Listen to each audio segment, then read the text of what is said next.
in a little English village walking her dog. These were circumstances which people would think were nightmarish. It broke a family. It caused the most horrendous shockwaves to a community. You could sense that a village like this wasn't used to crime of that degree. There was no possibility that he could be tried again for that offence. I think it gave him this powerful energy that he used to terrorise people. His behaviour was vile. This was a historic ruling in terms of double jeopardy.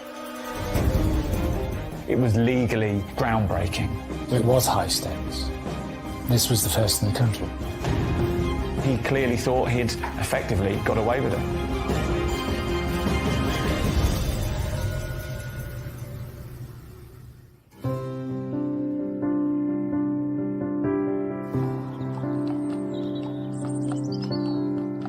Ascot under Wychwood, a pretty picture postcard village that's home to just 500 residents. This peaceful, rural parish lies in the Evenlode Valley in Oxfordshire. Ascot under Wychwood is a small village. Lots of villagers will have been here for many, many years. There will be families that have had descendants that have grown up in the village, and people know each other, that people look out for one another. It really is a tight-knit community where people generally know what's going on. You know, if you drove through a village, you'd say, oh, this is a really nice place to live. You know, very idyllic, nice people, and a place where you perhaps also feel quite safe.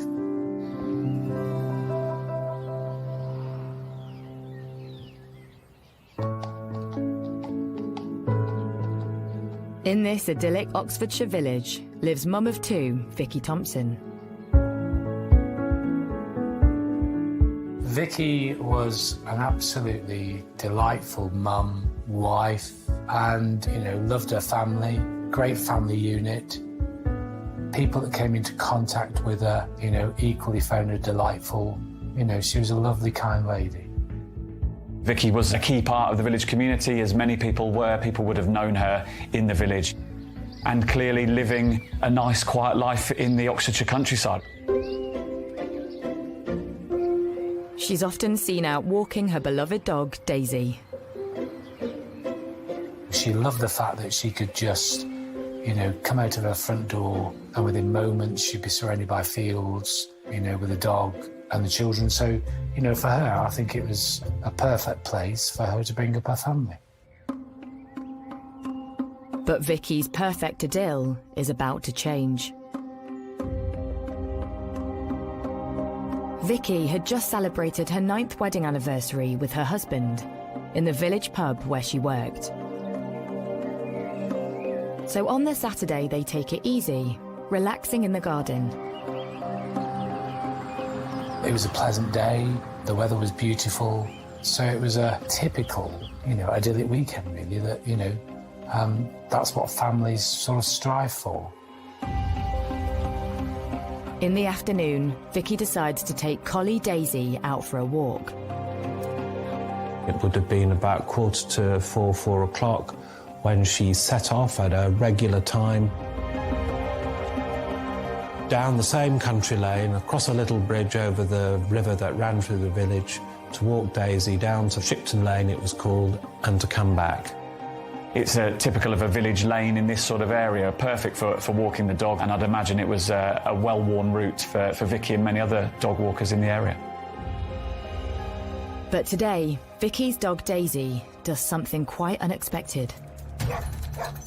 The first that anyone was aware that something was wrong was when Daisy came back.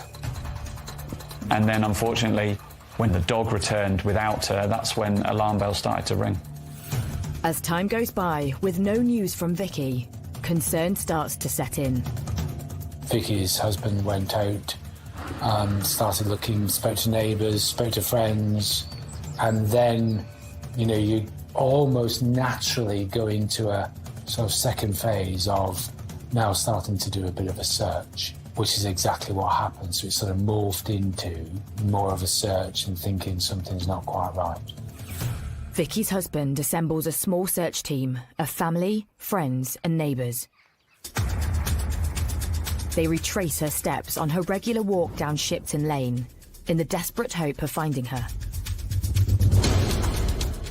One of those who were looking for her did notice some bloodstains on the surface of the path, but they thought that they were the blood of a sheep or something of that kind. They didn't think much of it at that time, so they went back to the village, and it was only when she still didn't return and they went back again that they looked at the bloodstain more carefully and came to realise that it was quite fresh, that beneath the congealed surface it seemed still to be wet.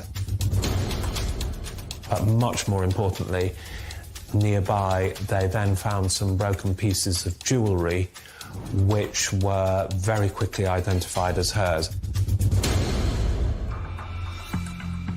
And that then became a source of real alarm, and I think it was that discovery which prompted the first call to the police.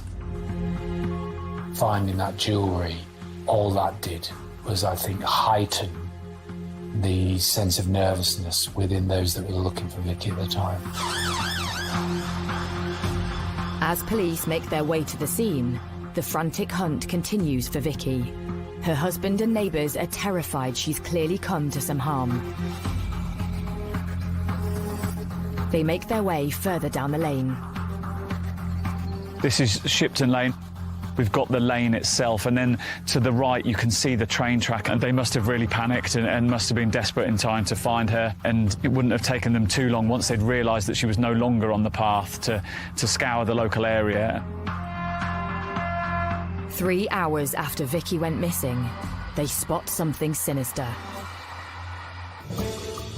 They noticed a gap in the hedge that ran alongside the lane where the bloodstaining and the jewellery had been found. And when they went over to the gap, which led into a nearby agricultural field that was bordered by the embankment of the railway line, they could see something in the distance that looked out of place, and they made their way across the field. And they would have found her in a bad way here. To their horror, Vikki's lying on the ground, with blood covering her face and head. When her husband tries to speak to her, she's drifting in and out of consciousness. She was clearly in a very bad way. He spoke of her mumbling, and he tried to keep her talking and tried to keep her coherent. I believe she could name the name of their son. Something ominous close by suggests this is foul play. There was a stone there nearby. She'd obviously been attacked. She was bleeding, and to discover her like that is quite a harrowing experience, really. But Vikki was found, and she was found alive. Her husband asked her, "Who did this to you?" But he just couldn't quite make out what she was saying. She was clearly in a very bad way and clearly very seriously injured. She was certainly not able to say what had happened, still less to identify who was responsible. With Vikki's life hanging in the balance, an air ambulance is sent in response to airlift her from the scene. Time was of the essence to call in an air ambulance. That must have meant that she was clearly very gravely injured. And so she was airlifted to hospital. She's flown straight to Oxford's John Radcliffe Hospital, which specialises in treating brain injuries. She'd suffered multiple blows with a hard object to her head, which had caused skull fractures and serious brain damage. As police secure the crime scene, their minds turn to the violent attacker on the loose.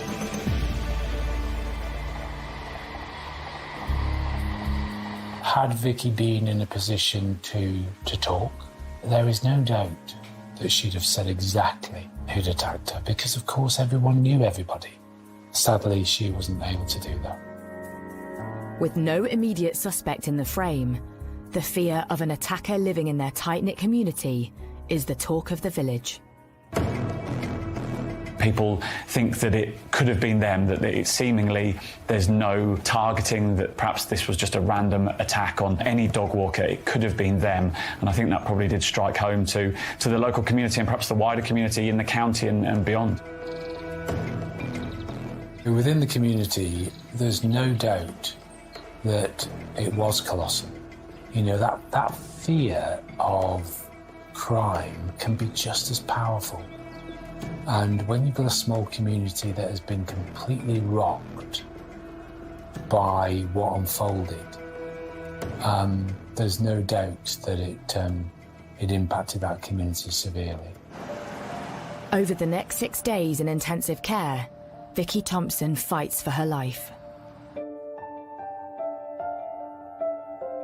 Her condition quite quickly deteriorated, and she died a few days later.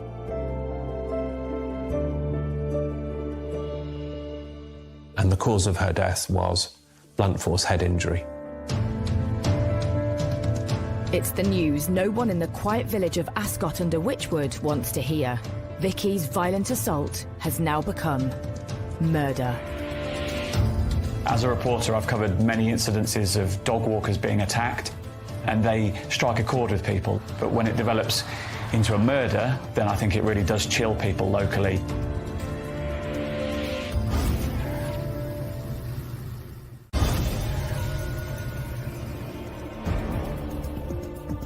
In the quiet Oxfordshire village of Ascot under Wychwood, mum of two, Vikki Thompson, has been brutally attacked whilst out walking the dog,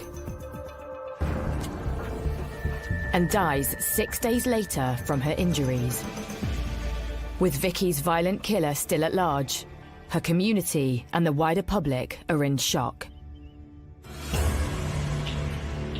The profile of the case, of course, was substantially enhanced by where it took place, because this was a late summer's afternoon, a woman in a little English village walking her dog. These were circumstances which, upon reading them, people would think were nightmarish. This was not something that was supposed to happen. And I think for that combination of reasons, it very quickly attracted a great deal of publicity. So the pressure's on for Thames Valley Police to track down Vikki's brutal attacker. This is the area where the incident occurred, and it is typical of an Oxfordshire village. We're on the edge of the Cotswolds, and it is a lane.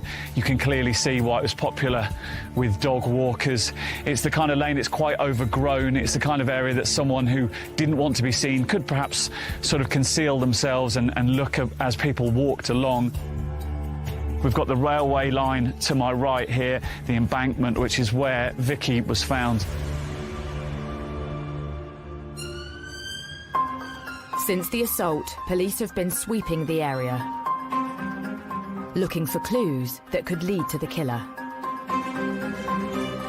Looking at the lane, looking at the jewellery that was found, it was a view that perhaps where she was found wasn't necessarily where she was ultimately attacked at the time. Scenes of crime officers retrace the killer's steps, back to the bloodstains on the path where they believe the attack happened. As with all crime scenes, you know, that becomes the most fundamental starting point of your investigation. Because what's left behind is what you need to try and secure. At the attack scene, clumps of blood-stained hair are found on nearby rocks. Vikki was clearly struck about the head with a blunt instrument, potentially a rock or a stone, and clearly suffered very serious head injuries. It then appears that she was moved somehow, perhaps dragged over towards the railway line. Although the attack happened in broad daylight, investigators have got their work cut out finding any witnesses. This is the Cotswold line. It is a pretty quiet line. There isn't a main line. There won't be too many trains coming past at any time of day. And so no one would have really witnessed it. There wouldn't be too much passing traffic. Police are also trying to work out why Vikki was dumped by the railway line.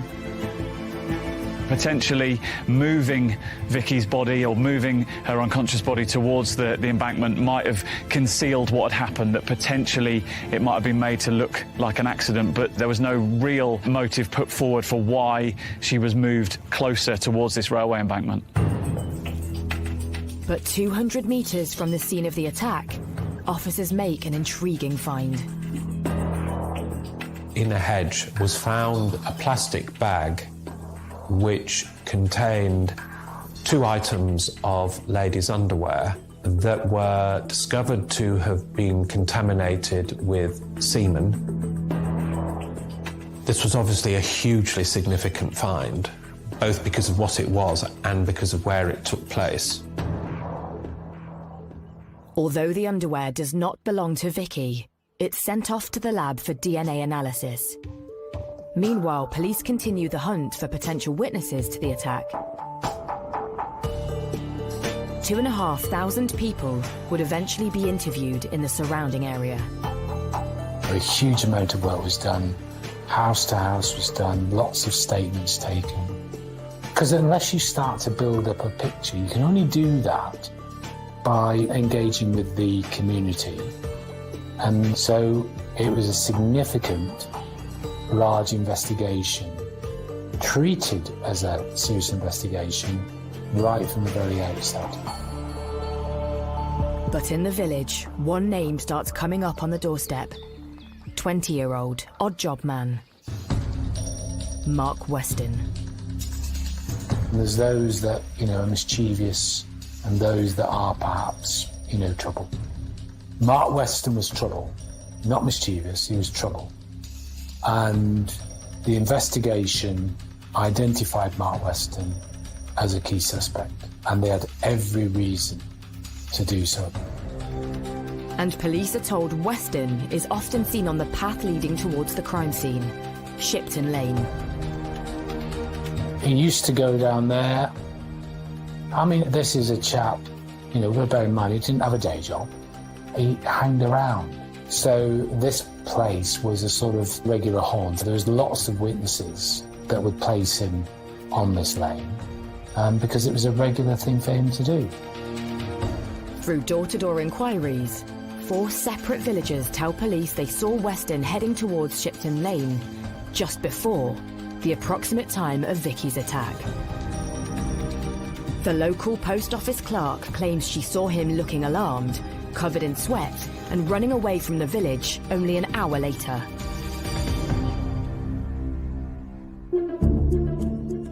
Some witnesses had come forward and said that they'd seen him acting strangely.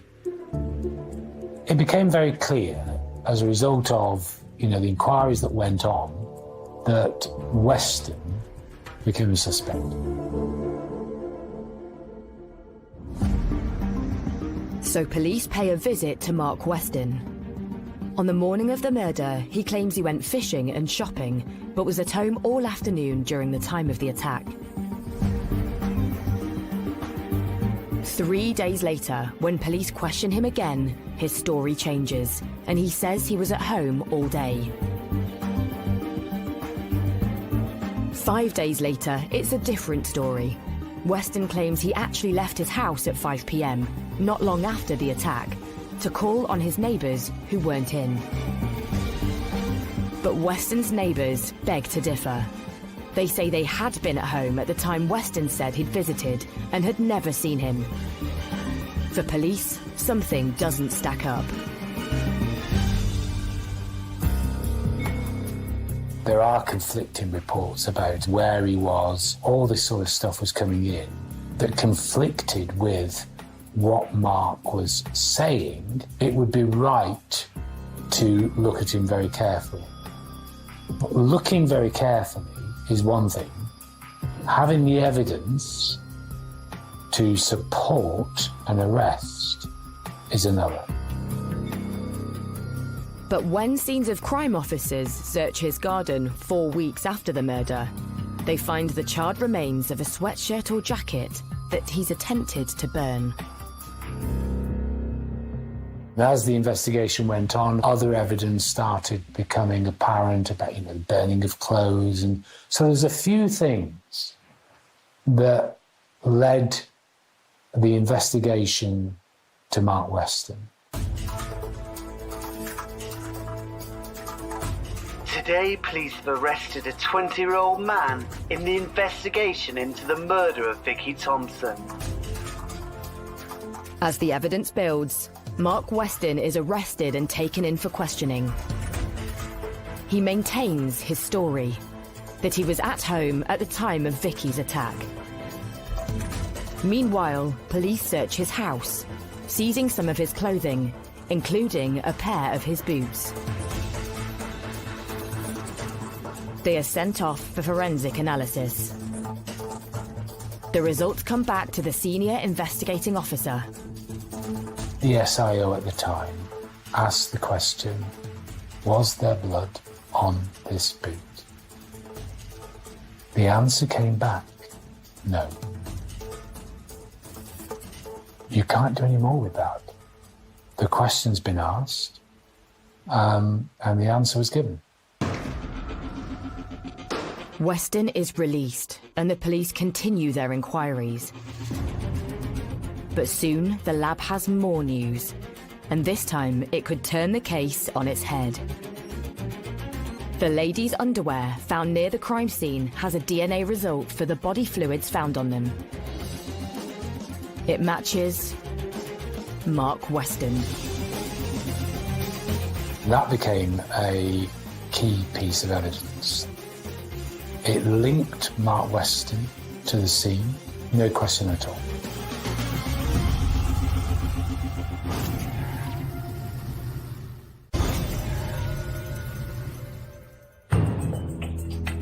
In Ascot-under-Wychwood, Oxfordshire, police have a prime suspect for the murder of mother of two, Vikki Thompson. DNA linked to Mark Weston is found in a bag of ladies' underwear close to the attack scene. With this new key evidence, police now believe they've established a motive.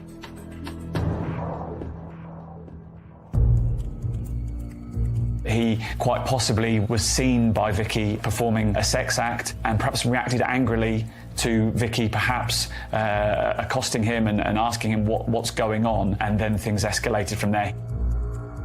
I mean, would he really want the village to be aware that he was behaving like that, which was perverse activity?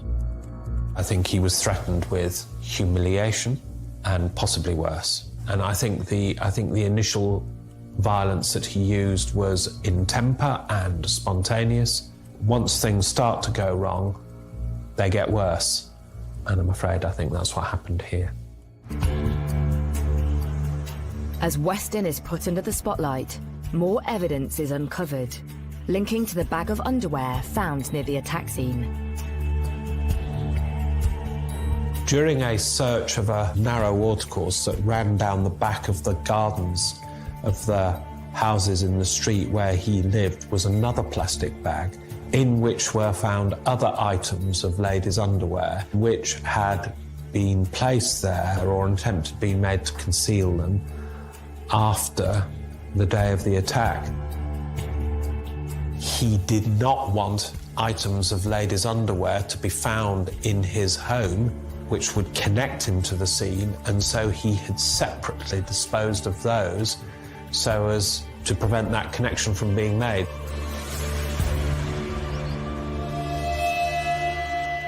Although none of this underwear belonged to murder victim Vikki, police can now see Weston's trying to hide a sordid secret. It was the underwear of women who lived in the village, and it had been taken from their washing lines, and he was using it for a sexual purpose. His reputation in the village from that day onwards would have been destroyed. I think there would have been an element of ridicule in it for him, and it might well be that he just couldn't bear the thought of that. It seemed from the evidence that Mark Weston perhaps had a troubling relationship with women and perhaps fixated on some women locally. We will never know.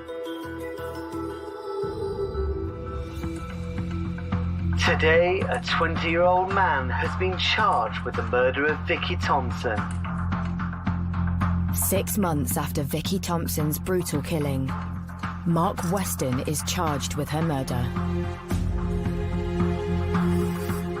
Then, in November that same year, he finally faces trial at Oxford Crown Court.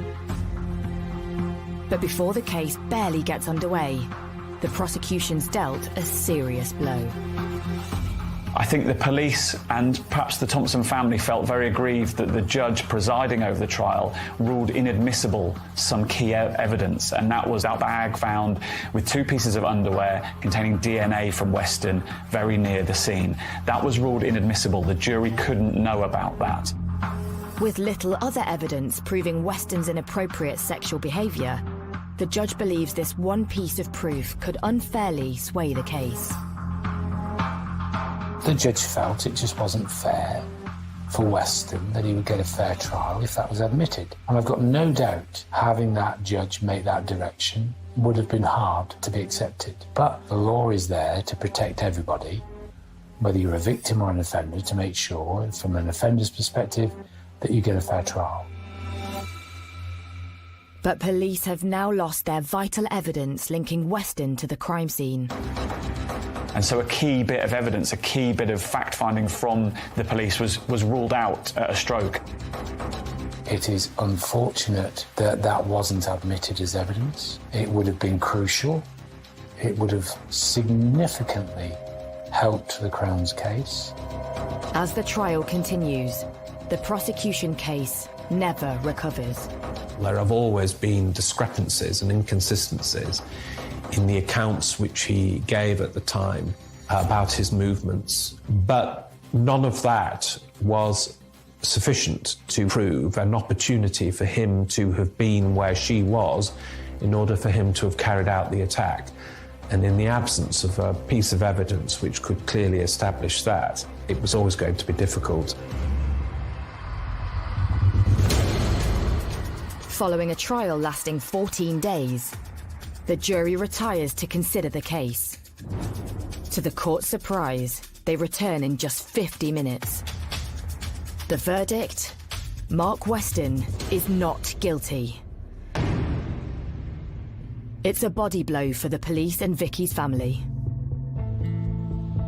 An acquittal in 50 minutes or so is fairly rare in my experience, and so clearly the jury in that original trial just didn't feel there was the evidence there to convict Mark Weston.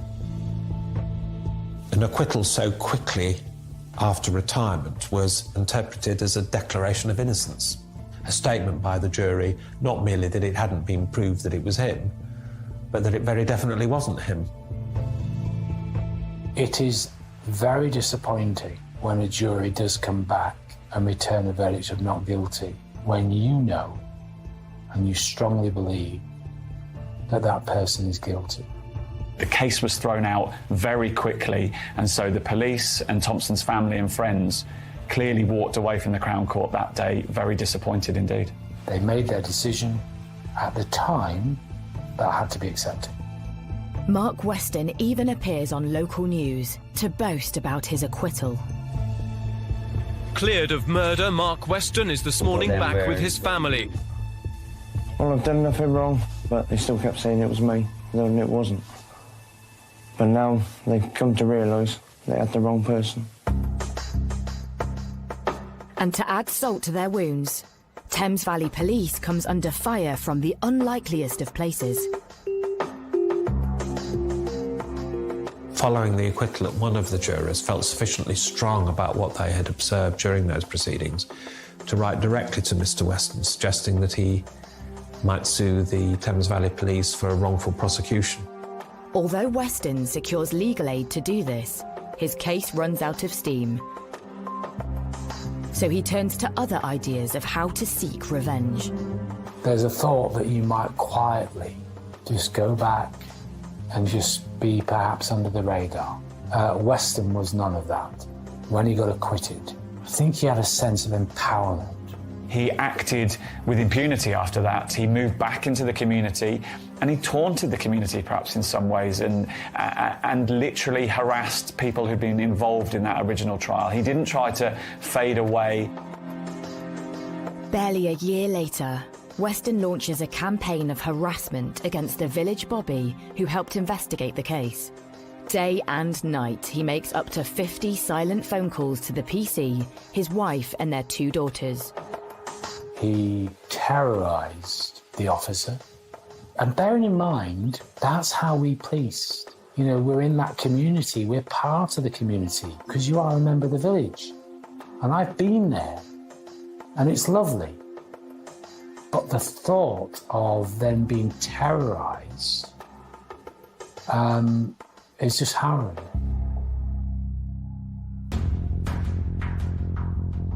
After police put video surveillance on the village phone box and record Weston's phone calls, he's convicted for harassment. Weston is sentenced to a 2-year conditional discharge and a restraining order. So next, Weston moves on to another villager who also provided evidence in his murder case. I believe he put some posters up around the village and he made remarks about people being a grass, and clearly he went on the offensive. Weston shines lights into his neighbour's house and posts threatening notes through her door.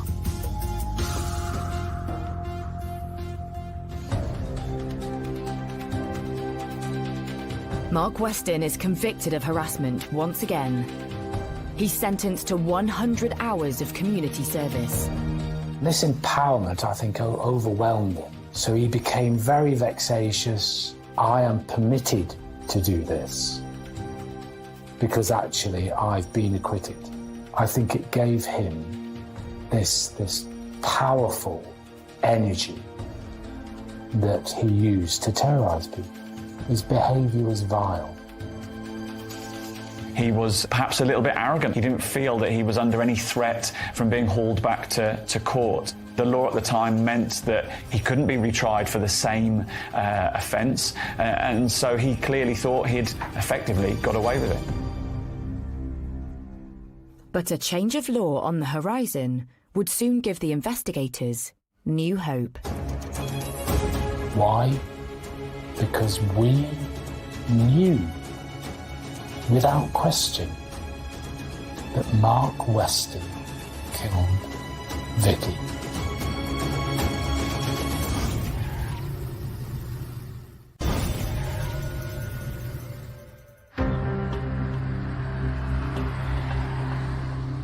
Ascot under Wychwood, Oxfordshire. In spite of proof linking Mark Weston to the murder of villager Vikki Thompson, he's acquitted in court. And the so-called double jeopardy law means Weston will never face justice again, even if new evidence comes to light. It was a horrific attack, and her family must have been deeply troubled by no one having been convicted of her murder. But in 2003, there's fresh hope.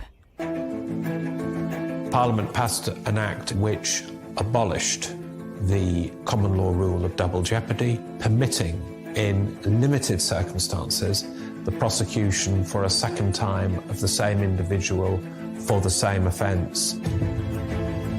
2 years later, on the 10th anniversary of Vikki's tragic murder, Thames Valley Police's cold case review team reopens the investigation, with then Detective Superintendent Barry Halliday leading the unit.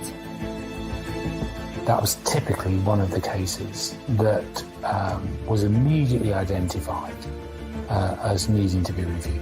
That didn't mean it was easy for prosecutors to bring another case. It was, in fact, there was a very high bar for the prosecution to succeed. They'd also need compelling, fresh, new evidence. They knew that a murderer had walked free after that initial trial, and they just needed that one piece of evidence to get him, to nail him, to get their man. The light bulb moment for investigators comes from another high-profile case that hit the headlines 5 years earlier. the murder of Peckham schoolboy Damilola Taylor. The senior police officer was attending a lecture and how, upon the first investigation of the death of that little boy, highly incriminating bloodstains had not been detected upon items of clothing being examined by scientists during the investigation, and how difficult it is sometimes to find them. So detectives try and hunt down any of Weston's belongings that weren't returned to him following the first investigation. They're in luck. Weston's boots are found in one of the Force's exhibit stores. Could they contain that golden nugget of proof police desperately need? There was no harm in sending those boots back in. Fresh pair of eyes, fresh forensic opportunities, and testing and examination, and just be sure that there was no forensics on those boots. In the 10 years since the boots last saw the light of day, forensic techniques have massively evolved. The changes in procedures for searching for blood would involve a change in the sorts of lights that we regularly use. We now use a fibre optic lamp, and that has a halogen bulb in it. Previously, people just used perhaps an overbench light with a tungsten bulb in it. And we know that that change in lighting is much better for looking for bloodstains. The other change is that we will more regularly use a low-power microscope to search an item for blood, whereas previously that wasn't routinely used. So scientists put Mark Weston's boots under the microscope to see if the tiniest spot of blood had been missed the first time round. The fact that they are black proves to be the greatest challenge. People think of bloodstains as being bright red. Well, they are when they're fresh, but they very quickly change their appearance. They darken. The blood doesn't show up readily on a black surface. There are also lots of nooks and crannies, and it has a very intricate surface, so it's a difficult item to examine, and I think even a careful and diligent scientist could miss blood if they weren't examining it under optimum conditions. But soon, forensic scientists hit the jackpot.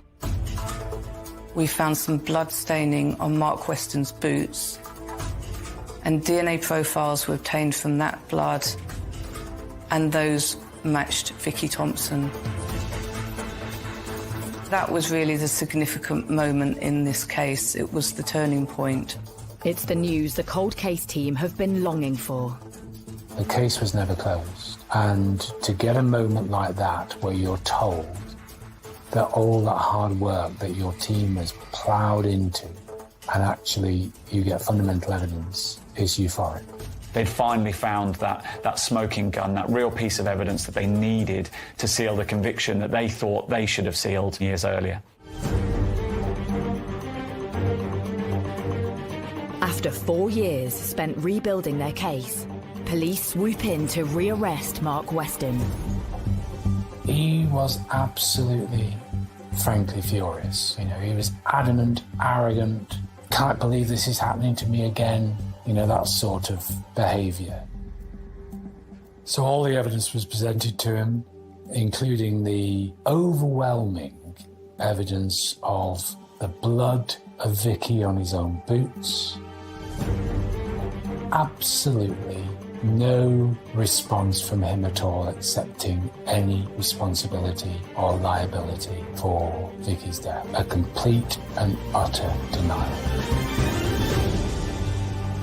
But the police aren't home and dry with a prosecution yet. Next, they have to convince a court of appeal. And these are uncharted waters.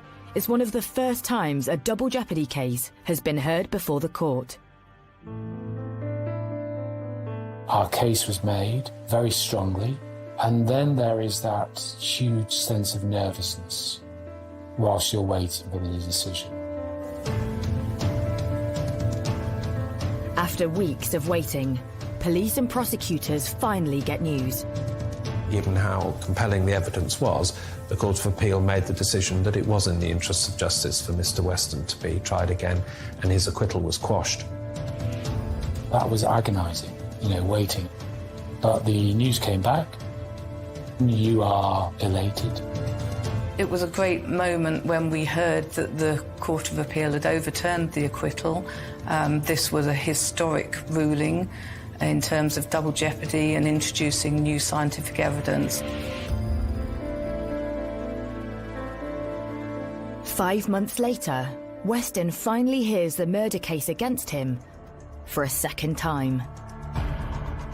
There was a real sense that Thames Valley Police had been given a second chance here, and so there was a sense of tension that the police were gambling in a sense, that this was their final throw of the dice. It was high stakes. The tension was immense, and Weston continued to be as arrogant as ever. But this time, the discovery of underwear near the crime scene linked to Weston is allowed to be heard in court. It's clear even he can't explain away the overwhelming evidence against him. There wasn't going to be much anybody could do about the fact that her blood was found on his boots. The scientific evidence this time round was simply unanswerable. Perhaps he knew that his time was finally up, and that last piece of evidence was crucial, and he couldn't fight this any longer. But Weston's fate is once again in the hands of the jury as they retire to consider their verdict. The trial was absolutely extremely intense. That wait was probably the most sensitive, nervous time I've ever experienced. The jury delivers their verdict. Mark Weston is finally found guilty of Vikki Thompson's murder. 15 years after her death, the judge jails him for a minimum of 13 years. This arrogant man, this man who'd sort of taunted those who tried to bring him to justice, was finally behind bars. It's a relief to the husband who comforted his dying wife after Weston's vicious attack. It doesn't bring back his wife, and nothing can, of course, but it was the verdict they wanted. It was big, it was significant, but let's not lose sight of the real fact here. The real fact here is Vikki lost her life. She shouldn't have done. It broke a family. It caused the most horrendous shockwaves to a community. And this individual evaded capture for all those years. And the case will forever be etched in the memory of the quiet Oxfordshire village of Ascot under Wychwood. It was clearly a case that had a big impact locally, and perhaps continues to do. People haven't forgotten what's happened, and so that case does still live long in the memory locally. And what of Mark Weston himself? There's no remorse, there's no acceptance. This was a miscarriage of justice. Well, that was rich. A miscarriage of justice occurred years ago. Weston committed that murder, and Vikki's life was taken away by that monster, nobody else.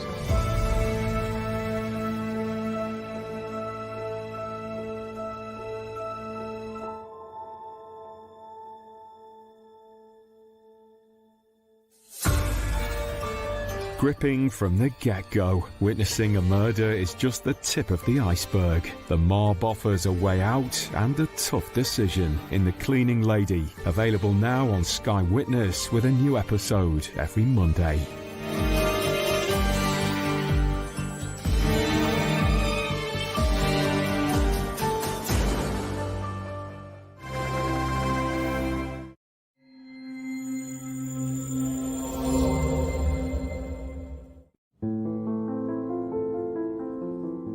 He just couldn't believe that he'd lost another son.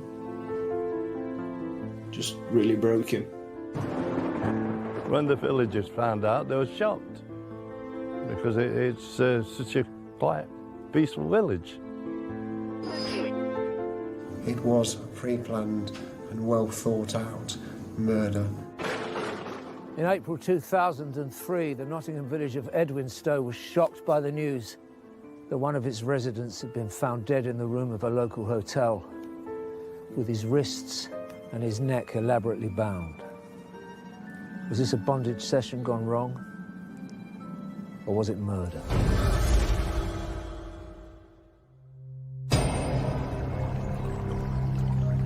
In the heart of Sherwood Forest is the Nottinghamshire village of Edwinstowe. Legend has it that the village church was where Robin Hood married Maid Marian, and it still retained all of its charm. Edwinstowe's a quiet village. It's a very tight-knit community, lots of very friendly people, people willing to talk to you on the street and help you out when you're in need. On the evening of 25th of April 2003, panicked Edwinstowe resident Carol Croydon contacted her brother-in-law concerned about her missing husband, Philip. I had a phone call from Carol asking me if Phil was with me. I said, no, he's not with me. Why was there a problem? She said he'd gone missing and she didn't know where he was. I was just a little worried because it just wasn't like Phil to do that, you know, to disappear without saying anything to anyone. I left it for probably 15, 20 minutes and thinking, you know, what could have happened, where could he have gone? So I called Phil on his mobile. It went straight to Anne's phone as though his phone was switched off. After that, I rang Carol and said, look, I've tried to contact Phil. His phone's just gone straight to voicemail. And, you know, I don't know where he is. I contacted my sister, I think, then, and told her what was going off, but not to tell my parents because the amount of stress they've suffered in the past with losing 2 other children. So I didn't want to worry them. So we kept it to ourselves. So, you know, we couldn't find Phil and no one knew where he was. Although he hadn't told his parents, Stephen did share his concerns with his sister. He told me that Phil had gone missing and he'd been missing overnight, but I shouldn't worry about it because he'd spoken to Carol and Carol had said that she thought maybe Phil was suffering from depression. Initially, Carol's assurances did the job of calming the family down, but it didn't last long, and they reported Philip missing to the police before going to bed. I had a few hours sleep, and then when I woke in the morning, the first thing I did was to ring Carol to see if he'd turned up at home. He wasn't at home, and then I just rang his mobile again, and it went straight to Aunt's phone again. At that point I decided maybe I should go and look for him, because if it fell out, he may have gone somewhere and just parked up for the night and spent the night in his car. I came and parked down here on the Saturday morning about 8:30, because this is the area where myself and my brother used to fish all the time. I went over to the nature reserve area first, which is one of the popular fishing spots where we used to go. Couldn't see anything. Then went down to the church over there, nothing down there. I then drove across the bridge and down towards the river, searching all the lakes, but I couldn't see anything. By now, Stephen's brother Philip had been missing for over 10 hours. At that point I was very worried, because him not responding to any calls, not letting anyone know where he was, totally out of character for Phil. Normally, you know, he's very family loving, and he wouldn't put us through any, especially my mum and dad, he wouldn't put us through that sort of stress. So at that point I feared there was something worse.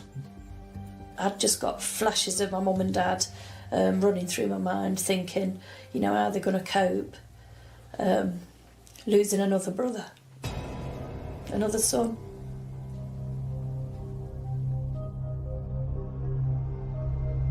In the early hours of the 26th of April, A shocking discovery was made 36 miles from Edwinstowe.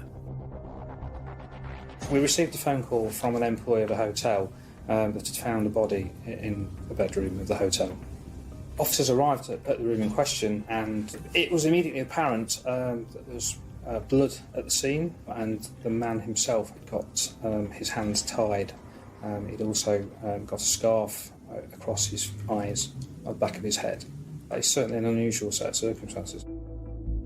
Immediately, police set about organising what they believed to be a crime scene. Police officers took steps to secure the corridor and the room itself so that no one else was allowed anywhere near it.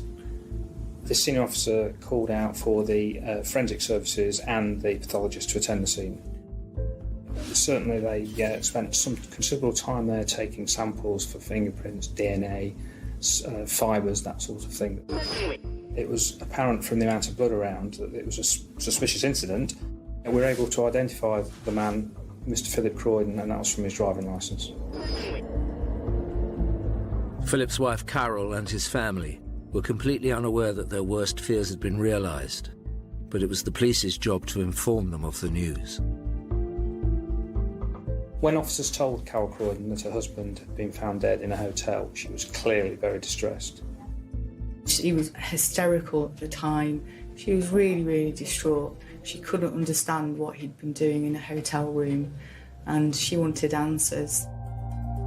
Unaware their brother had been found dead, Stephen and Sandra were on their way to Carol's in Edwinstowe to make sure she was okay. I received a call and was on the way up there to say that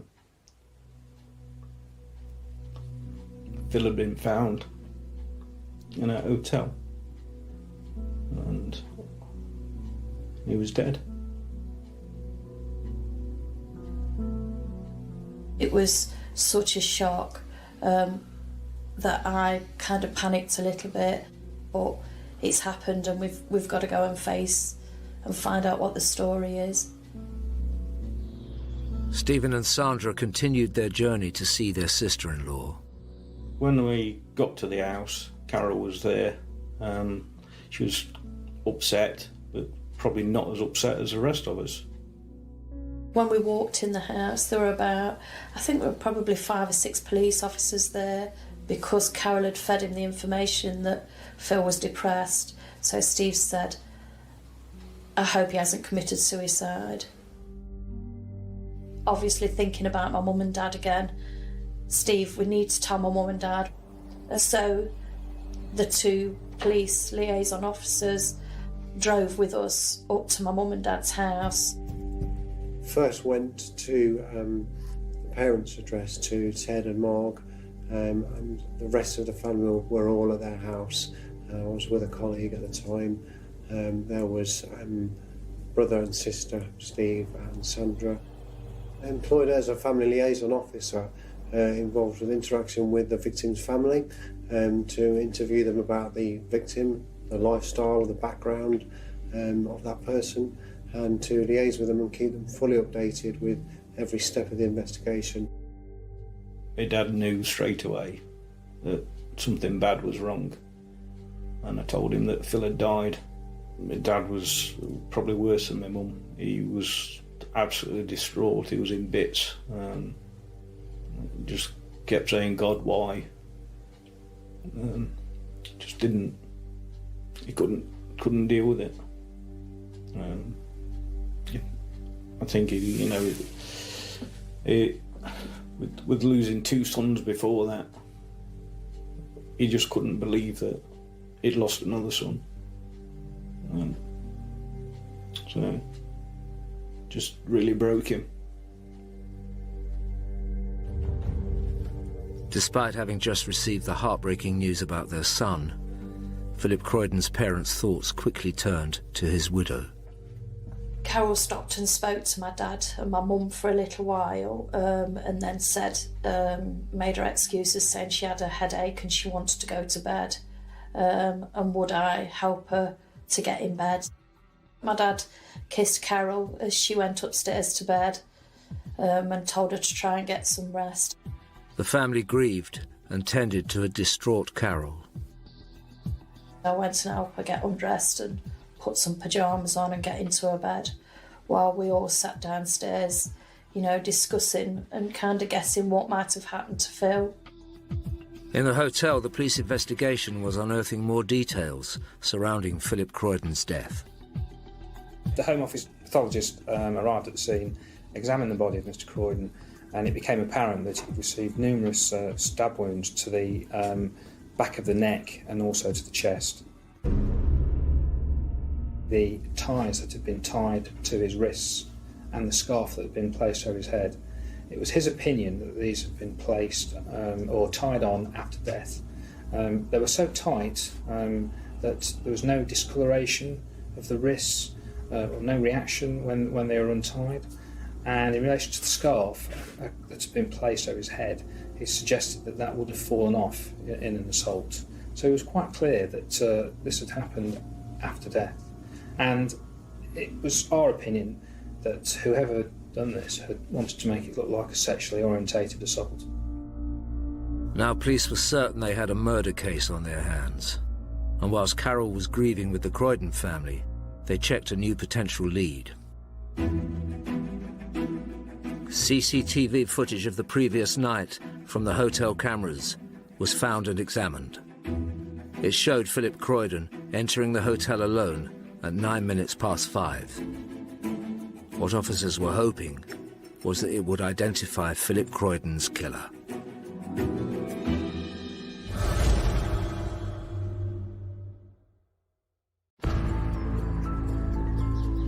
The police were one day into investigating the death of Philip Croydon from the Nottinghamshire village of Edwinstowe. He'd been found in a local hotel room with multiple stab wounds and his hands and neck bound.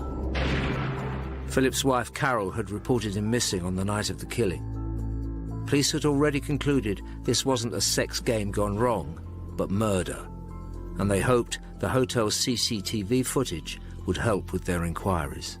As two detectives viewed CCTV footage from the hotel.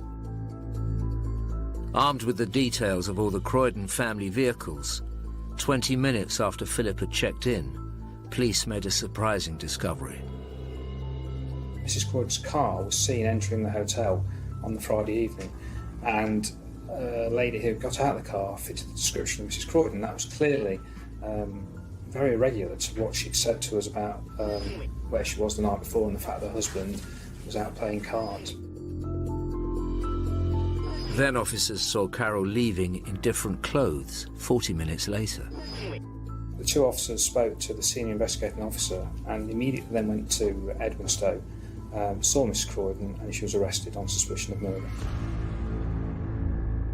The family liaison officer, Matt Spradbury, was there to see the reaction to this new turn of events. It was a massive shock to the family that she'd been arrested on suspicion of his murder. I couldn't believe it. I said, look, you've got to be wrong, this can't be right. You've made a mistake. I just couldn't believe that she'd done it. All the police activity outside the Croydon house in Edwinstowe started to attract attention in the village. So the village of Edwinstowe is a very nice, quaint, leafy village, very close to Sherwood Forest.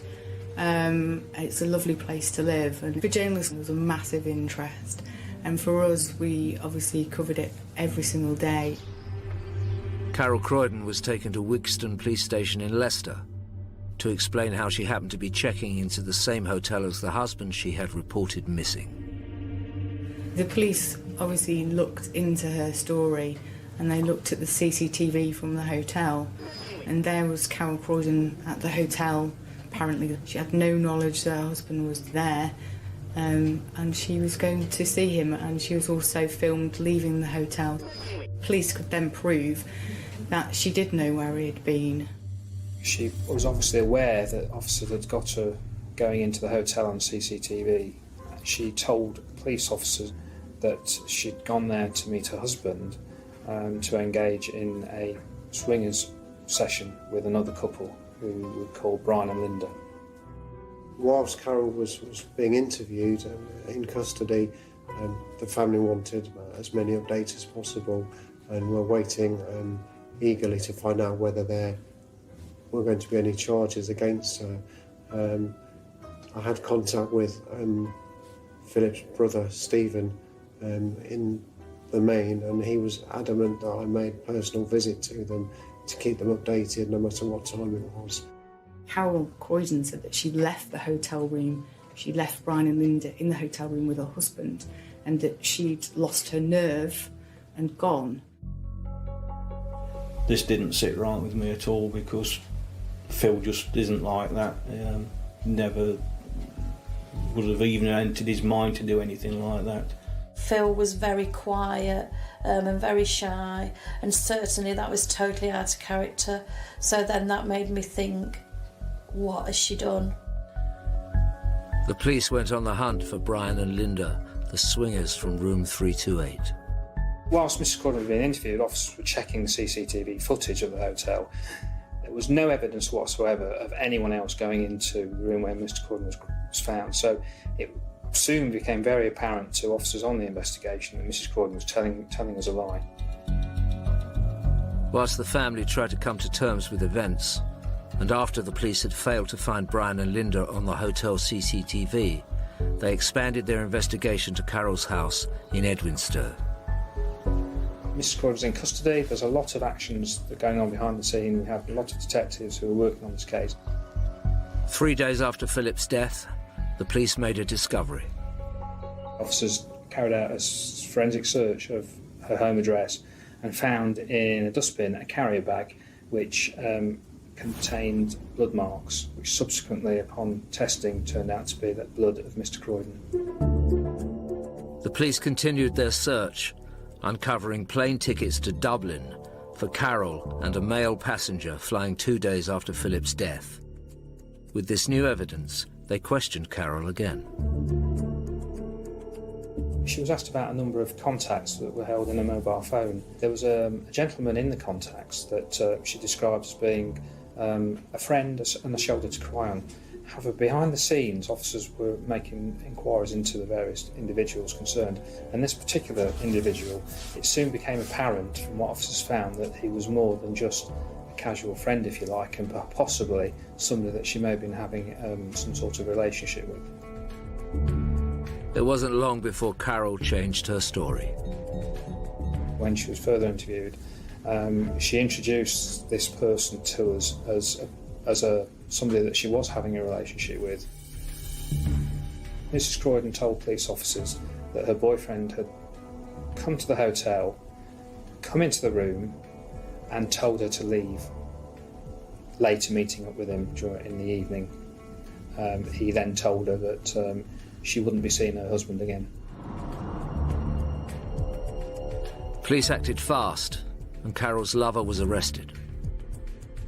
The following interview, she then actually changed her story and actually said to police officers that her boyfriend burst into the hotel room and stabbed her husband Philip several times, and she actually witnessed him do that. So we've got a change, if you like, of the two interviews, from actually letting him in and asking him to leave to, secondly, from actually watching him do it. She was asked, how did her boyfriend get into the room? How did he burst into the room? She was unable to answer that. Could it be that Carol is so enmeshed with her lover? Is she wanting to protect him? Is she covering for him? And would that explain why actually the stories so far really haven't been very believable at all? While Carol's lover was in custody, the police were checking out his movements at the time of the murder. We're able to actually eliminate a boyfriend through his mobile phone, which actually put him in a different part of the country, and he couldn't possibly have been anywhere near the incident scene. The police looked into his story very carefully to discount him from the murder, and they proved that it would have been impossible for the lover to get to the hotel in time and leave. They retraced his route very carefully, they timed it, and they made it sure that they could prove that he was not involved. Philip's family continued to be kept informed of events by police. It was like as if Phil had gone as if Phil had died all over again, because the first story obviously wasn't true. So then she was telling us this. So then it was like putting us through that torture of losing Phil all over again, but in a different way. Once we discovered that her boyfriend could not possibly have been involved with the murder, he was released from custody. We then presented the evidence that we'd got so far to the CPS, who proposed that we charge Mrs. Croydon with murder. After 13 separate interviews, and 5 days since Philip Croydon's body was discovered in room 328, his wife Carol was charged with murder. There was sort of a sense of relief there that, you know, we knew what had happened. News of the murder charge against Carol quickly spread through the community. When the villagers found out, they were shocked, because it's such a quiet, peaceful village. Everybody were talking about it at that time, because it was so unusual. Police started to build a picture of the days leading up to Philip Croydon's death. But to establish murder, they would have to prove Carol had a motive. We made inquiries at Carol Croydon's place of work, and CCTV showed that she left at 2 minutes to 5. She'd actually signed out at 20 past 5. We thought that showed some sort of planning on her behalf to buy herself some 20 minutes of time. With Carol in custody, the police continued with their investigation. We made inquiries at Carol Croydon's place of work, and it became apparent that there was a knife missing, some sort of cheese knife, but we were never able to fully establish the time it went missing. On the morning of the 25th of April 2003, police believed Carol left home for work with a number of neckties and a change of clothes in her possession. Had Carol set out that day with murder on her mind? The case was building, but who knew what was around the corner?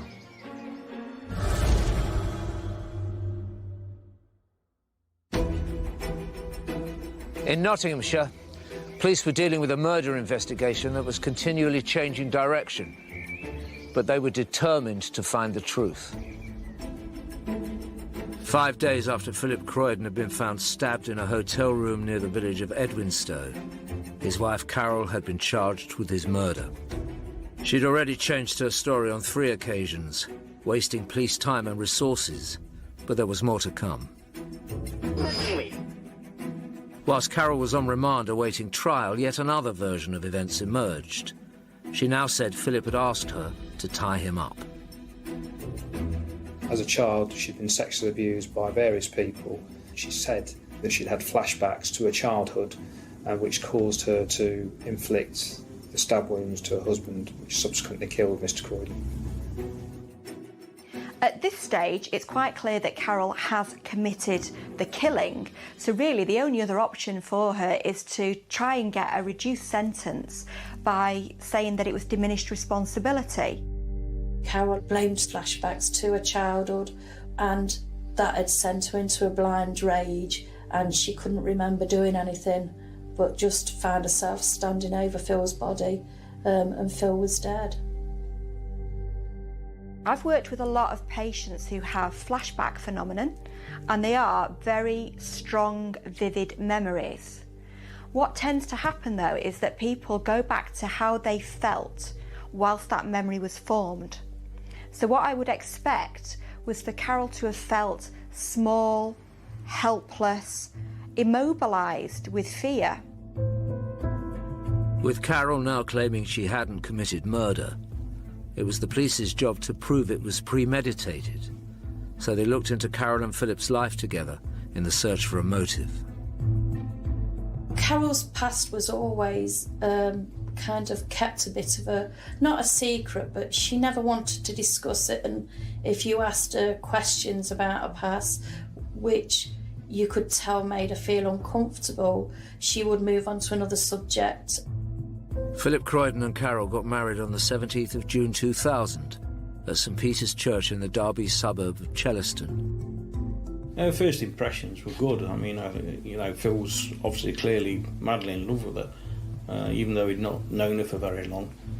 Carol was seemed very friendly, but she was a little bit secretive about her past and her family. We knew she'd been adopted, she told us that much, but that was about all she did tell us. Philip's father told me during my interview with him that he didn't know very much about Carol's background or much about her, and he potentially wasn't too trusting with her. Phil kind of changed a little bit. I got the feeling that she was feeding him, this is what you should do, this is what you should say. Police discovered that Philip went out of his way to try and give Carol everything she desired. She was very materialistic. Everything with Carol was all about money and how people might perceive her, you know, down to the car that she had, the pedigree cats that she had. Everything was all about how it looked to other people. This was also noted by family liaison officer Matt Spradbury. They both had, at the time, brand new Toyota sports vehicles. The home address was beautifully furnished and a very nice big house. It's quite clear that Carol liked to have nice clothes as well from some of the search work we did, and liked to have nice things in her life. The investigation continued, and officers uncovered that Carol's lavish lifestyle with Philip was in stark contrast to her upbringing. There's no doubt that Carol had not come from ideal circumstances. That leads me to think that maybe she'd inherited some sort of predisposition towards antisocial behaviour. Or at the very least, maybe her early experiences in those first 2 years of when she was still with her mother and her father were so damaging that it affected her ability to form close, meaningful attachments to people in her life, and particularly men in her life. Philip's family may have been unaware of Carol's background, but they were now under no illusions that she had killed Philip. The police had just drip-fed us the information as time had gone on, and each time she'd changed the story. I think it wasn't a shock what she'd done, because we knew a different person to the person that she was portraying. When the pathology report came back, it didn't seem to point to a vulnerable woman who was protecting herself as she was claiming. Carol entered room 328, where her husband was waiting. She performed a sex act on her husband, and then she got a 4-inch cheese knife out of her bag and began to stab him. On examination of Mr. Croydon, found that he'd been stabbed 22 occasions, 2 to the chest, 20 to the neck area. Philip Croydon bled to death. He had superficial cuts to his left hand that implied that he'd tried to grasp the blade as it was plunged into him, and that he'd possibly been trying to fight back, save his life. The attack was very frenzied, but then it had to be in order to get Philip dead quickly so that he couldn't overpower her, maybe use the knife against her in self-defence. So she had to be committed to a very, very brutal and sudden attack, and she was. She severed his spinal cord with one blow, so she wasn't taking any chances. This horrific attack on Philip had been carried out with a cheese knife that fitted the description of one that had gone missing from Carol's workplace a few weeks before. Here we've got a direct link between Carol and the murder weapon. Now, I can imagine why somebody planning a night of romps with their husband might pack neckties and scarves, but pack a cheese knife? That's something that's a bit more difficult to explain. With Carol's stories not adding up, ascertaining what was fact and what was fiction in Carol Croydon's life wasn't proving to be simple for police.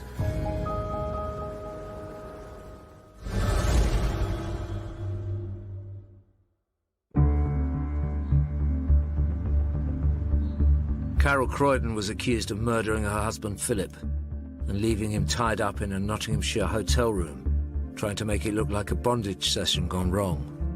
Having already changed her story numerous times, Carol was now claiming diminished responsibility due to a life of abuse.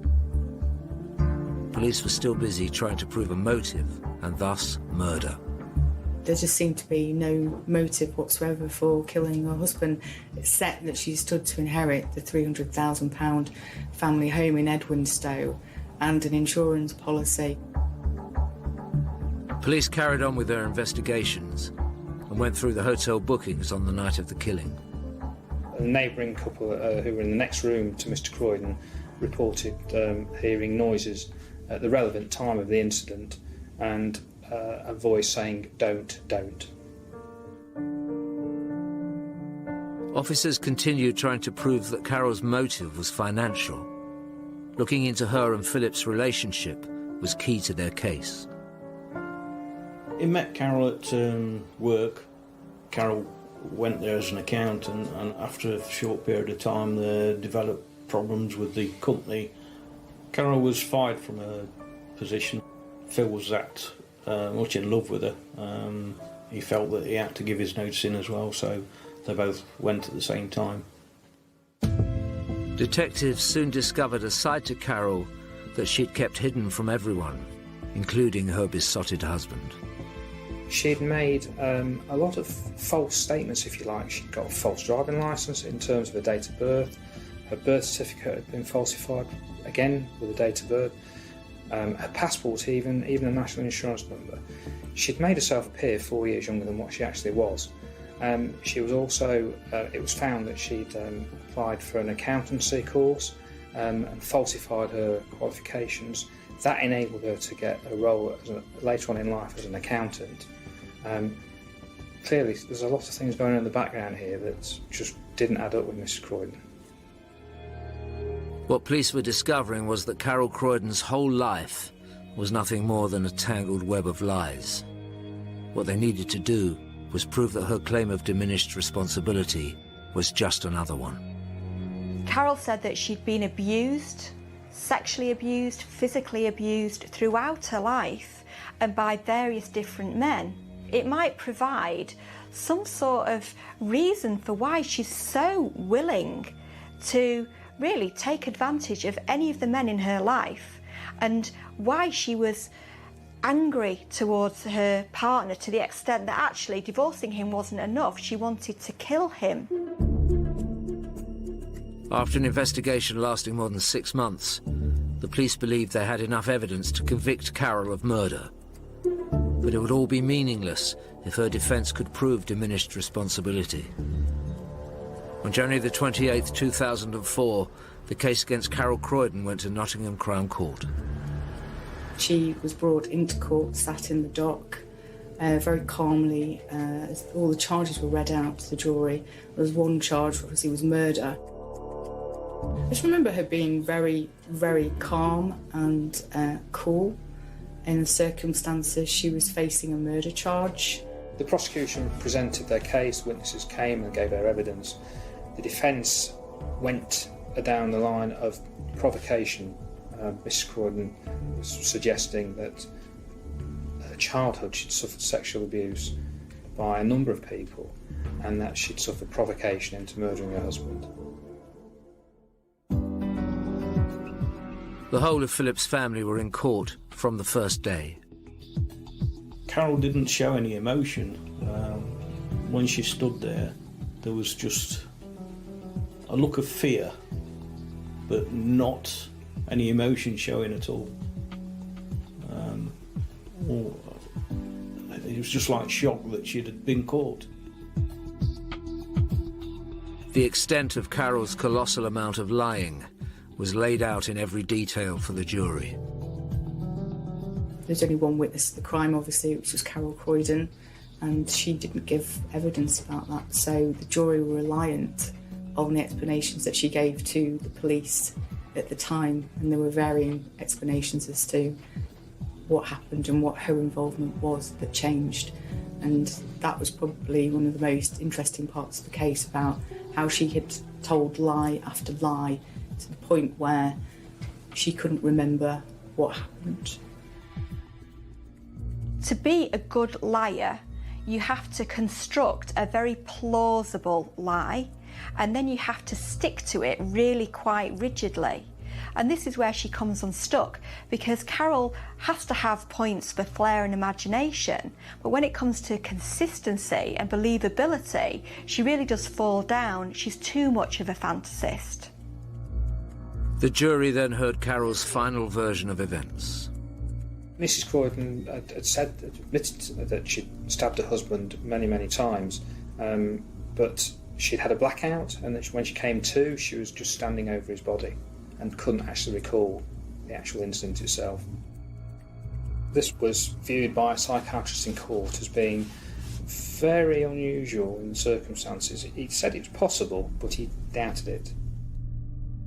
She's fitted each account to try and deceive, and hopefully she was hoping to get away with convincing people, but obviously when she's presented with the truth, she has to change her story. The prosecution introduced the evidence from the crime scene, starting with the pathology report. The pathologist in court found the neckties around his wrists had not been soaked in blood, which implied that it had been tied around his wrist after he'd been attacked. What the chambermaid saw would have appeared to a layperson as a sexual misadventure, a sexually motivated offence.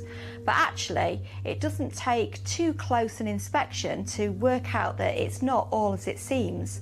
And when a crime scene has been cleverly constructed to look like something it isn't, there's a reason for that. Somebody wants to distance themselves. So if somebody wants to distance themselves from a murder, the chances are that they're actually very, very close. And you can't be more close to this murder than a husband and a wife. Sitting in court, Carol's web of lies were harrowing for Philip's loved ones. We all went every day for nearly 3 weeks. Some days it was difficult. You know, you didn't want to get in the car, you didn't want to go and listen to the information that you knew you were going to have to sit through again, and kind of see my mum and dad's faces and how everybody felt, and it was very upsetting and very draining, and obviously something that took the family years and years to get over, and I really don't think my dad ever got over it. Towards the end of the trial, the prosecution called in a psychologist to talk about Carol's alleged state of mind at the time of the killing.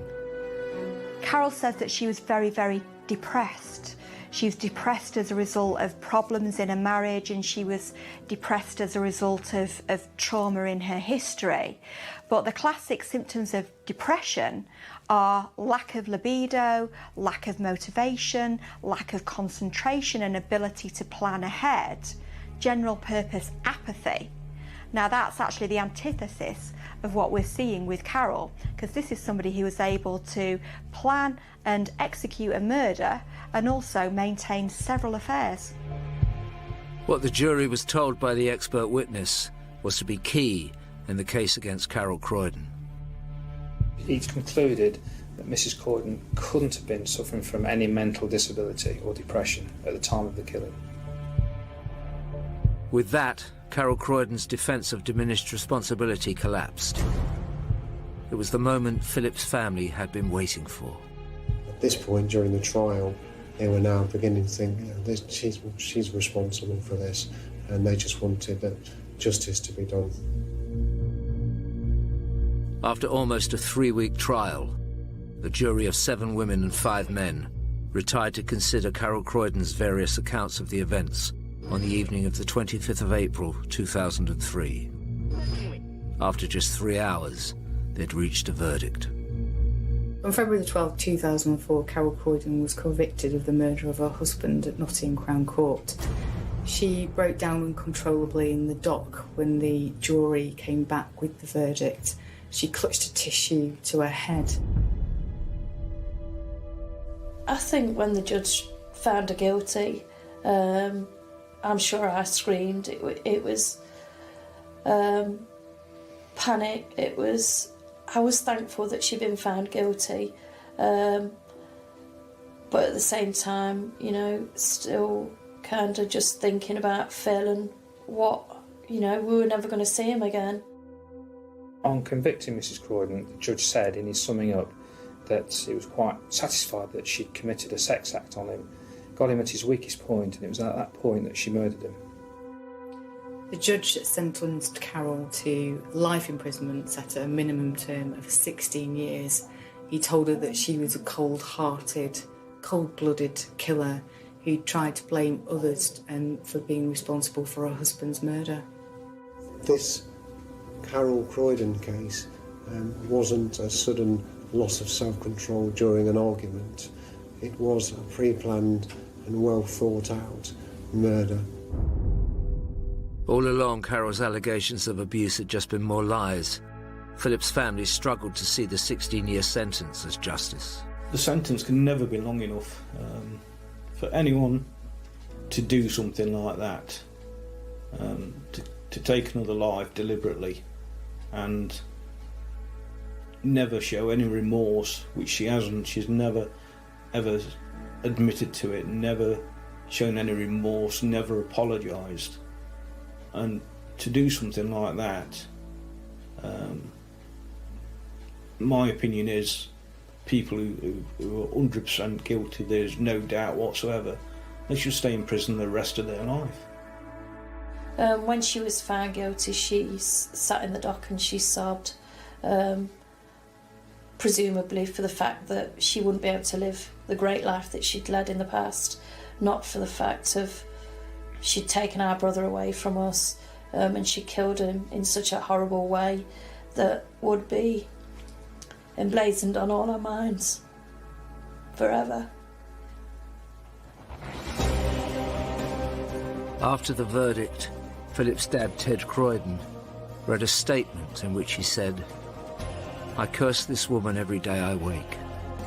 I call on God that she cannot sleep, that she knows no peace of mind, that her food is harsh in her mouth and without taste, that her thirst cannot be quenched, that she sees no sun or the beauty of nature, that she hears no bird's song."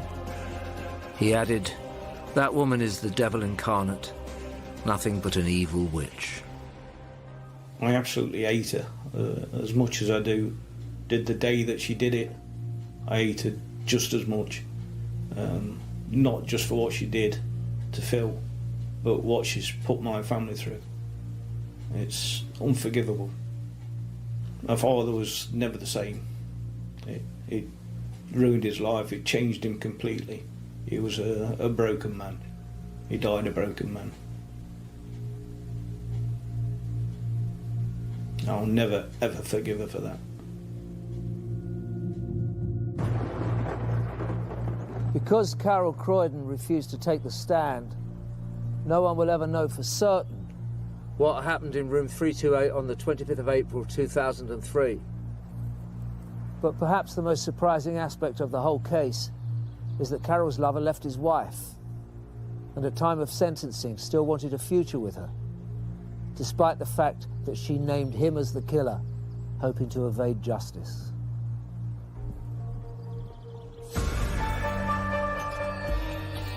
Clock in for startling footage exposing the reality of frontline policing Saturday at 9 in Brickham. Emergency on our streets.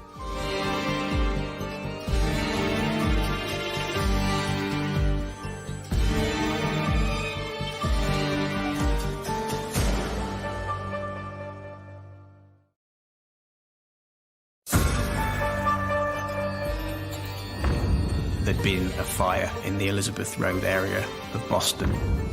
Police discovered a woman, early 30s, in a flat on her own, dead.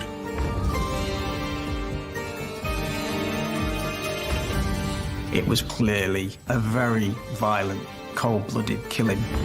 It was scary, not something you expect to happen on your doorstep. The people of Boston feared that there was a killer at large. We thought, is this to do with this gang-related thing? They'd just got her. They'd found out where she lived and got her.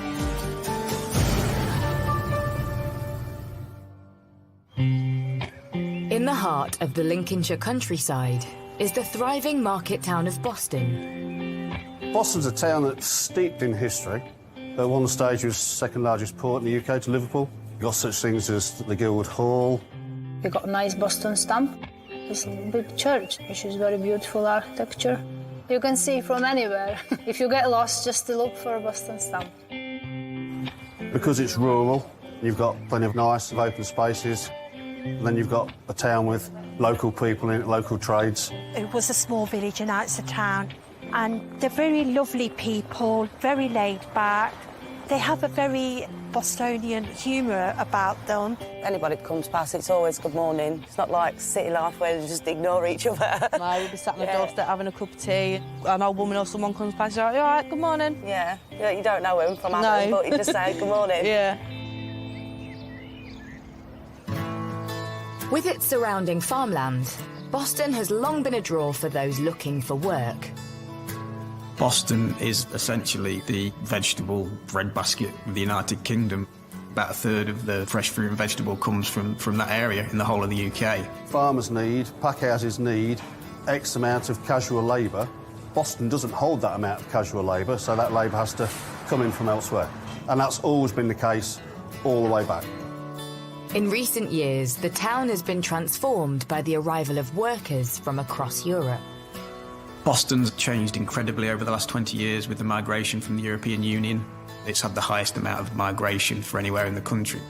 The first wave came from Portugal, but gradually as more Eastern European countries came into the EU, it was predominantly Baltic states, Lithuania, Latvia, and then Poland, and latterly Bulgaria and Romania. Many European people here. There's lots of factory and field work jobs around. Many cabbages. That's where you got sprouts for Christmas. So we are not that bad. 33-year-old Marina Urte moved to Boston in 2007 to start a new life for herself. Marina came from Latvia. She found work at a fruit packaging plant, and I think she was fairly popular there and well-liked. She was more crazier than me. No, she was a lovely girl. She was beautiful, quite popular. When she started her work, she'd been offered higher position than other people. She was like a leader. She was known as being quite frank and quite honest, but also a hard worker. She wants jobs done right. She would tell you where to go, what to do and how to do. And if obviously somebody was doing something wrong, she wouldn't be quiet. Quite perfectionist. We were working together in the same factories and we would go out partying sometimes, but I would say most of our time we would spend at the job. Me and Marina, we were similar in terms of career progression and temperament and wanting to improve, earn more money and create more comfortable life for us. Marina had settled into Boston, and with a steady job and a new group of friends, she met 33-year-old Gytis Griskavikas. She met Gytis in 2009. He came from Lithuania. He used to work with us at the factory as well. He was a very nice, intelligent guy, very friendly, very caring. And I just remember that he turned up at our door, taking her out somewhere. They were really happy, they were really in love. And they married quite quickly, I think, in 2010. They have a nice wedding, and she have a nice dress, and it was like a fairy tale, like a big love story. They loved each other, and they was really in love and happy. He was flying, and he had all the sparks in his eyes, and Marina, so yeah, they were in love. And it wasn't long before Marina and Gytis decided to start a family together. In November 2010, Marina gave birth to their baby daughter. She was very good mommy. She adored the little girl. She was always calling her little princess, always. Gytis, likewise, was also a good husband and a good dad. They were a normal, happy family. Sadly, the relationship between Marina and Gytis didn't last. But they both agreed to raise their daughter together whilst living separately. And as Marina continued to impress at her job, she began to think big for her future. She was always taking care of flowers, and she always dreamed to have some little shop with many different kinds, and she would sell them for special occasions like weddings or big birthdays.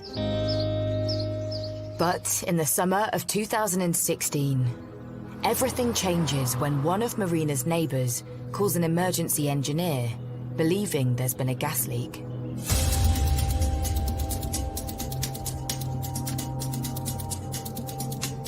The next door neighbour smelt something under her stairs.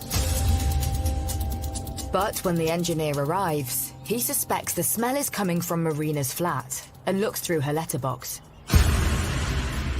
They spot a smouldering fire and call the fire brigade immediately. Fire rescue. Oh, hello. I've been called to the downstairs flat, but we can smell smoke from upstairs, and there's fire damage to the stairs. Right, okay. I remember learning there'd been a fire in the Elizabeth Road area of Boston. I don't think there was any obvious sign of a fire from outside, but certainly the neighbours were aware that it had been a fire. The lady from downstairs thinks there'll be somebody inside upstairs, but we can't get up the stairs because they're too damaged. Okay, we have got fire crews on the way to it, okay. Firefighters force their way into the flat and put out the smouldering fire, whilst checking if anyone is home. At first it appears empty, but as the crew enter the bathroom, they make a shocking discovery.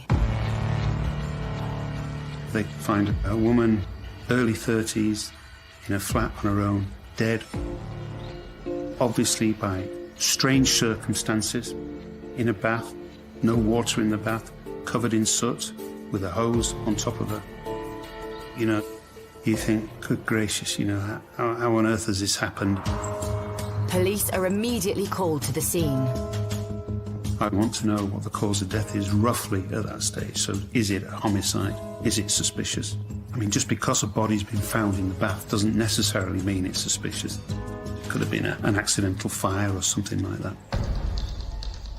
Police quickly established that the dead woman is Marina Ertey.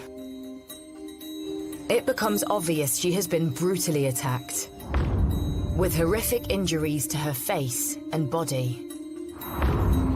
A murder investigation is immediately launched and officers secure the scene.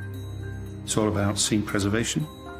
The scene can tell you a phenomenal amount, and the last thing that you need is that scene corrupting. News of Marina's death quickly spreads through the street. We all gets moved out of the flat, and then the next hour or so, turns out she's been murdered in a bathtub. We never, ever thought for a second that there was a murder. We just generally thought there was a fire. Not something you expect to happen on your doorstep. It's just crazy.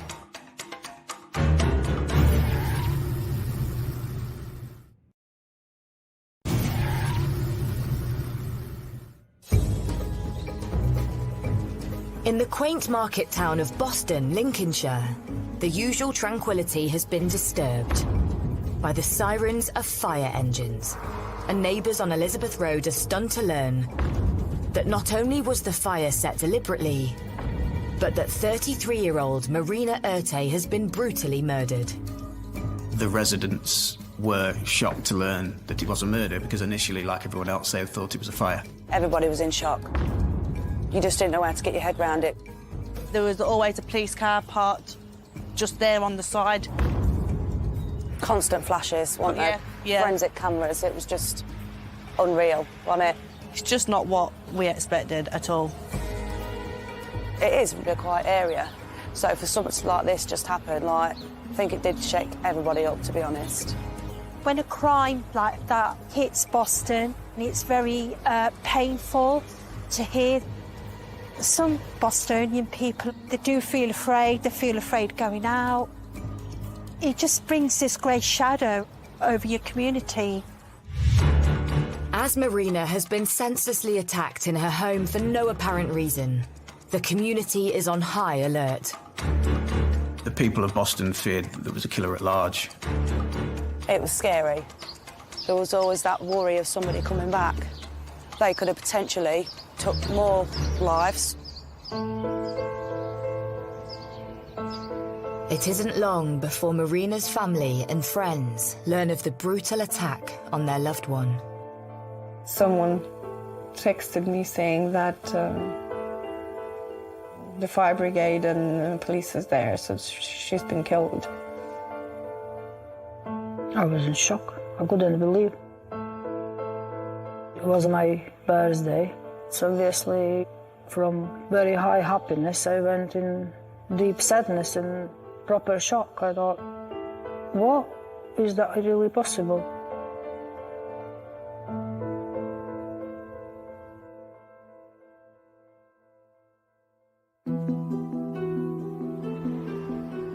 With a murder investigation underway, police need to establish a timeline of Marina's last known movements. There's all sorts of inquiries that need to be made. We would have people immediately looking for CCTV in the area. We'd have people very, very quickly knocking on doors to find out who's been seen in the area, who hasn't. We need to find out when this happened, because that's the starting point, isn't it? When was she last seen, and who was she last seen by? Also, where she worked, who she would normally work with, when should she have been in at work last? Officers speak to Marina's colleagues at the fruit packing factory where she worked and narrow the time frame on her last known movements. Police discovered Marina hadn't turned in for work 5 o'clock that morning. So clearly, whatever had happened before that time. And that's absolutely key part of the investigation. Back at the scene, police and fire experts examine the cause of the fire and quickly establish it had been purposely set after Marina had died. The early forensic evidence showed that a fire had been set in the flat, but it didn't take properly, so the house wasn't badly damaged by fire. The fire didn't really take, I think it was just slow burning. But if they'd done a good job on the fire, it could have just took this whole block. That was scary. With the fire having been set after the attack, detectives speculate whether Marina's killer had tried to destroy evidence at the scene.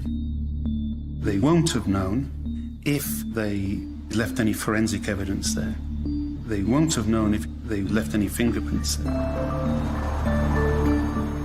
They won't have known for sure that someone didn't see them either going or coming back. Forensic experts are called in. They need to examine the scene to find any clues that might point to Marina's attacker. When we got there, it was obvious that I wasn't able to do my job. The reason I couldn't do it is because the fire that was started on the stairs had produced a certain excessive amount of soot throughout the flat. And the whole flat was covered in a thin layer of soot, which meant you couldn't see the blood.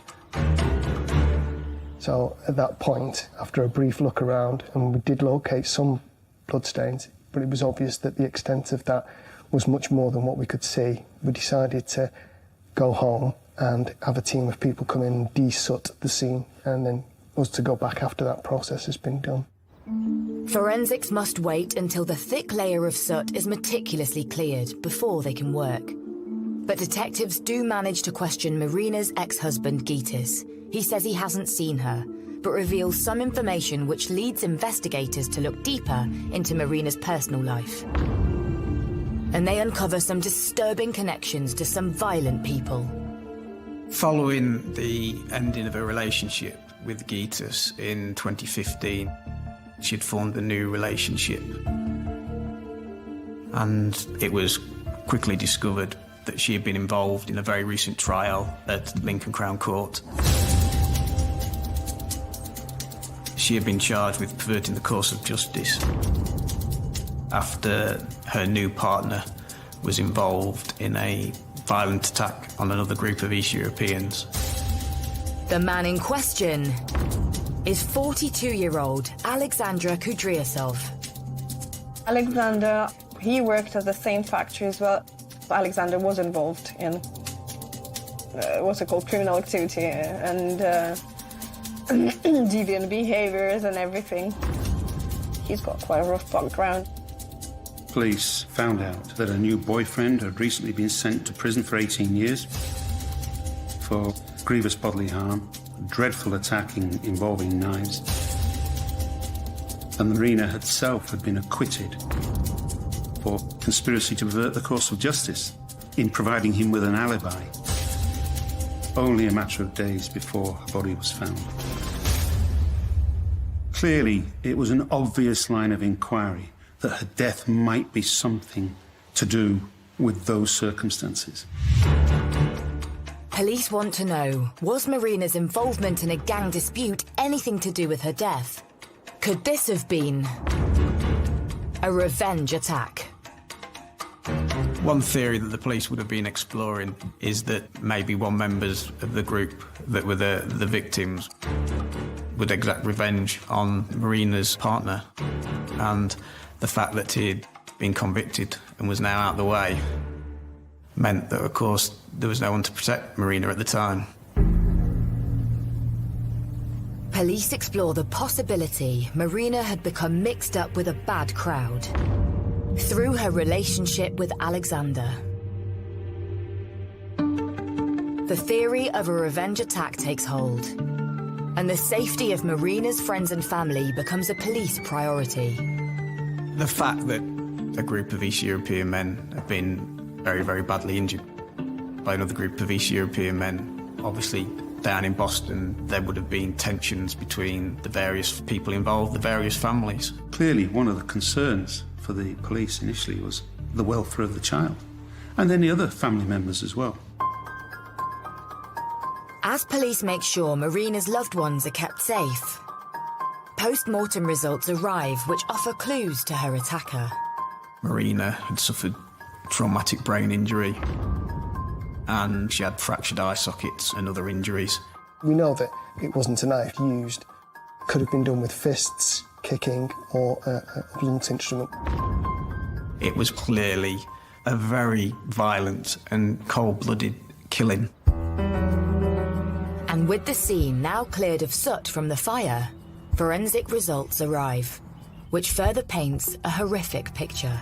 What we found was a large pool of blood in the living room with smears around it, and there were small spots of blood radiating from it, indicating that there's been impacts in that area, probably into Marina herself.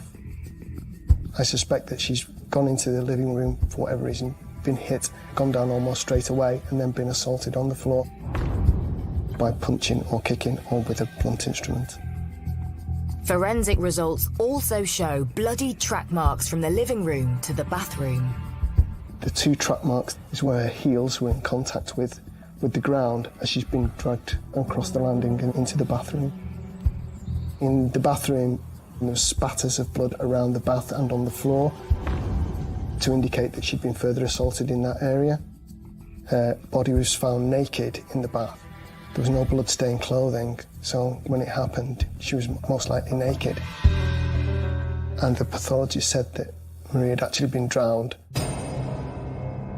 by having the shower head forced into her mouth, and it was that one which actually killed her in the end, was the cause of death. But who could have carried out such an horrific attack? Had Marina become sucked into a gangland dispute and paid the ultimate price for it? We'd heard that she had gone to court to do with this gang-related thing. Yeah. We thought she'd just got her. They'd found out where she lived and got her.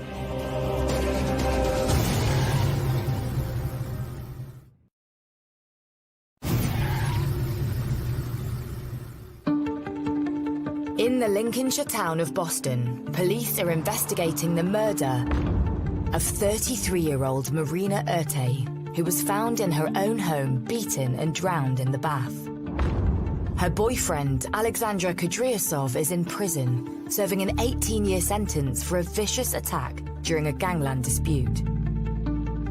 Whilst he is ruled out as a suspect, There are suspicions that Marina has been murdered in a gangland revenge attack. After it happened, we used to see this really spruced up black car coming past. We kept thinking, oh, is this to do with, like, this gang-related thing? That's pretty much everybody's first thoughts, wasn't it? But police are keeping an open mind. It's the age-old adage, ABC of investigating. Accept nothing, believe no one, and check absolutely everything. If it was anything to do with the grievous bodily harm trial and Marina being acquitted of conspiracy and almost a revenge attack by perhaps those people that had been the victims in the first place, one would expect it to be almost tit for tat. Revenge is usually about, I'm going to give you what you gave to me. That's what revenge is. Revenge doesn't normally extend to attacking a defenseless woman in her own home, viciously and violently over a prolonged period of time. That, to me, was not a revenge attack. Police also suspect that the lack of a forced entry points to a different explanation. That immediately means to me, this is personal. That would be my first thought there. This is not a random attack. This isn't a burglary gone wrong or anything like that. This is personal, for some reason or other. Whoever did this to Marina knew her, and Marina knew them and had let them in the house. With this latest theory, police look closely at Marina's inner circle. One of the key elements is always to find out who saw the victim alive last. Police would have been looking to question those who were closely connected to Marina.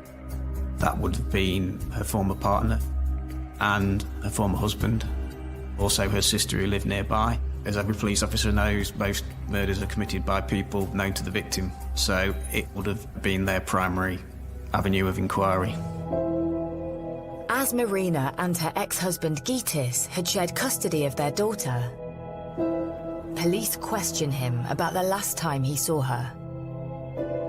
Under questioning, Gitis did disclose his movements on the night and day before the murder.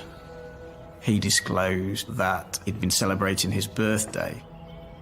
He immediately said, yeah, Marina had come to his house. They'd then gone to a supermarket and bought some whiskey, and then gone back to her flat. This would have been late in the evening into the early hours of the next day. And he said that he left Marina's flat at 2 o'clock in the morning, and that when he left, she was fine. They had a pleasant evening, they'd had a few drinks, but there was nothing else. He was saying, it's not me. With Gitis admitting to being with Marina on the night of the murder, but claiming to have left on good terms at 2 a.m, investigators have little else to link him to the murder. But he'd said that he'd been at the flat the night before. That poses actually an interesting dilemma for a senior investigating officer. Is what do you do with that? It's only suspicion. There is no hard evidence. You are hoping you're going to find some hard evidence through maybe forensic examination of the scene, CCTV, or anything like that. But that takes a long time. Even without evidence against Gitis, police need to act fast in case he is in any way connected to the crime. As the senior investigating officer, it's your decision whether to arrest a suspect, and not only whether to arrest a suspect at that time, when you do it and under what circumstances. The senior investigating officer in this case took the view that it was the most advantageous way for the investigation was to make an early arrest. Gitis Griskevicius is arrested on suspicion of the murder of his ex-wife Marina. Won't have been an easy decision. There would have been a train of thought undoubtedly about, well, there's no evidence here that he's involved. There will have been opinions within senior officers, probably more senior than the SIO in this case, that he shouldn't have been arrested. We would know that we'd only be able to keep him in custody a maximum of 24 hours, and if no evidence came forward during that period of time, he'd have to be released, So it's not a straightforward decision. With the time ticking against them, police further question Gitis under caution. He gave the same story as he'd done before he'd been arrested, that he'd been there with Marina voluntarily, he'd left around 2 o'clock in the morning, and she was fine when he left her. But with Gitis now in custody, police can delve deeper into his life to find any evidence that might connect him to Marina's murder. Once we arrest him, the purpose of that is to enable the police to search the house, search his vehicle, search him, examine him for any injuries. On closer examination, officers notice an injury on Gitis's right hand, which he explains was caused by an accident. Despite the suspicious injury and Gitis being the last known person to see Marina alive, the police have no further evidence. And Gitis has been in custody for almost 24 hours. One has to make a decision. Have we got enough evidence here to charge him? Clearly they hadn't. Gitis is released on bail. The news obviously left question marks for people in the area. Was this the man? Had they caught the killer?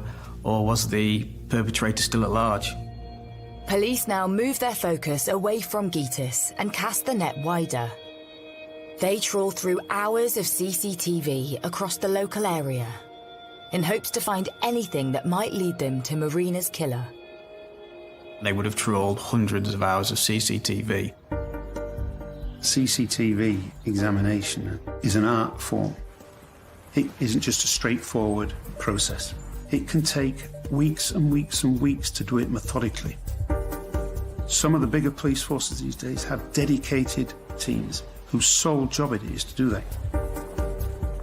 And after hours of examination, police find footage from the early hours of the 20th of May, the day Marina was thought to have been murdered. And it places Gitis back in the frame. They managed to find him on CCTV. The footage shows Gitis running towards Marina's house at 9:30 p.m. Rather than he had claimed, heading there with Marina after a party at his. Then, 2 hours later at 11:30 p.m, Marina and Gitis are seen together at a nearby supermarket. And then, crucially, he is caught on camera returning to his house much later than 2 a.m, the time he told police. So he hadn't left Marina's home at 2 o'clock in the morning and gone straight home. He was seen around 7:30 in the morning, and I believe he got back to his own premises around about 8 o'clock in the morning. So straight away they know he wasn't where he said he was, when he said he was there. The story he gave from the outset was a pack of lies. The CCTV footage disproves Gitis' story and places him near to the scene on the morning of the murder. But the police still need more evidence to strengthen their case. The police would then start thinking, well, how can we bolster this circumstantial evidence? The police then begin to find other pieces of evidence that link him to the murder. A pair of his shorts were found in his washing machine, which he was seen to be wearing on CCTV. And lo and behold, no blood was found on the shorts or anything like that. But the police would then say, well, where's the hoodie that he was wearing? Where are the T-shirt that he was wearing? Where's his footwear? Where are his socks? None of which was ever found. The fact that he couldn't account for that, again, just adds to the circumstantial evidence. Gitis' phone is seized and searched, which raises further suspicion. They found he had inadvertently wiped all the data off his phone. The police believe Gitis deliberately wiped his phone to hide incriminating messages. But with the only evidence being circumstantial, and forensic results from the scene showing no strong link to Gitis being the killer, will it be enough to charge him for murder? Or will the theory of a gang-related revenge attack for the crimes of her boyfriend hold the truth to the killing?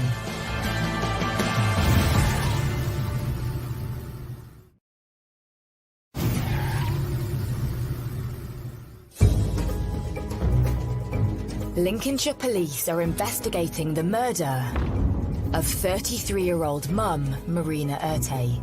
And although they have circumstantial evidence that links her ex-husband Gytis Griskevičius to the crime, they are lacking forensic evidence. Meanwhile, her new boyfriend is serving 18 years in prison for a violent assault on a rival gang, and there's a theory Marina could have been killed in a revenge attack. Then the police make an announcement. The Crown Prosecution Service has decided to send the case to trial. And it's Gytis they believe is the killer. Following the CCTV and other pieces of evidence, Gytis was rearrested and charged with the murder. Gytis pleads not guilty. And with the evidence being mainly circumstantial, the police have their work cut out to prove there is enough to convict him. Certainly the lead up to a trial for murder involves a phenomenal amount of work.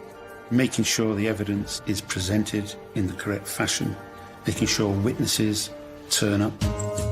My feeling at the beginning of every murder trial I've been involved in was a fear of being perceived to have let the victim and the victim's family down. They are completely beholding upon you as an individual to bring some justice for their loved one. In March 2017, the trial into Marina's murder begins at Lincoln Crown Court. And as Marina's friends and family enter the courtroom, they come face to face with her alleged killer. When I came in, he looked at me with the eyes full of almost tears, and he looked at me as if I didn't do it.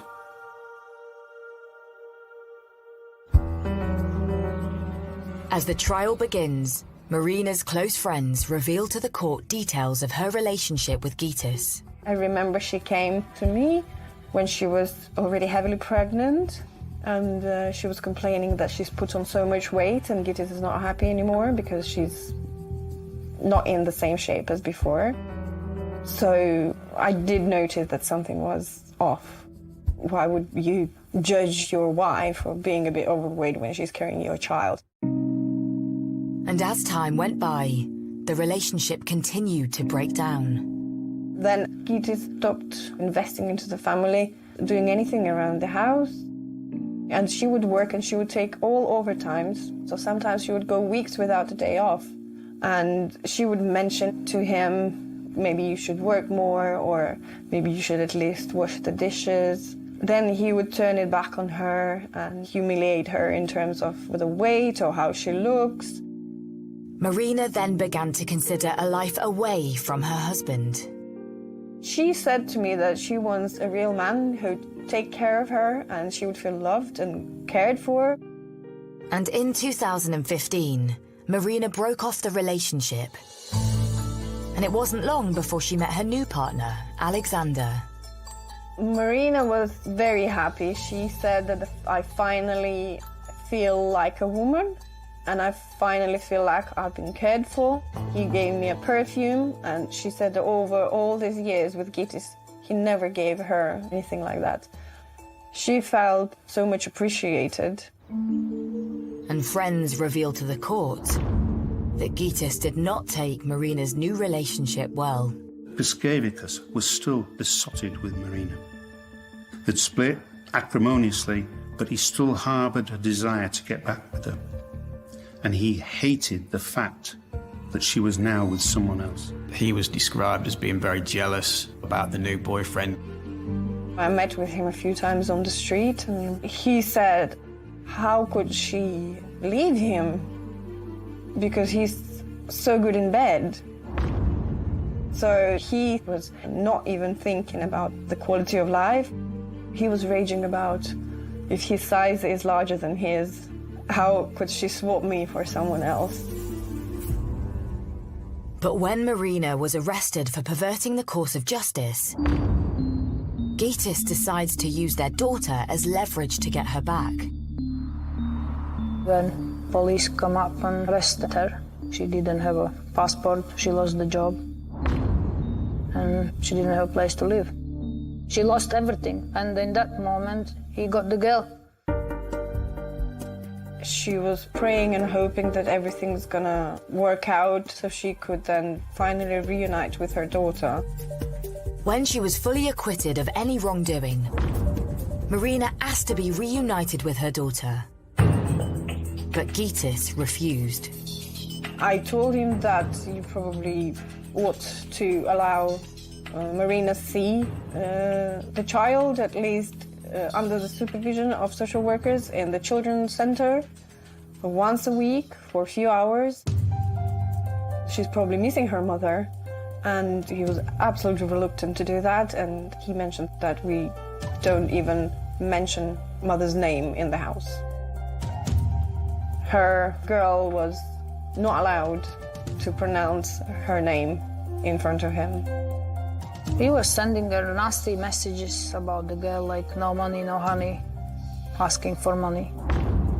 Then he was taking girl out from the country, which she supposed not to do, and then posting in a Facebook saying, oh, hello, we are here. That was very nasty. And things only got worse for Marina. Marina had made all sorts of complaints against Griskevicius. She couldn't prove any of them. I think her vehicle had been damaged, she'd had a pedal bike stolen. She didn't know that it was him for sure, but she thought it really was, and it frightened her. There were a couple of occasions when she went to the police because he was seen filming her on his mobile phone, arriving at her house unannounced, and it spooked her to such an extent she went to the police. I think Marina had confided in certain friends that she was worried that Gytis was stalking her. She rings me one day, she says, he was standing on the corner of the street looking at the house. However, in the last few days of Marina's life, hers and Gytis' relationship seemed to rekindle. They restarted the communication. She rang me and she was so happy to say, oh, you don't know what just happened. I will see the child soon and he's talking to me in a nice way. And she was willing to resolve the conflict for her, for the daughter, and for him, for Gytis even. Just before the day, she rang me and she was very excited. And she said, he said that he loves me and he wants to get back. He's the father of my child. Maybe I should, maybe I shouldn't. And he wants to come over. He wants to celebrate his birthday with me. And I did tell her, do not meet him on your own. Griskevicius was still besotted with Marina. I think he saw an opportunity there to say, right, I'm the father of your child. This is my birthday. Let's celebrate together, give it another go, and rekindle our marriage. Back in the courtroom, it appears with only circumstantial evidence, Gytis could still walk free. But then a new witness takes to the stand and flips the case on its head. This individual contacted the police and said, this guy admitted to me what he'd done. He admitted to me that he'd murdered Marina, and then he admitted that he'd set fire to the premises. And I'm prepared to give evidence to that effect. After a grueling 2-week trial at Lincoln Crown Court, the jury returns its verdict. Gytis Griskevicius is found guilty of Marina Urte's murder. He is sentenced to life with a minimum of 23 years in prison. The guy came and gave his evidence, and obviously the jury took it on board, and ultimately, with that and with all the circumstantial evidence, unanimously convicted him of murder. He's got to spend 23 years in jail before he even becomes eligible for parole. That's a long time by anyone's book. But you know, He committed one of the most horrific crimes you can imagine. On the defenceless mother of his own child, my view is that he deserves every one of those 23 years. But why did Gitis decide to kill Marina? On that fateful night on the 20th of May 2016. I think it was about the fact that she was shunning his advances. Even though her new boyfriend was going to be in prison for 18 years, she still wanted to stick by him. He couldn't bear the thought of that. And I think he thought, well, if I can't have you, no one else can. I think Gitis was jealous and had been humiliated by the new relationship, and that was his motive for the murder. He'd taken the poor woman, battered and beaten, from one part of the flat to another, where he attacked her again, bundled her into a bath, and then drowned her with a hose. I mean, how callous and calculating can he get? And for Marina's neighbours, her killing still haunts them to this day. I always get the question, did you not hear anything? I'm like, no, I didn't. I'm like, so wish I did. It was in my mind for a very long time, thinking, why the hell could I not just hear anything? And then maybe we could have given her some hope. No matter how much danger I'd be in, I would have busted through the door and tried to help. 100%. If I'd have heard anything, I'd have gone straight in there and tried to help her. Even though I'd be putting myself at danger, I'd still help her, because nobody deserves to lose life like that. And for Marina's friends and family, with the case behind them, they are slowly coming to terms with a life without her. The biggest thing I miss about Marina is her liveliness. She was very, very positive girl, full with ideas, full with life. I miss everything about her because I don't have anyone similar to her.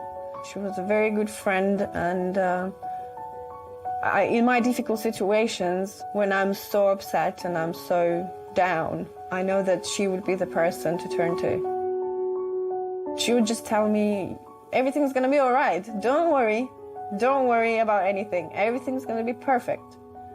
And she had so much power in these words that I would straight away feel better. Yeah.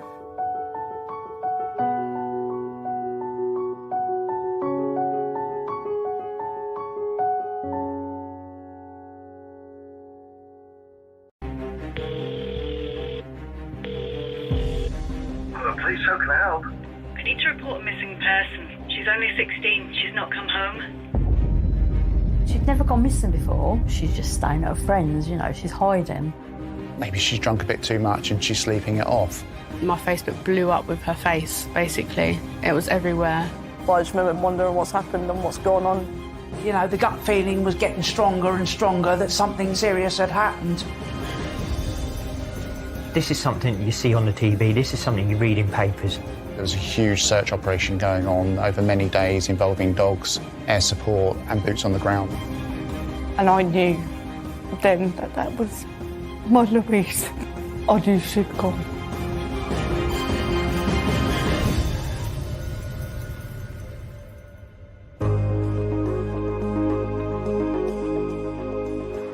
In the Hampshire town of Havant sits the close-knit community of Lee Park. It's a nice, quiet area. It's nice living here, friendly. My neighbours are really nice, you know. It's a very, very cosy area to live in. I've lived here 47 years now. People's all lovely. I enjoyed the place, I really do.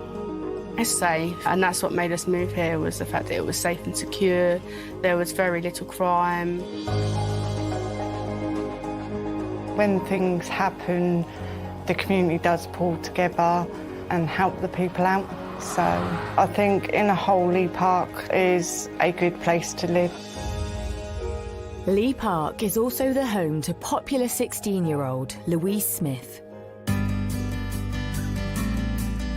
As a baby, like as a newborn, she was really just quite a quiet baby, to be honest. She used to sleep through the night regularly. She was just a really good little girl. Bradley, my brother, used to come and stay with me with her, And she'd just come in and say, can I play with your shoes, Auntie Hayley? She'd go in my shoe cupboard, get all my shoes, and she'd clonk up and down the kitchen and in the hall, and she loved it. She loved dressing up, you know. She was just like, oh, she was just a lovely little girl, really good girl.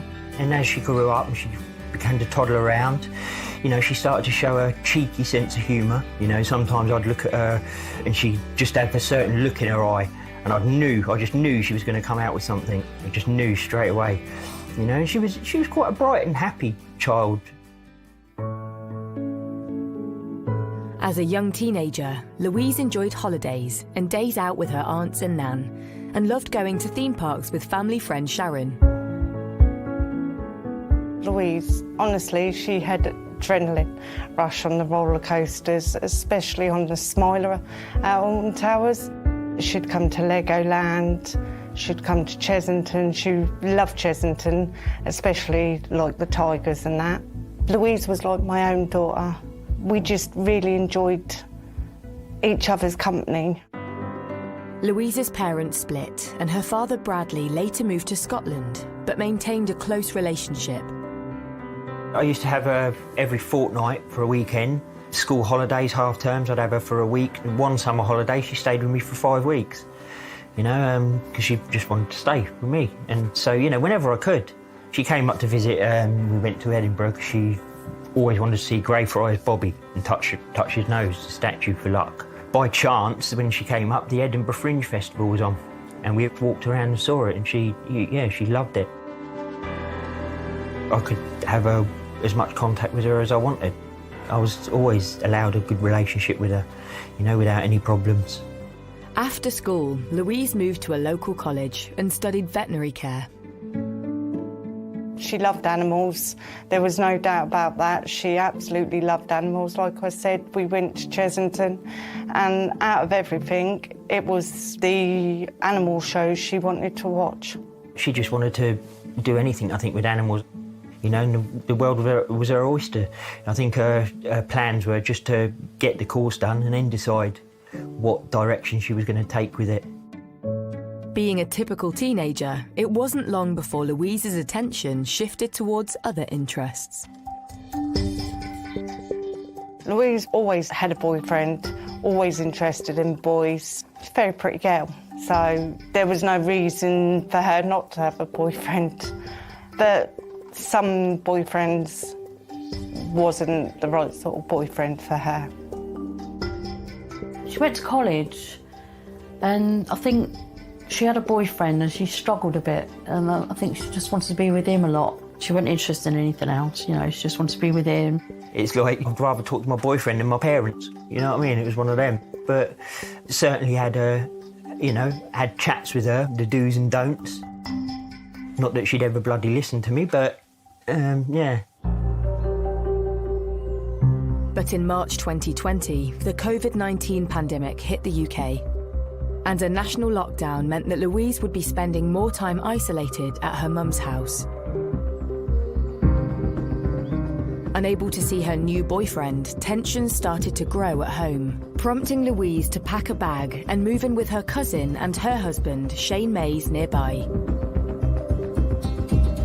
And to begin with, she seemed happy. But a few months later, everything changed. After Louise moved in Lee Park, she was regularly texting her friends saying how they treated her like a child. Having had an argument, Louise left the home address on the 7th of May. She was contacted numerous times on her phone, I think over 50 times, and didn't respond. But at some point, Louise decided to go home and clear the air, and things were sort of getting back to normal. After making up with her cousin and Shane, the following morning, Louise makes plans for a special national holiday.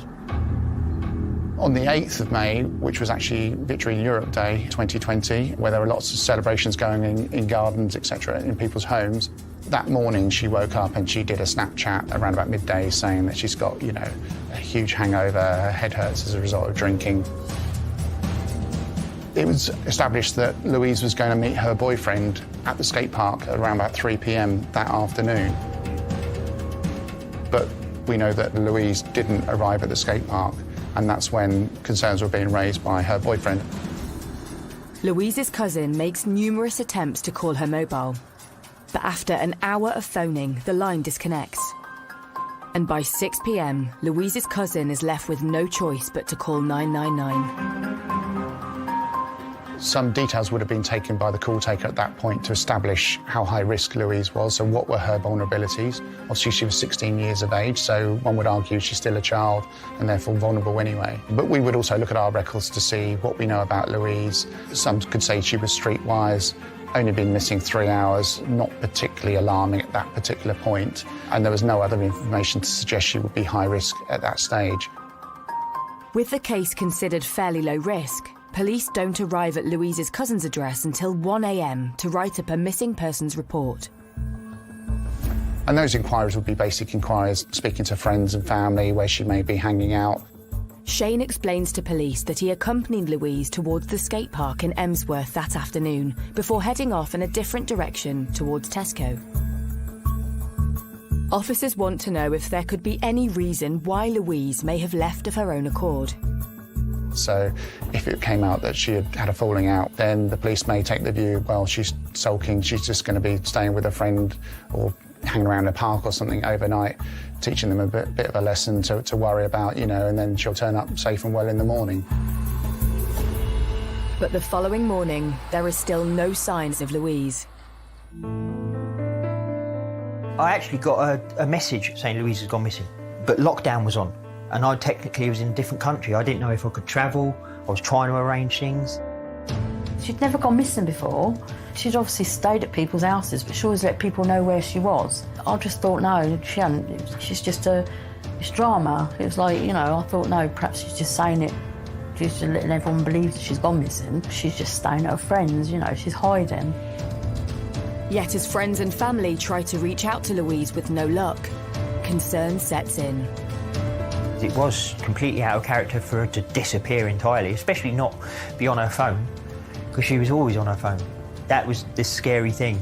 That was the thing that niggled in my mind, you know, and made me think, maybe something has happened, maybe something has happened. But I tried to block them thoughts out and think of it differently and go, no, she's just missing, she's going to turn up, because the alternative was just too upsetting.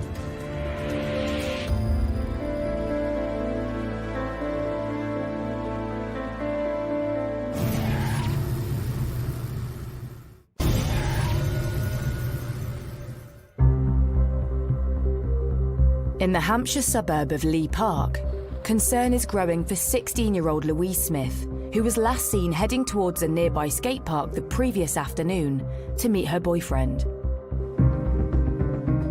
And with a missing person investigation underway, police attempt to paint a picture of Louise's life before she disappeared. I would describe Louise as a typical 16-year-old girl. She was going through that phase with her mother where she was starting to rebel a little bit. She wanted her own independence. They would regularly have arguments at home. She wanted to spend more time with her boyfriend. And you've got to remember, this was at a time during the pandemic when lockdown was occurring, and so tensions were high in most households, I would suggest. Police also take into consideration what else was going on during the day Louise vanished. The day that Louise went missing was the 8th of May, which was VE Day, and that was being celebrated nationally. So there were lots of parties going on, but because this was lockdown, the government restrictions at that time meant that you could only celebrate in your garden. But there was a huge party atmosphere going on within the community. And again, as a police officer, you're thinking, well, perhaps Louise has gone to one of these parties, and maybe she's drunk a bit too much and she's sleeping it off. If she's gone to friends and it is during lockdown, then potentially the friends might be thinking, well, I may have committed an offence here during lockdown, and I don't want to tell the police that Louise is staying with me. So there's some additional difficulties at that particular time with that missing person inquiry. As the hours tick by, police dig deeper, questioning friends and family in the hope of finding clues into Louise's disappearance. Louise was 16 years of age. She's vulnerable by definition of her age anyway. We know that she'd had problems at home in the past. We know that she'd had mental health problems, and also she was using alcohol. So all this information coming in really ramps up our concerns and makes her a high-risk missing person because of those vulnerabilities. And so her being out and not in contact with anyone is really concerning for me, because she's a risk, and not just to family members, but other people out there could take advantage of her. And as night turns to morning, police issue an appeal to the public for sightings of Louise. When she didn't materialise the following day, that's when the concerns were raised. And so, as you would normally do with a missing person inquiry, you would release details of Louise's image to the local media. You'd be asking for the public's help. Did you see Louise? Was she at one of these parties? So I'm on a lot of Facebook groups, local Facebook groups around the area. And there was missing pages saying that, have you seen this girl? But yeah, it was just, my Facebook blew up with her face, basically. It was everywhere. When we found out Louise was missing, I said we was all worried about her. I just remember being there, missing posters, being around, everyone wondering what's happened and what's going on. It certainly took off on social media, and the community were doing all they can to try and find Louise by reposting the appeals that the police had put out. Police continue to focus their inquiries in the area where Louise was reportedly last seen, the Emsworth skate park. Officers would be tasked to survey the area to see what CCTV cameras were in that area, going along the most obvious routes to take you to the skate park in Emsworth. We would capture that CCTV, which would be quite a time-consuming process, and then someone would have to review that footage.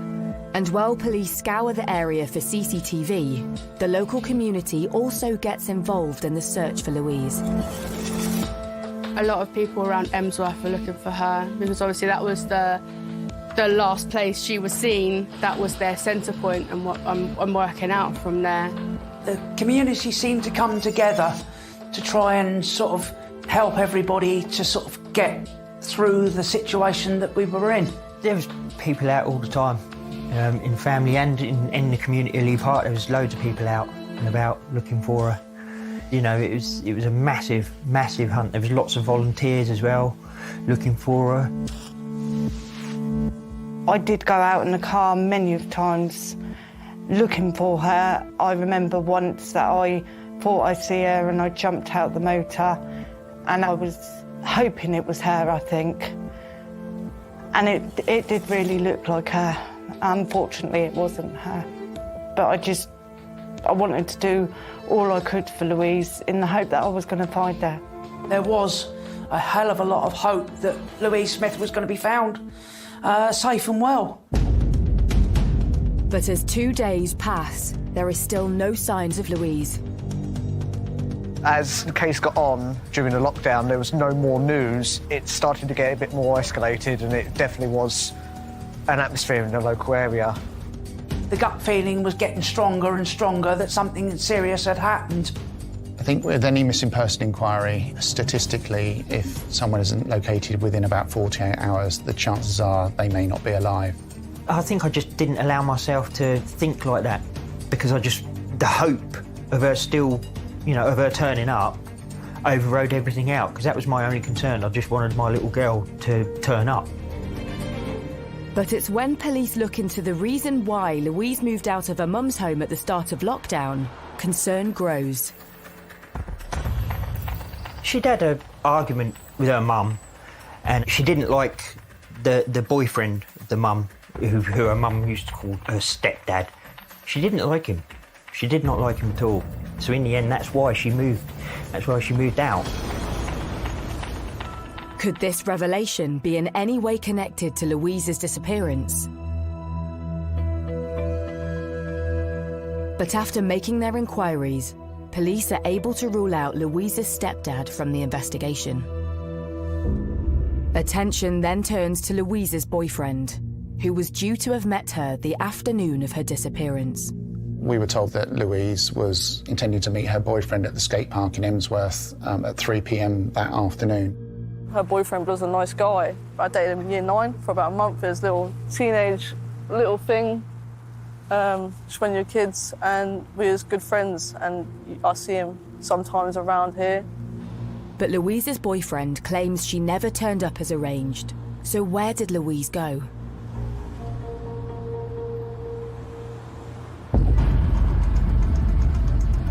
With Louise's phone still switched off, police retrieved cell phone data to try to track her whereabouts on the day she went missing, to establish if she did walk to the skate park.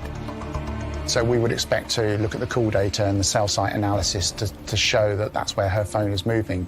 But actually what it did show was that it was moving in a completely different direction towards Havant Thicket. What a phone tells you is where the phone is. It doesn't necessarily tell you where the person is. So it could have been that Louise has lost her phone and someone's taken that phone and it's headed off in that direction. It could have been she'd been robbed and that phone's gone there. So always keeping an open mind. 6 days into Louise's disappearance, there's a sudden breakthrough. 2 people are arrested in Lee Park. I was just shocked. It was something I just thought, this is something you see on the TV, this is something you read in papers, and I couldn't believe it. I was just gobsmacked.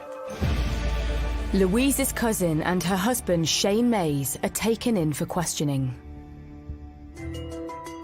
Both were interviewed at length by detectives at local police stations, and Shane was adamant that he had done nothing wrong. As far as he was concerned, he walked with Louise the route that he said he walked towards the skate park, where she was then going to meet her boyfriend at 3 o'clock, and that was the last he saw of her.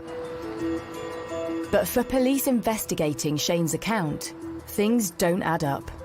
Having trawled hours of CCTV footage of the local area, there is no sign of Louise or Shane heading towards the skate park. An alarm bells start to ring in relation to Shane Mays. You start questioning, well, why is he lying? I think once you establish that perhaps some lies have been told to the police by people that were responsible for caring for Louise at that time, concern starts to raise. The latest evidence raises suspicion against Shane. But what led to his wife's arrest? I think when you look at the fact that she reported her missing only 3 hours after sort of a last sighting of Louise, because for me, a 16-year-old not coming home at 6 o'clock in the evening is not particularly something to be concerned about, particularly when it's not the parents raising the alarm. When you layer that with the other information that we're getting, it's starting to paint a picture that is one of concern. So having exhausted pretty much our inquiries based around the account that Shane had given us and also looking at Louise's phone data, it got to the point where we had made a decision that Shane hadn't been completely honest with us around Louise's movements and her disappearance. And so the decision was taken to arrest both of them on suspicion of kidnap.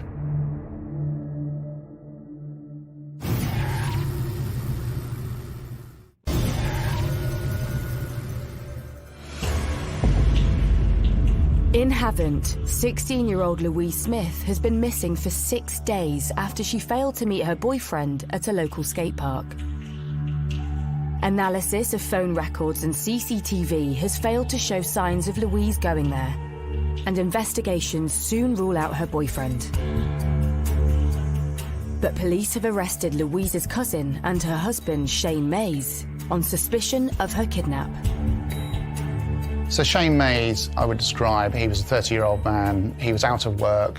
His day consisted of pretty much getting up in the morning, going to the shops, returning home, and then spending numerous hours on his computer, playing games. Didn't appear to be actively looking for work.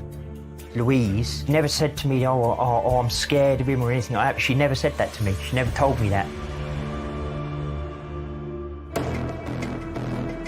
With both Shane and his wife in custody, police conduct a search of their home for any sign of Louise. The police would have been looking for obvious evidence, but also it would have been a forensic search as well. So we would have seized all of their clothing that would have been worn on that day. We would have gone through any computers that were there. We would have taken phones as well to establish their movements, see if there were any other phones that we weren't aware of. Police find no evidence of Louise still in the house.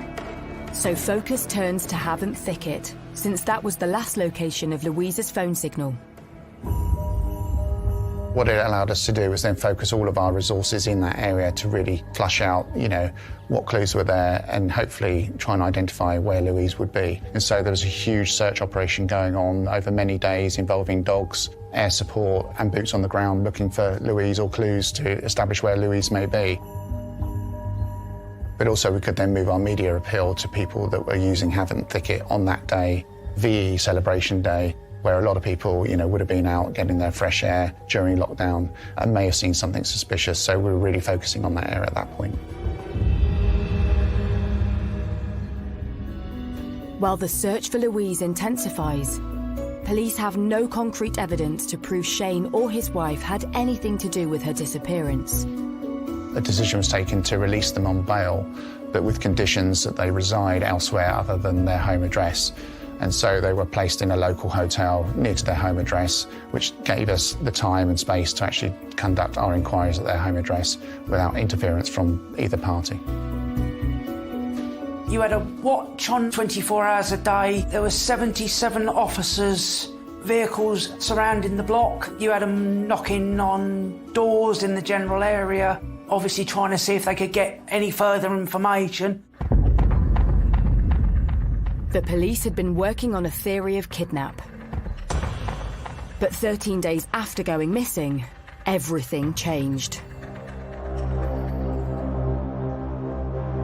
Louise's body was found in the north of the thicket, covered up. Louise's body had been severely damaged, both by fire but also by violence, we believe. There was some attempt to cover up the body with sticks and wood. Clearly a fire had been set. It was fairly obvious at that point that this wasn't an accident, this wasn't self-harm, but this was a murder.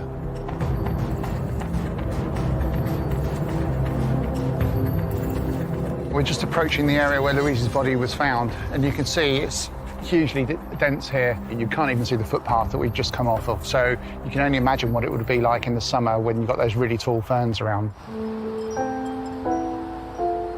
So this is the site where sadly Louise was found, and yeah, I mean there's a fire that's taken place here.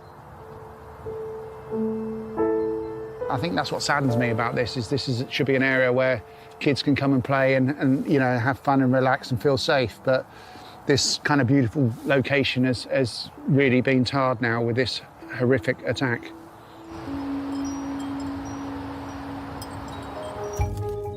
With a body found, the crime scene is immediately locked down and preserved so the body can be formally identified and clues to a potential suspect can be uncovered.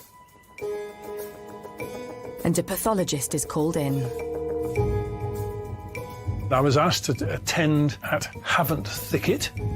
It was very clear from quite a distance away that we were dealing with a severely burnt body. Thinking about the nature of the attack at the scene, it was simply obvious that there was some severe damage to the face. Now that implied heavy impacts of some sort. And it was also clear that a stick had been inserted into the body. That's the sort of thing that could not possibly have happened accidentally. And so it was a question of identifying the particular stick and suggesting to the police how this might be managed. In this particular case, I said to them, I think what you need to do is to collect any DNA you can before anybody touches it. With the true horror of the crime unfolding, the police need to know who could be responsible for such a callous and brutal killing. As far as any more detail is concerned, there was really nothing much I could tell the police otherwise until we'd got on and got the body to the mortuary and examined in more detail. And while Louise's remains are taken to the mortuary and DNA samples taken to the laboratory for examination, it isn't long before news reaches Louise's father while on his way to England to join the search. We was about halfway on the journey when I got the call to say they'd found a body. I was told, you can't tell anyone, you can't tell anyone.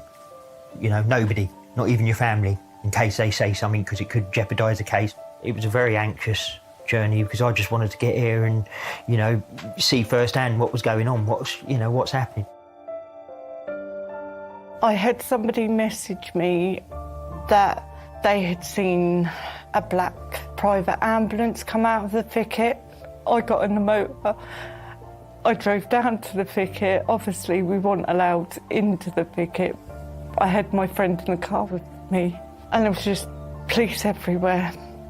And I knew then that that was my Louise.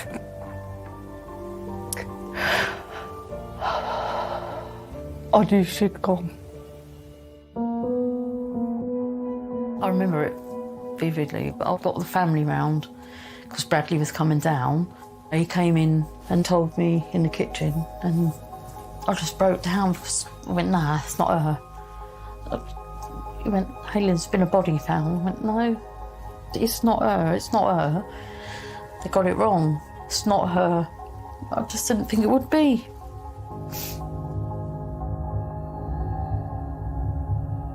The news that everyone feared spreads across the tight-knit community. When I read the story on one of the local community pages saying that a body had been found, they couldn't reveal who it was, but parents of Louise had been told. And it was absolutely horrible. The outpouring of grief was huge within the community, particularly on social media. There was a huge sense of upset and disbelief, and I guess despair, really, and I think the same for the police. I think when you're dealing with a missing person inquiry, you're always hoping that you're going to find that person safe and well. And then when you do find a body, it just punches you in the guts, really. The hunt for Louise's killer is now on. And firmly in the police's sights is one man, Shane Mays. The person who had been looking after Louise. What we found at about 3:10 that afternoon was an image of Shane Mays coming out of Havant Thicket and walking towards his mother's address, which is close by. Having said that, he was at the other end of the town near the skate park in Emsworth. The CCTV evidence places Shane near the scene of the crime. And when police receive forensic evidence, there's a breakthrough. Having carried out a number of examinations both at the crime scene and also through post-mortem examination on Louise, and also the search that we did back at the Mays flat, we were able to establish that we had a DNA match from Shane Mays on a wooden stick that was found at the crime scene near Louise's body. But also a speck of blood was also found on his trainers, which came back to Louise's DNA. Shane Mays is rearrested, but this time he's charged with the murder of Louise Smith. His wife is also rearrested on suspicion of assisting an offender. At a hearing, Shane Mays pleads not guilty to murder, which means a trial will ultimately take place. I'd say the pressure really starts at that point, because you'll then set fairly quickly a trial date where you need to be trial ready. It's a painstaking process. You need to be 100% sure that that is the person that you say is the killer of your victim. After further investigations and without any evidence against Shane's wife, she is released without charge. With all evidence pointing to Shane Mays and a trial now set, the question everyone wants the answer to is, why would Shane want to brutally murder a 16-year-old girl living in his care?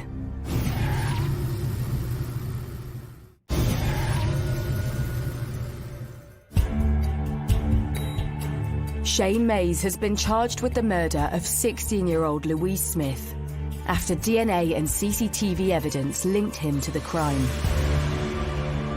While police prepare a case for trial, Louise's family and friends have the agonizing task of saying goodbye to their loved one.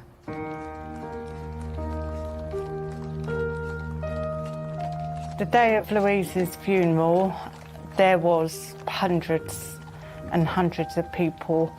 People had gone out and put purple bows the night before her funeral on the lampposts. The community just all pulled together. It was lovely. They all stood out on the streets, and right from outside her house right up to the crematorium. Seeing everybody out there, it was overwhelming. For me, personally, being a very private person as well, it was also quite wonderful just to know that they were there. And Lou would have been looking down thinking, wow, I didn't realise I was so loved. And, everyone was there, everyone. It was just, the world stopped just for a moment, just for her.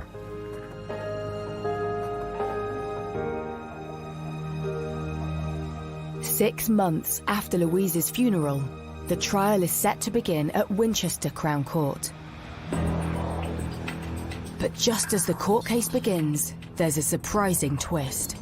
Day one of the trial, his defence team entered a plea for guilty to manslaughter. So effectively he was saying, I admit to killing Louise, but I didn't mean to do it.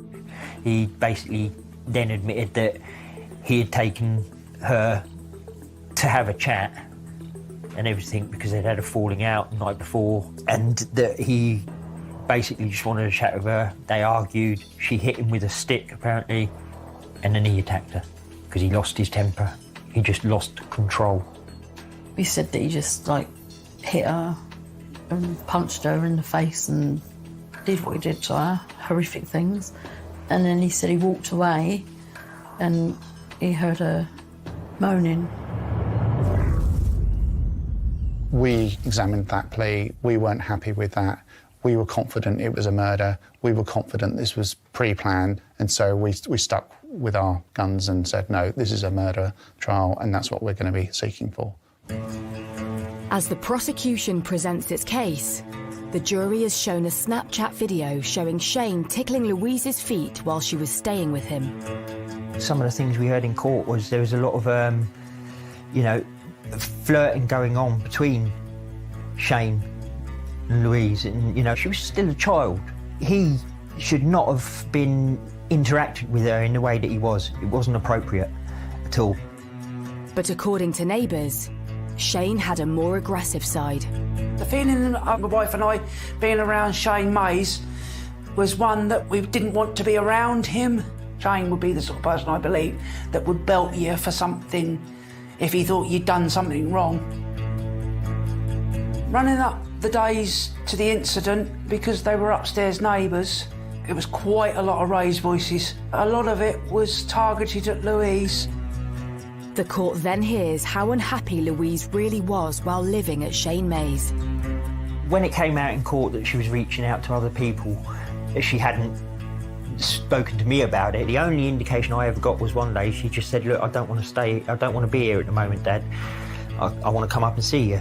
And as I said, lockdown stopped that plan, unfortunately. So it was horrible. It was an awful thing for me to deal with, you know, because I just felt like I'd let her down. 2 days before Louise's disappearance, she phoned me and said she needed some lady products. And I believe that that might have been a cry for help because she wasn't happy. And unfortunately, I blame myself that I let her down. And I do live with that, knowing maybe if I'd gone and took that to her, that she might have just opened up to me and told me. The court is shown CCTV of Louise and Shane walking together the day before her murder. The day before the incident, we actually saw them. Louise did actually say hello, but that was about all. She seemed very reserved. I think Shane was having a really bad influence on her, to sort of try not to speak to anybody, just focusing on getting back up to their flat. The prosecution reveals to the court horrific details from the post-mortem. In Louise's case, the whole central part of her face and both jaws had been broken into many pieces. The lower jaw in a couple of places, and the upper jaw and the whole facial skeleton from the eyebrows down to the teeth broken into many pieces. Implication of that is that there have been some heavy blows from a heavy object.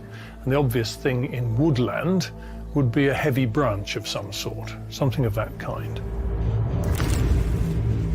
Large parts of the body had been burnt off.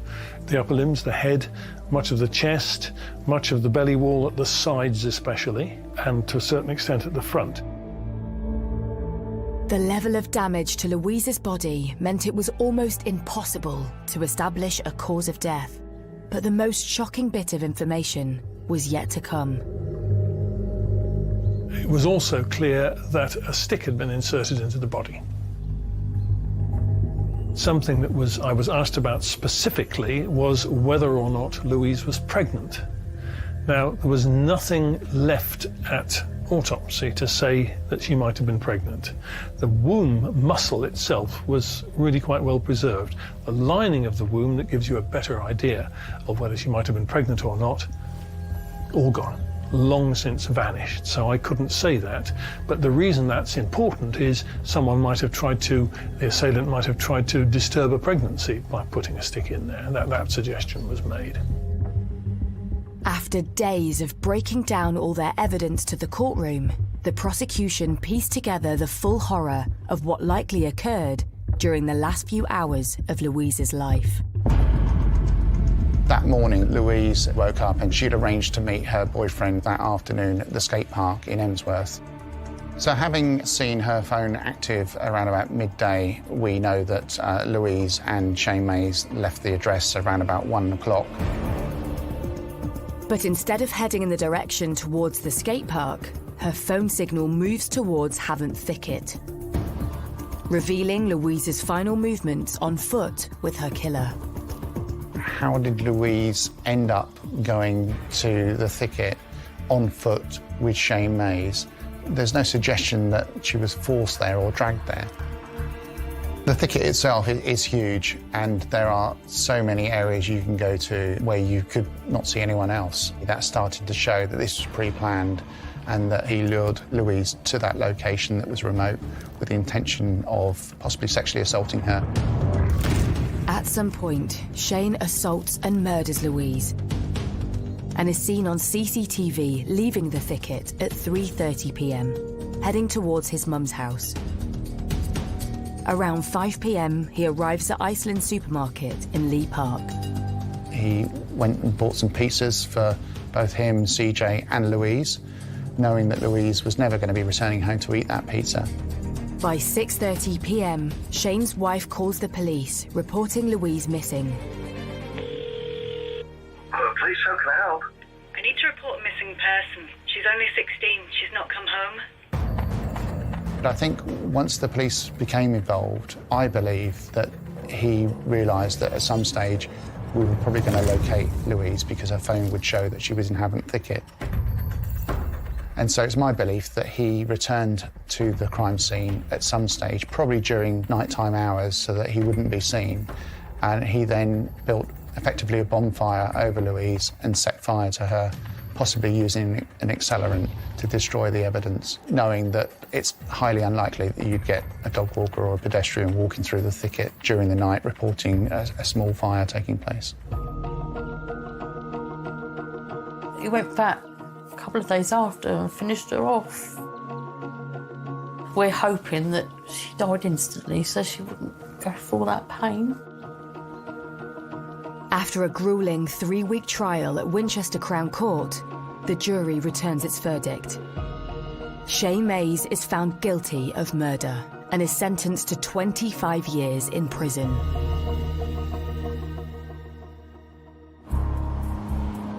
I don't believe he should ever get out. I've always been the one that says, you take a life, you should do a life. I think capital punishment should be brought back. And I think they should lose their life like they took a life, but not straight away. I truly believe if you're sentenced to, as he was, 25 years, that he should serve that 25 years, knowing for that 25 years, at the end of that 25 years, he's going to die. Because that will have to deal with him in his head all the time. It's a psychological thing. And to me, that's a fitting punishment. With Shane Mays now behind bars, Louise's murder leaves a lasting mark on the local community. Now I reflect on it and I think, I wished I'd done this or I wished I'd done that. But obviously what's done is done. I can't do nothing about it. To think that something could happen of someone of her age, someone so young, dying of something so terrible, it makes you not want to walk the streets at night, especially as a female.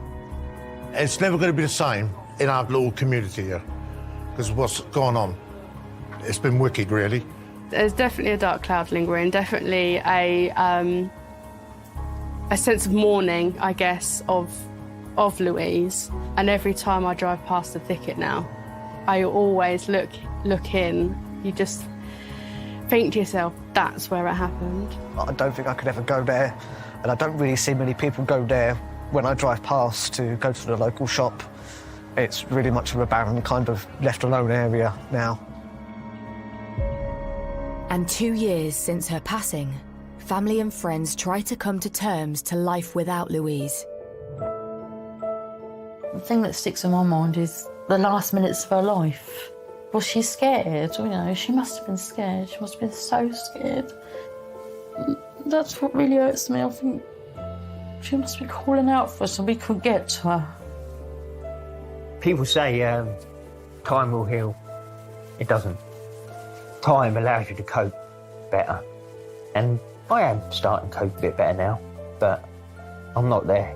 You know, sometimes I'll be having a good time. I'll be having a great day, and then I feel guilty. Because I'm like, why should I be happy?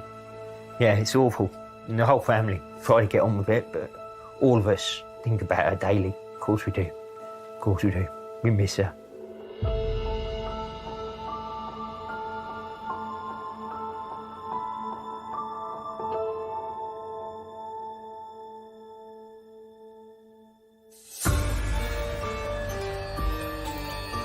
Reserve your spot on that sofa for a front row seat to Super Sunday. It's Liverpool v Man City and the tension will be through the roof. Sunday at 3 on Sky Sports for a 3:45 kickoff.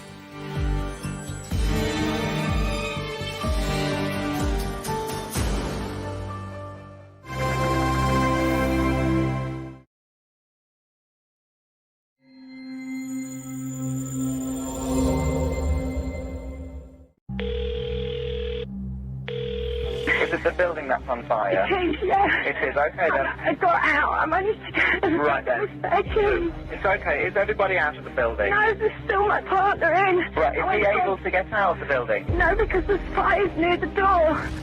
When the call came in, it seemed an unlikely town and an unlikely venue for this sort of thing to happen. At a joinery shop, after tea, when you wouldn't expect people to be working, things just didn't seem quite right. Everybody was really quite worried. You know, it could have been the person that you walked past in the street, it could have been anybody. I don't know how anybody could live with it, knowing that they burnt somebody alive. Everybody was so shocked and everybody was locking up more and feeling a bit worried about it all because nothing like this had ever happened in the village. A few miles from the bustling seaside resort of Skegness sits the small, picturesque market town of Burgh-le-Marche, affectionately known by its residents as the Village. Everybody here calls it a village because we feel like village people. We're so connected and so we help one another. Burgh-le-Marche is a typical Lincolnshire village on the edge of the Lincolnshire Wolds, famous for its windmill, where people are hard-working and just get on with their lives.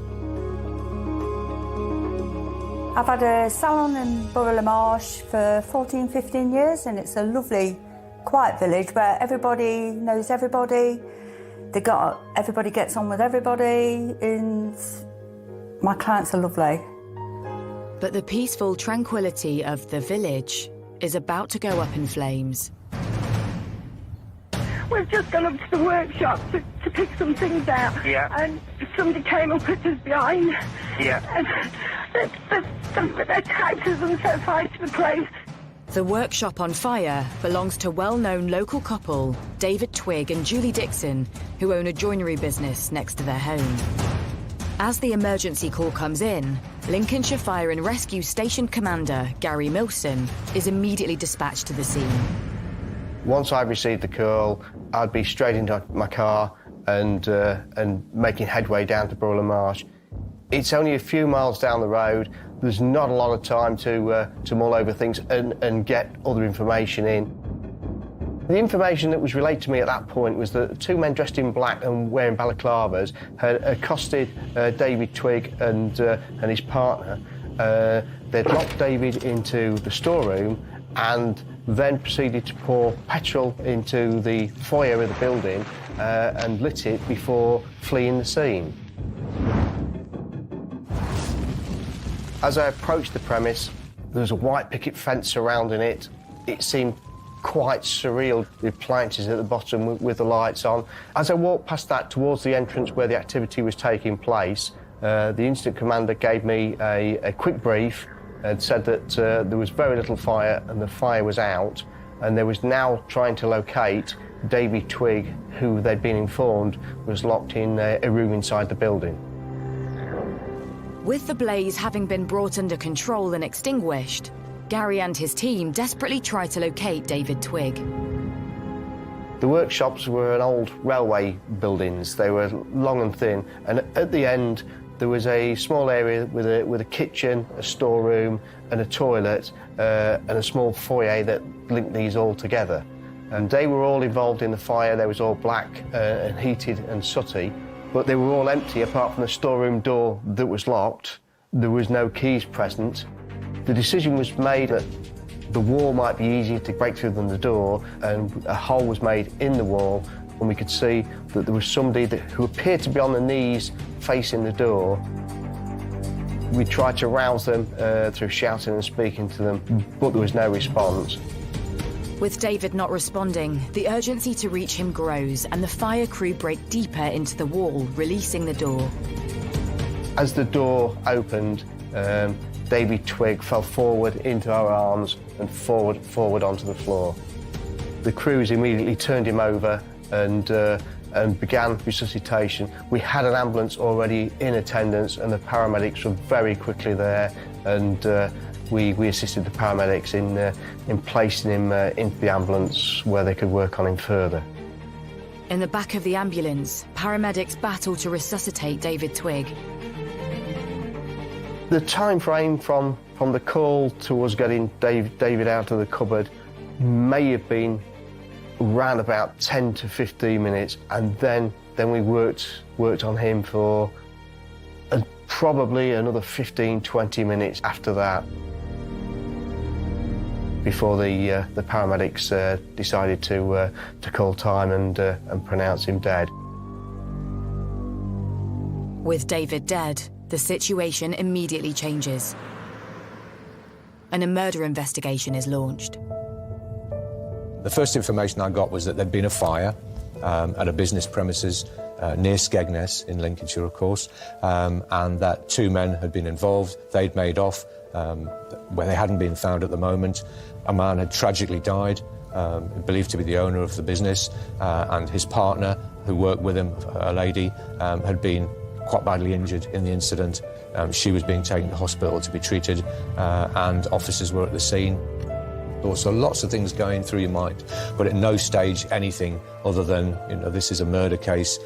It's tragic. David Twigg has died, and we need to find these two people as soon as possible. With fire crews, police and paramedics at the scene, it isn't long before news of the tragedy spreads around the town. It was a big event for Lincolnshire. A robbery homicide in a small village like Borough-le-Marsh is something that had never happened before in my 25 years covering the area, and it may well never happen again. Rumours I heard was they was looking for two men, and my house faces a back field, and of course the drones was going over there. There was quite some noise, and I couldn't believe it actually. The whole village was stunned that something could have happened on the doorsteps. It was big news, and everybody was really quite worried that whoever did it could have been out there and they could have been next. You just don't know. There was a lot of anxiety in the community. Borough-le-Marsh is a long way from the nearest police station, a long way sometimes from the nearest police officer. And local people were obviously very concerned that they may be the victim of a similar burglary.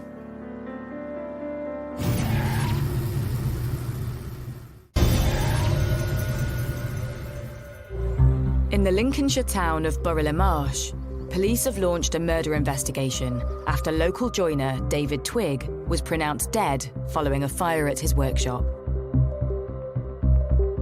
His partner, Julie Dixon, had managed to escape and call 999, reporting that masked intruders had broken in, locked David in the storeroom, and set the place on fire.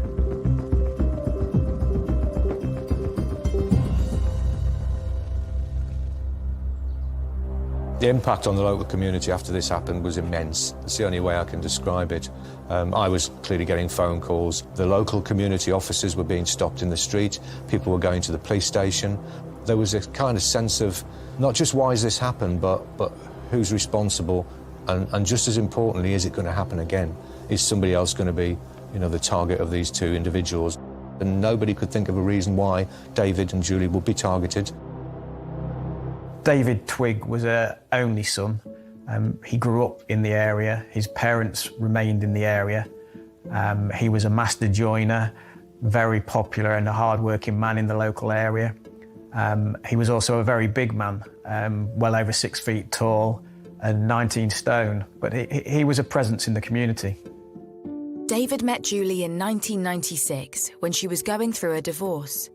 The pair quickly moved in together. They remained together for 15 years.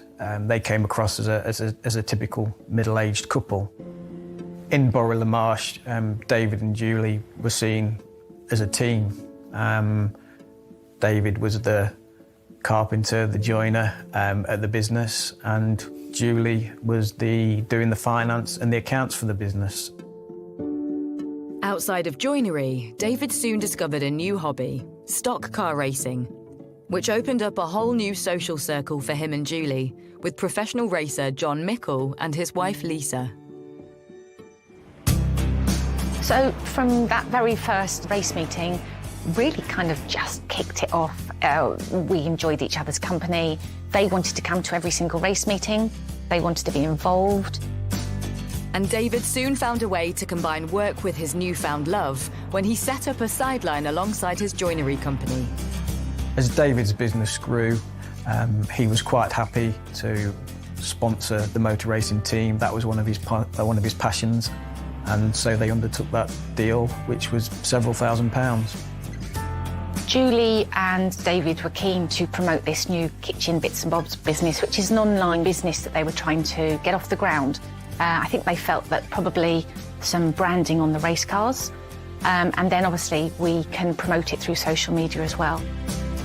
The sponsorship proved very successful. David particularly got on very well with the racing team, and they were invited over to America to watch the team racing, and all seemed well. It was a very happy relationship, and he got on very well with them. I think from the beam on his face when we first, agreed at Liddon Hill, he just seemed incredibly proud. He seemed very smiley. You could tell he was passionate about his business, and this was something that he felt was going to enhance the people that would see his work. The friendship between the two couples started to grow stronger. I think from the very first time we met them, I really, really liked what they brought to the team and, the energy. And we call it a race family, and it just felt like they were going to become part of our race family. Julie wanted to be hands-on with me in the kitchen, while David was very quick to throw himself into the deep end with John on the mechanic side as well. They just got stuck in. It wasn't just about the racing anymore. They started to get quite involved. She wanted to be involved in the family life that we had as well. She would buy presents for my children, who were aged 4 and 7 then. They looked fondly upon her and David as well. So they became family friends. And it was Lisa Julie turned to in the aftermath of the tragedy of David's death. The very first time I heard about David was on Monday morning. I had a phone call somewhere between 7 and 7:30 in the morning from Julie. She basically was hysterical. She was shouting down the phone, "He's dead, he's dead." And I really didn't have a clue what she was even talking about. I didn't know who's dead. I said, "Julie, who's dead?" She said, David's dead. And I then tried to get some more information. What's happened? She said, a fire. So none of her sentences were very long. It was just words being thrown out at me. I said, a fire? What? There's a house fire? She said, no, workshop, fire, masked men, attacked. From that phone call, I immediately knew I had to go and visit her straight away. I knew it would be a long journey up to Lincolnshire, probably 4 hours. I just grabbed my purse, my keys, and left. So the 4 hours going there was... It's a very weird and surreal situation. You keep thinking, you know, has this really happened? Is this some kind of, you know, is this true? Is it real? I just can't get my head around it. It's an awful lot of information, hearing her so upset on the phone. And those words, he's dead, they just kept playing and playing in my head. When Lisa arrives at Julie's parents' house, she finds Julie in a state of shock. Julie was sitting and rocking in a chair. I was absolutely taken back when I first saw her because she had burns on her face. She told me that her and David, on the Sunday, had gone down to the yard, which is just a short stroll from the house, to lock up. That's all they were doing. They were going to lock up. She said that she had asked David to go into the storeroom to get a light bulb. And these two men wearing balaclavas, dressed in black and hoodies, had come into the barn, had locked David in the cupboard, and then had grabbed her. And that they had tried and forced her towards this circular saw. I asked her how she got away, and she said, I just squirmed out of... She said, lucky I was wearing a hoodie. I squirmed out of it and ran. She said she ran out of the door, she ran across the field, and then I think after a short space of time, she turned round to look back to see that these intruders were also leaving the premises and that they'd shut the door behind them. She was then concerned about David, so she went back to the barn. And when she opened the door, suddenly the combustion, the flames, that's what had caused the burns to her face. While Lisa consoles her heartbroken friend, police turn up to interview Julie as a key witness to the crime. She was only able to give some basic details. We didn't want to push too hard, of course. She's a victim, she's lost David in the most awful circumstances. Clearly the 999 call provided us with a little bit of information, which was helpful, but we wanted to try and dig deeper if we could, so we had to ask those difficult questions as early as possible. She was interviewed by specially trained officers, but sometimes it just wasn't possible to continue with interviews because Julie wasn't in a emotionally fit state to carry on at that point. So we had to do lots of short sections rather than a really long and draining and demanding interview. With little information gleaned from Julie and unease growing among the locals, police turned to the public for help. In the hours that followed, Lincolnshire Police made appeals for the intruders and did reveal that a 999 call had been made by Julie Dixon and gave the description of these two masked men who had been to the workshop, and that Julie had managed to push one of them away and escape, and then rang the fire brigade on 999. I remember holding more than one press conference, which wasn't just local and regional, it was national as well, because this was big news in terms of, you know, what had happened and where it had happened and the type of community that it was affecting. As Lincolnshire Police continued to make these appeals, we would take that information and circulate it amongst the various radio stations, local newspapers, daily newspapers in Lincolnshire. And the police were obviously very anxious to get that message out as wide as possible. With Lincolnshire Police desperately trying to piece together the events of the night and establish the identity of the masked men, Fire Commander Gary Milson scours the crime scene for clues. Once the fire's been extinguished, we then start on the scene preservation side of it. And as we withdraw from the building, we're trying to make sure that anything that has been removed out of the building is logged or is placed back into the building with care, so that should we need to, we can rebuild that picture, that jigsaw puzzle, to help us find out how the fire started.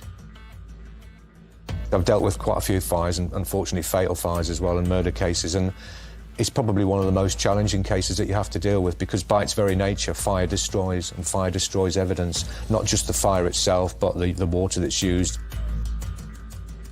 Having established petrol was used as the accelerant, Senior Investigating Officer Stuart Gibbon begins trying to make sense of the scene.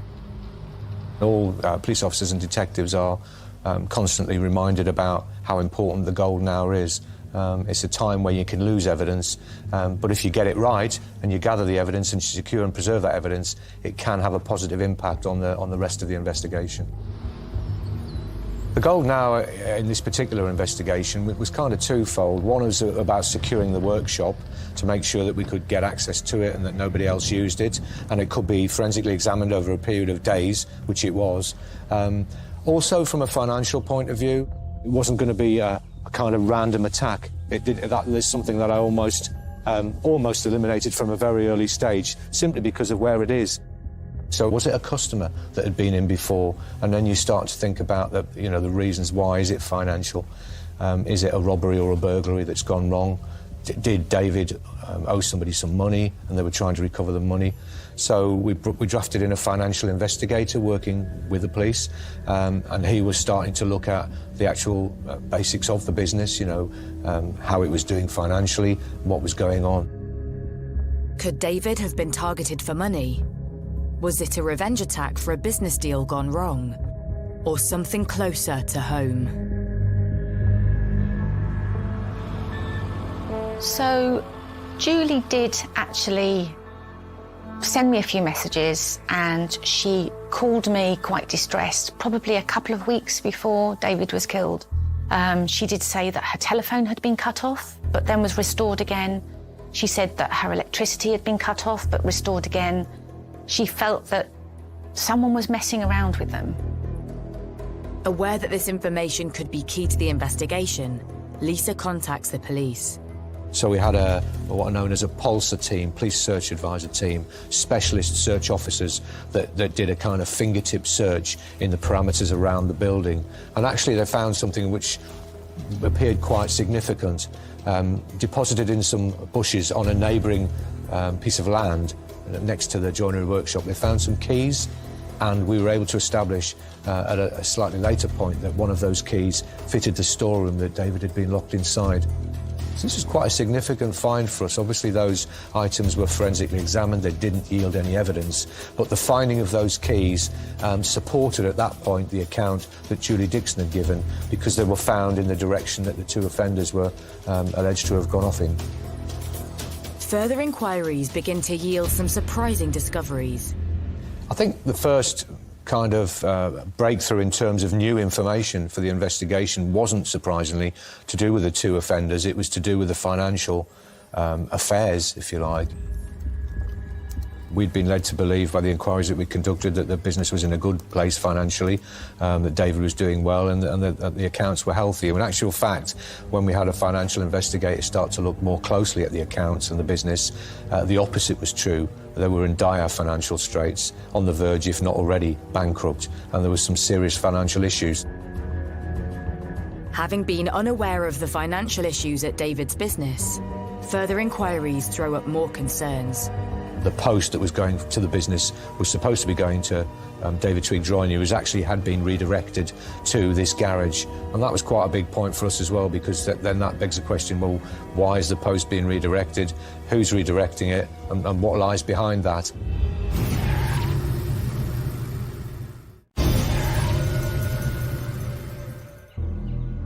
In Lincolnshire, the investigation into the murder of David Twigg has thrown up some suspicious activity around his business.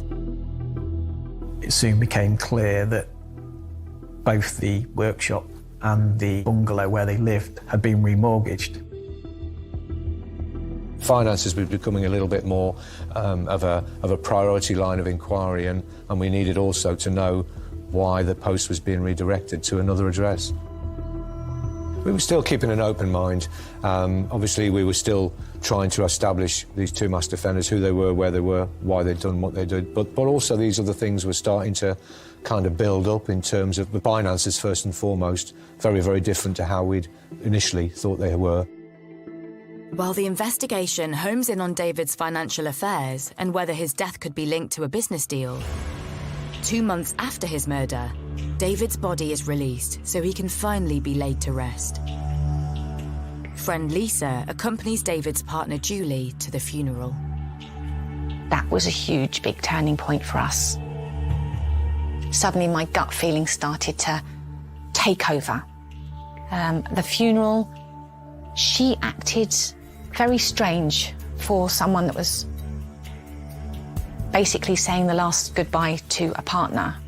She would crack jokes, and quite inappropriate jokes, acting slightly inappropriately towards people. She was laughing very, very loud.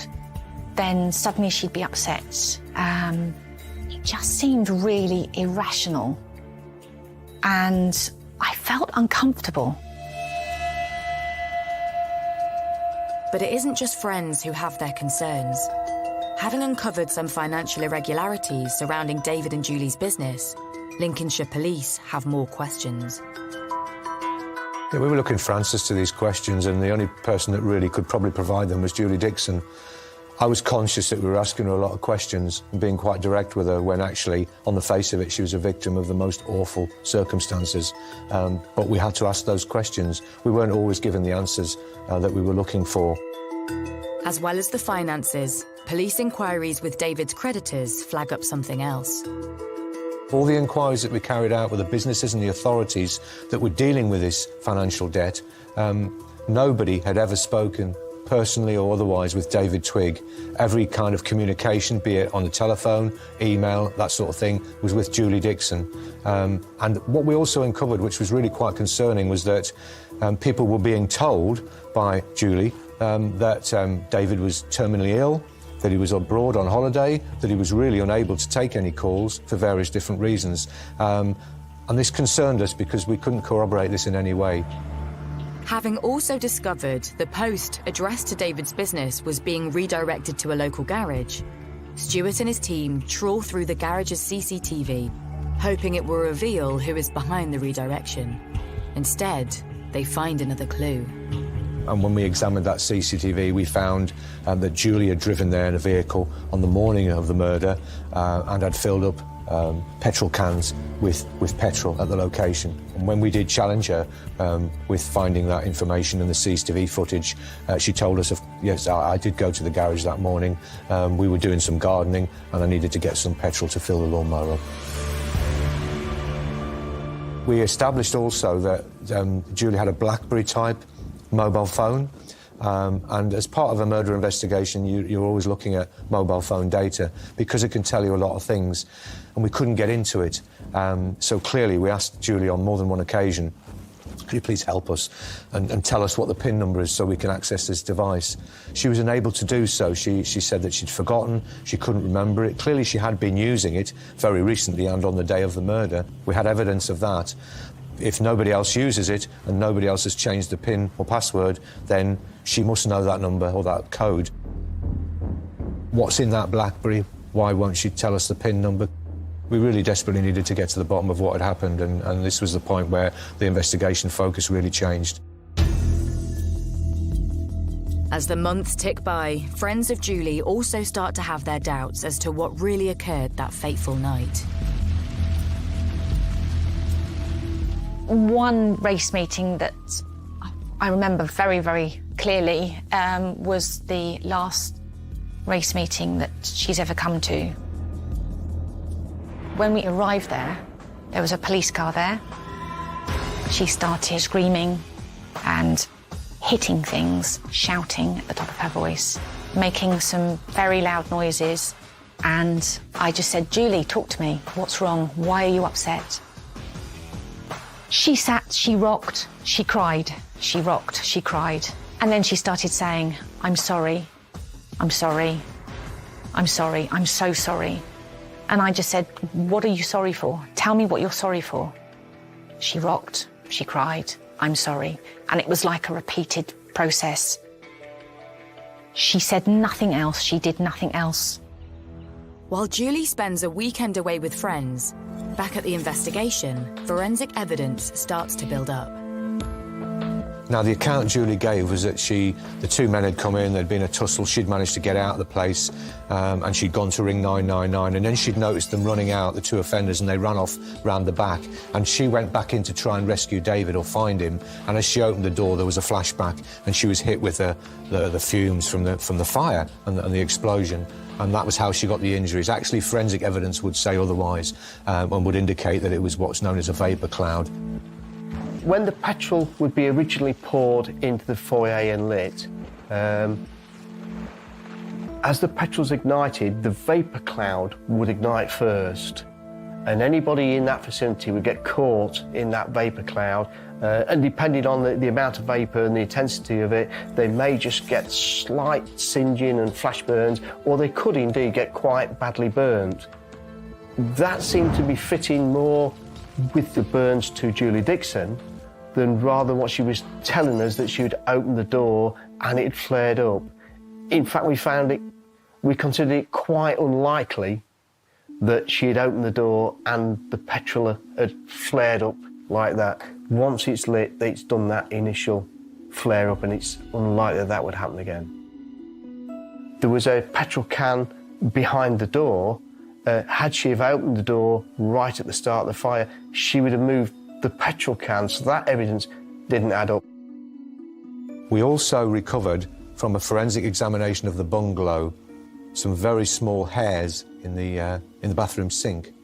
Now, again, on the surface, first viewing, not particularly relevant, but when we have those sent off to be forensically examined and we find out that they belong to Julie Dixon, those hairs, again, not particularly relevant, it's her bathroom, she uses a bathroom, there are going to be hairs. They were identified as eyelash or eyebrow hairs, but they were singed, they were burned. That put a kind of different slant on it as well. Finding burned eyebrow hairs revealed Julie had gone into the bathroom after the fire had started, knowing full well her partner was trapped inside a burning building, something which raises suspicion among the police.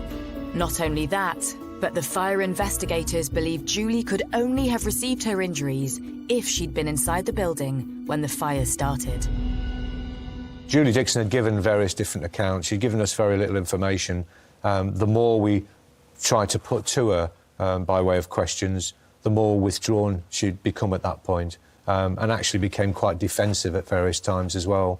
And it was at that point that I made the decision, based on all the anomalies and the significant findings, she was going to be arrested on suspicion of the murder of her partner, David.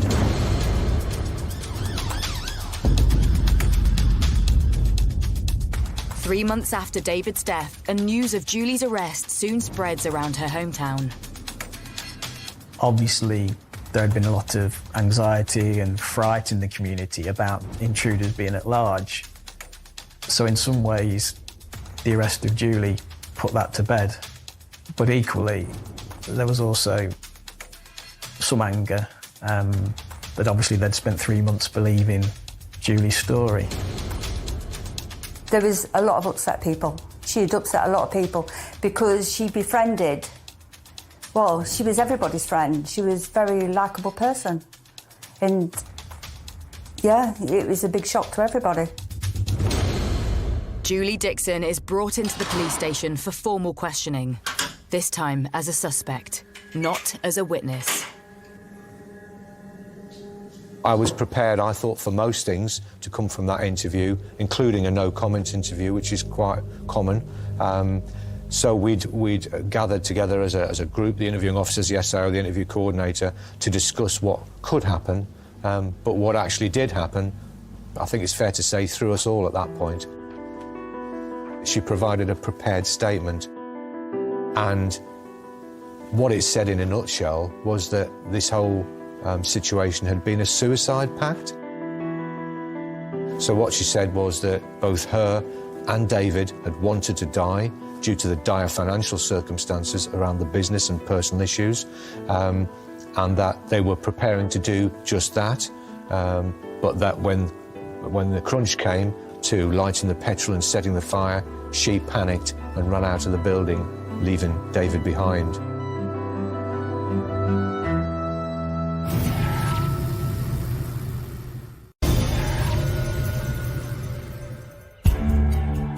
In Lincolnshire, police are questioning David Twigg's partner on suspicion of his murder.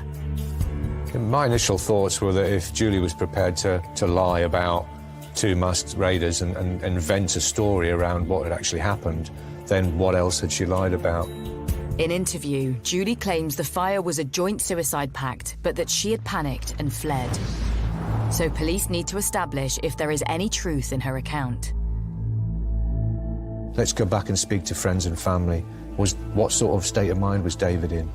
And actually, fairly quickly, it was established that he was in a good state of mind. He had no idea, we think, that the business was in such dire straits. He had no reason to die. There's no way that David in his right mind would do a suicide pact, because he loved life too much and he was enjoying it too much.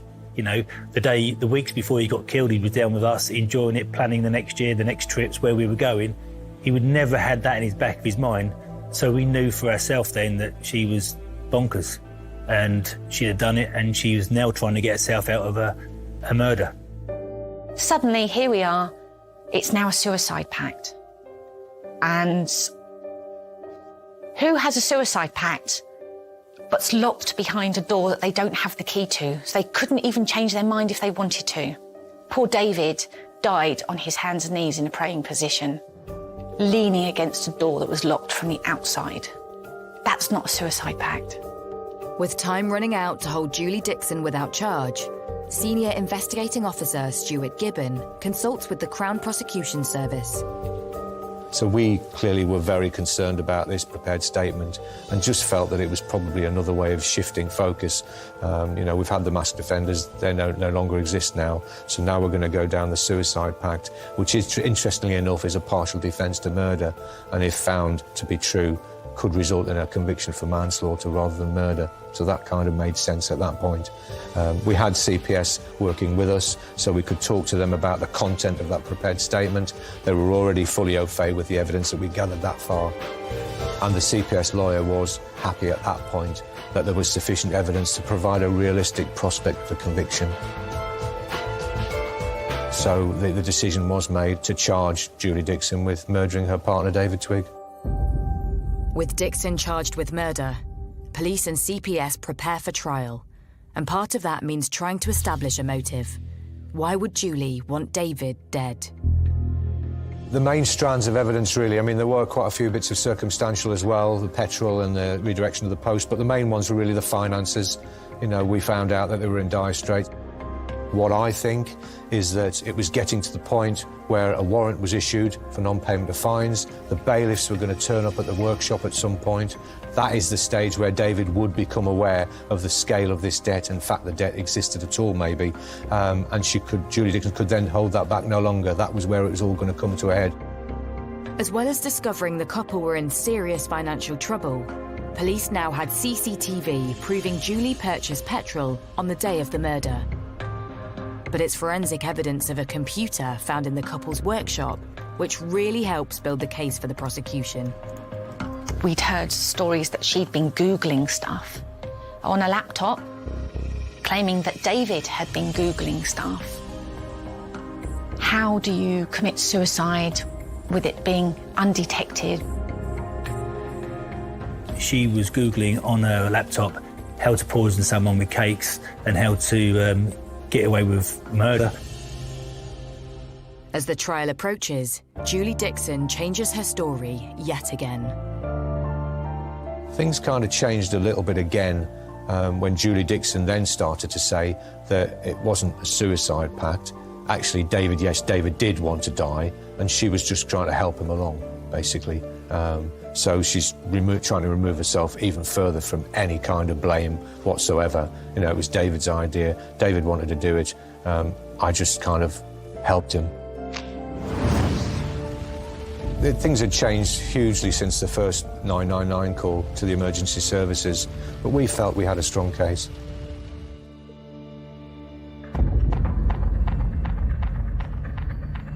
On the second day of that hearing, the not guilty plea, which had been entered initially by Julie Dixon, changed to a guilty plea, but she still maintained at that point that this had been all about David wanting to die. That's what the defence was putting forward. whereas our defence was cold-blooded, premeditated, pre-planned murder. With Julie's shocking confession, the trial is halted.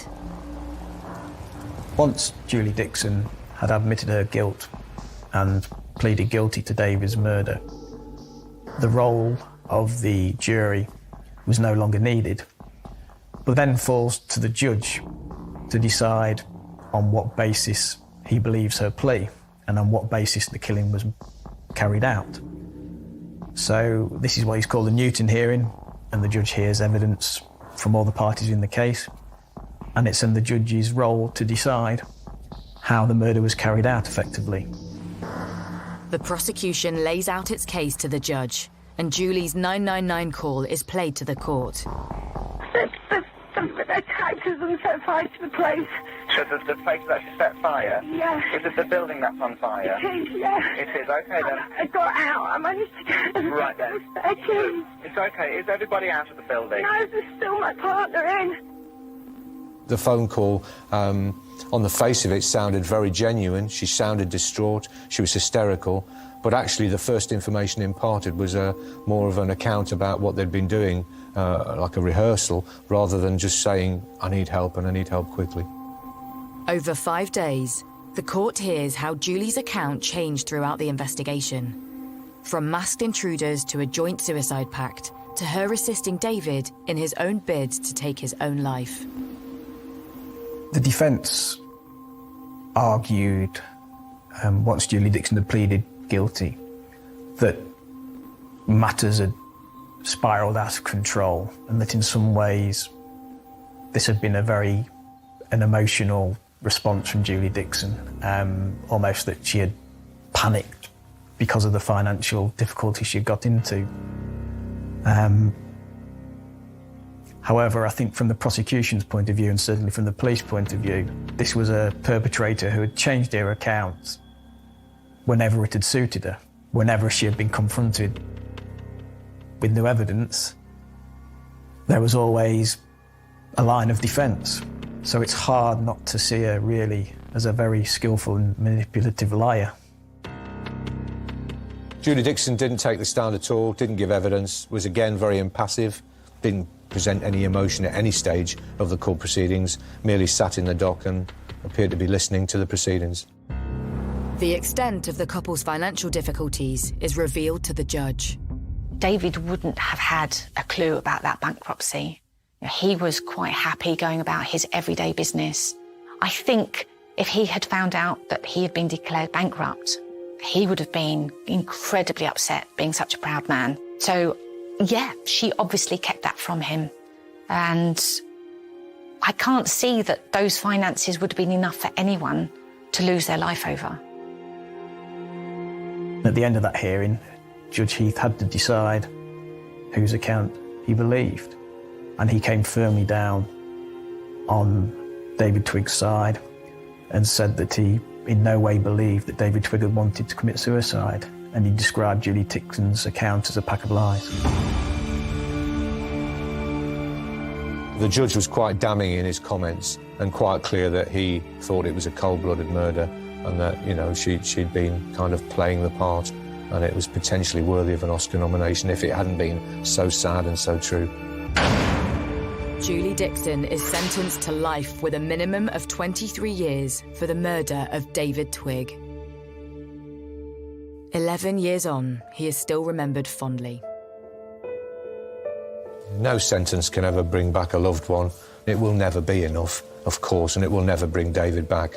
But I just hope it brings some little comfort to the loved ones and those who loved David so much. It just beggars belief that anyone would do that to another human being, a living person, someone you're supposed to care about, your partner. It's just incredibly difficult to understand how anyone would do that. I think the hardest thing is to wrap your head around is the way she calculated it, how she planned it all. What else was she planning? What else was she thinking? They say it's down to money. We'll never know. Obviously, she don't care about anybody because obviously she did what she did. So no one will ever know what's going through her head. This investigation and this case impacted hugely on the community and the village of Bowler Marsh. You know, people aren't going to forget what happened. It lives with them forever, and whenever the name of the village is sometimes mentioned, people will talk about this case. I know I certainly will never forget it.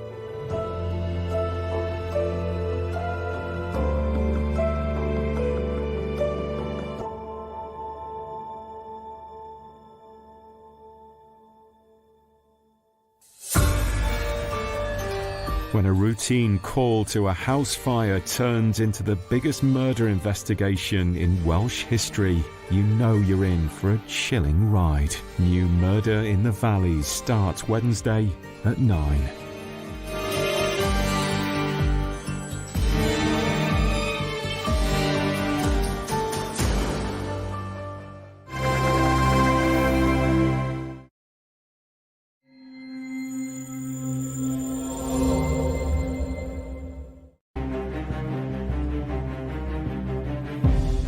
She was a young woman who had a whole life ahead of her.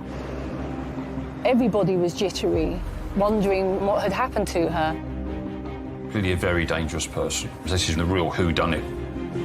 Crimes don't really happen here. She'd been placed inside a suitcase. This was a brutal, horrific murder and an awful way to leave the body of a teenage girl. I've been a criminal lawyer for over 30 years, and I've never dealt with a case like this before. To have 3 trials is very rare, but the case was of such importance. He would have walked free.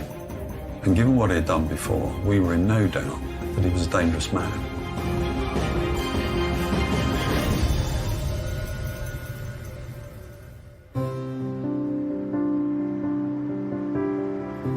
Nestled in the southwest corner of Kent, the so-called Garden of England, this is the leafy, historic town of Royal Tunbridge Wells.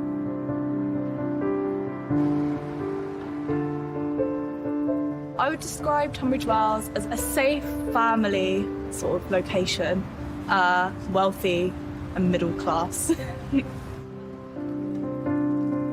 There's a really low level of crime in the area. I feel very safe walking around at night. People enjoy a very peaceful life on the whole and generally go about their business. Tunbridge Wells is your archetypal Middle England. It's picturesque, it's surrounded by beautiful countryside. Crimes don't really happen here.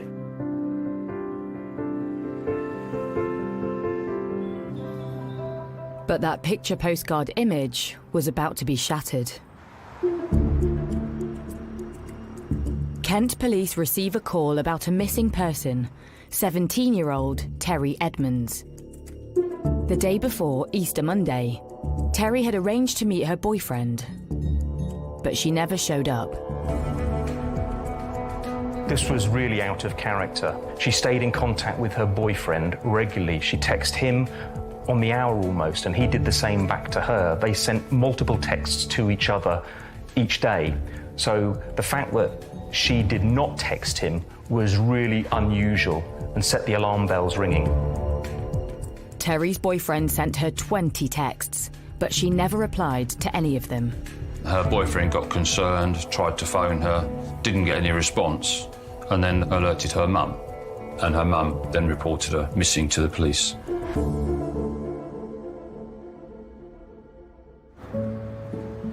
This disappearance was out of the ordinary for the happy-go-lucky teen. She was bright and intelligent. She had 8 A-grade GCSEs. She was fiercely independent. She was a teenager who was turning into a young woman. She decided to spread her wings, leaving home at just 16 to live in a housing association hostel in the centre of Tunbridge Wells. She had aspirations to be a nurse. She was waiting to join college. She was too young to start training at that point to be a nurse. But from everything that we've heard, she was a caring, lovely, independent and headstrong, her mother said, but a young woman who had a whole life ahead of her. She was very popular, lots of friends, was a girly girl. They described her as always liked to look nice, took care of herself. But those friends were all equally puzzled at her disappearance, the only lead police have. She was 5 miles away in the town of Tonbridge when she last made contact. She was in touch with her boyfriend, and she'd been to Tunbridge for the day, and she said, "I'm in Tunbridge Park, I'll be coming back soon." And then she didn't arrive back in Tunbridge Wells. So we started doing some searching in Tunbridge, because that's where she was last heard of. So police cast their net wide, searching parks, old buildings, rivers, anywhere the missing teen could be. But the trail runs cold. With no other options, police appeal to the public and press for help. Her disappearance makes a big splash across the local media. Tunbridge Wells is a place where crime doesn't normally happen. It's a tranquil place. So when a teenage girl goes missing, it becomes a news story. And Terry was just 17 years old. She had a mother, she had a boyfriend. So that's a story of local significance. Terry going missing was really shocking for the people of Tunbridge Wells, and people were extremely worried. Everybody was jittery, wondering where she was and what had happened to her. It's a closed community, people talk, so if there's something that does happen, then word does spread quite quickly.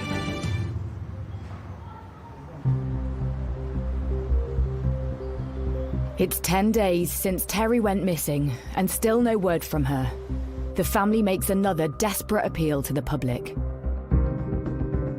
As time passed, we get more and more concerned when someone doesn't stay in contact. And what we were really more concerned about with this case was she'd not been in touch with her mum. Her mum would tell us that Terry always would respond to her. Even if it was a, "I don't want to talk to you," she would get a response. So when that didn't happen, obviously the concerns were raised. Concerns are also rising across her close-knit hometown of Tunbridge Wells. I think as the days went by and Terry was missing, fear started to grow that something terrible had happened to her.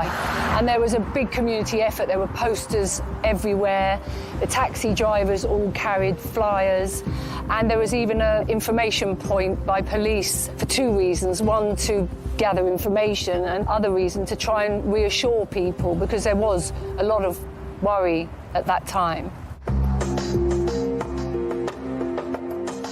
In the meantime, police have been trawling through hours of CCTV footage close to where she was last seen, in the nearby town of Tonbridge.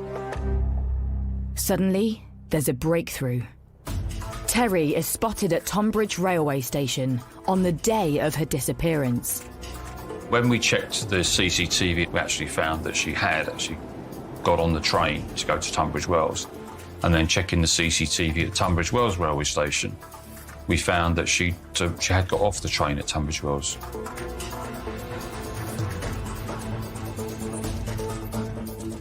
So at that point, the searching moved from Tunbridge to Tunbridge Wells.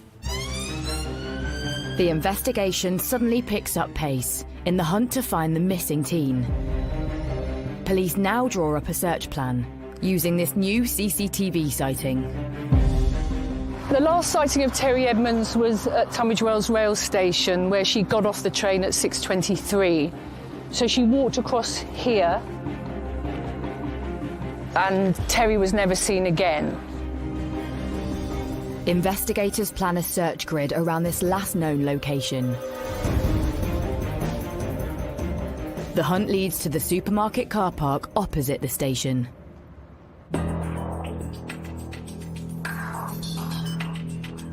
On the 12th day of Terry's disappearance, there are reports of frenzied police activity on wasteland next to the car park. This area was absolutely cordoned off. There were police everywhere, police vehicles, so the public had absolutely no entry. They closed the car park off while forensics were working at the scene, so this was an absolute no-go area for the public. The search teams had made a grim discovery. The suitcase was discovered under a vehicle ramp going into the car park. And when the searching officers opened it, they found a young lady's body. She was in a fetal position in that suitcase. This young woman appeared to have been mercilessly strangled. She'd been placed inside a suitcase that had been well hidden behind a wall, a squalid, desolate and dirty spot to leave a young girl's body. This was a brutal, horrific murder. When the suitcase was found with a body inside, I think it was the news that everyone had been dreading in a way. I think most of us had that sinking feeling that it was going to be Terry.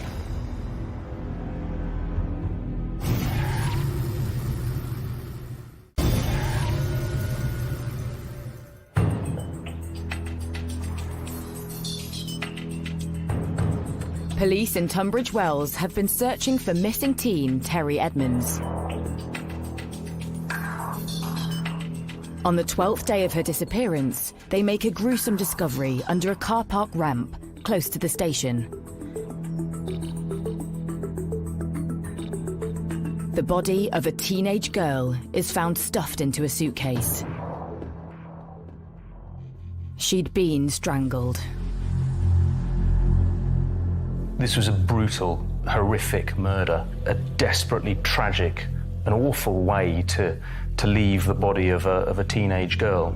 The person who killed her had no sense of humanity to leave a teenager in such a position. The body in the suitcase was found behind a wall, just here. Immediately, police taped off the area, and there were lots and lots of police officers, forensic teams, sifting through the area looking for evidence. Police are in no doubt that the body in the dark green suitcase is tragically Terry's. We had to go through formal identification process, but we knew from the description that that was Terry in the suitcase. The next day, the body is formally identified as Terry Edmonds. The news rocks the idyllic town of Tunbridge Wells. To hear that she'd been murdered and her body found in such an awful way, stuffed into a suitcase, I think people were absolutely horrified and so sad. Terry's disappearance quickly turned into a murder investigation, and that really sent shockwaves through the close-knit community of Tunbridge Wells. It scared people, primarily because she was a young teenage girl, but also because there are many parents in Tunbridge Wells who feared that there could be a killer on the loose. To quell residents' fears, police presence is stepped up across the town. Investigators hit the streets, carrying out door-to-door inquiries for any leads on the killer.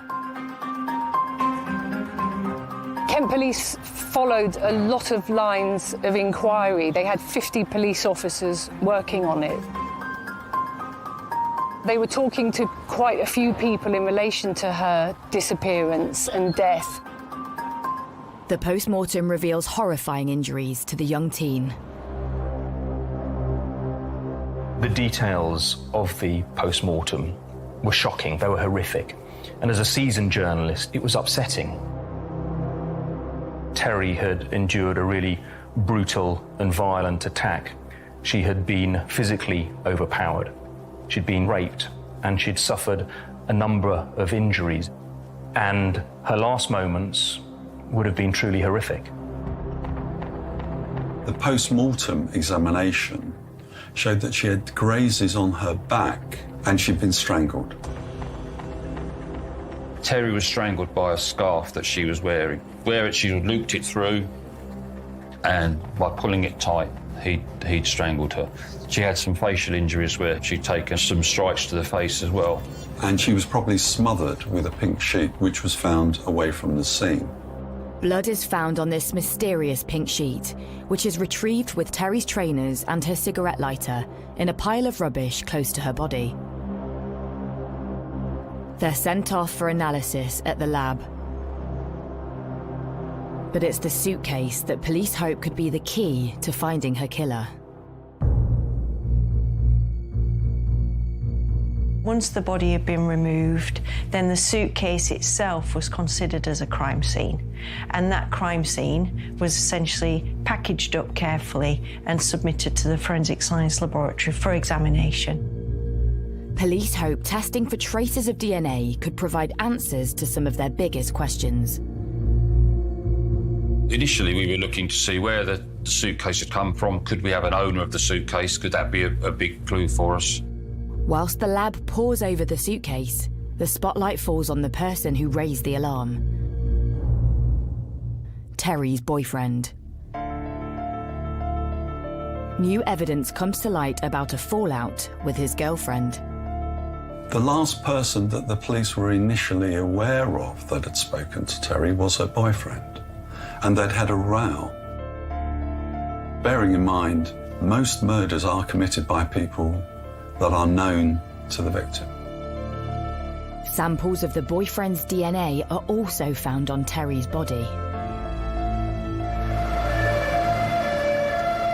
Police investigating the disappearance of 17-year-old Terry Edmonds have today made an arrest. Detectives arrest Terry's boyfriend at his home in the nearby village of Hadlow. He's taken in for questioning. He was living with his mother in a house in Hadlow, and when he was arrested, police went to his property, uniformed officers were stationed outside, and forensic officers went into his house and conducted a search all night. But eventually, this would draw a blank. They did release him without charge because it was quite clear he was not involved in any way, shape or form. And it was clear he was at work, and there was no way that he was involved. With the boyfriend eliminated, police focus on the suitcase. Forensic scientists have been putting their star piece of evidence under the microscope, and the suitcase has yielded a significant lead. We recovered various samples, including a sample of DNA from the retractable handle. And the retractable handle had like a little switch on it. So we recovered material from that switch, and that DNA profile matched an individual that was of interest to the police investigation.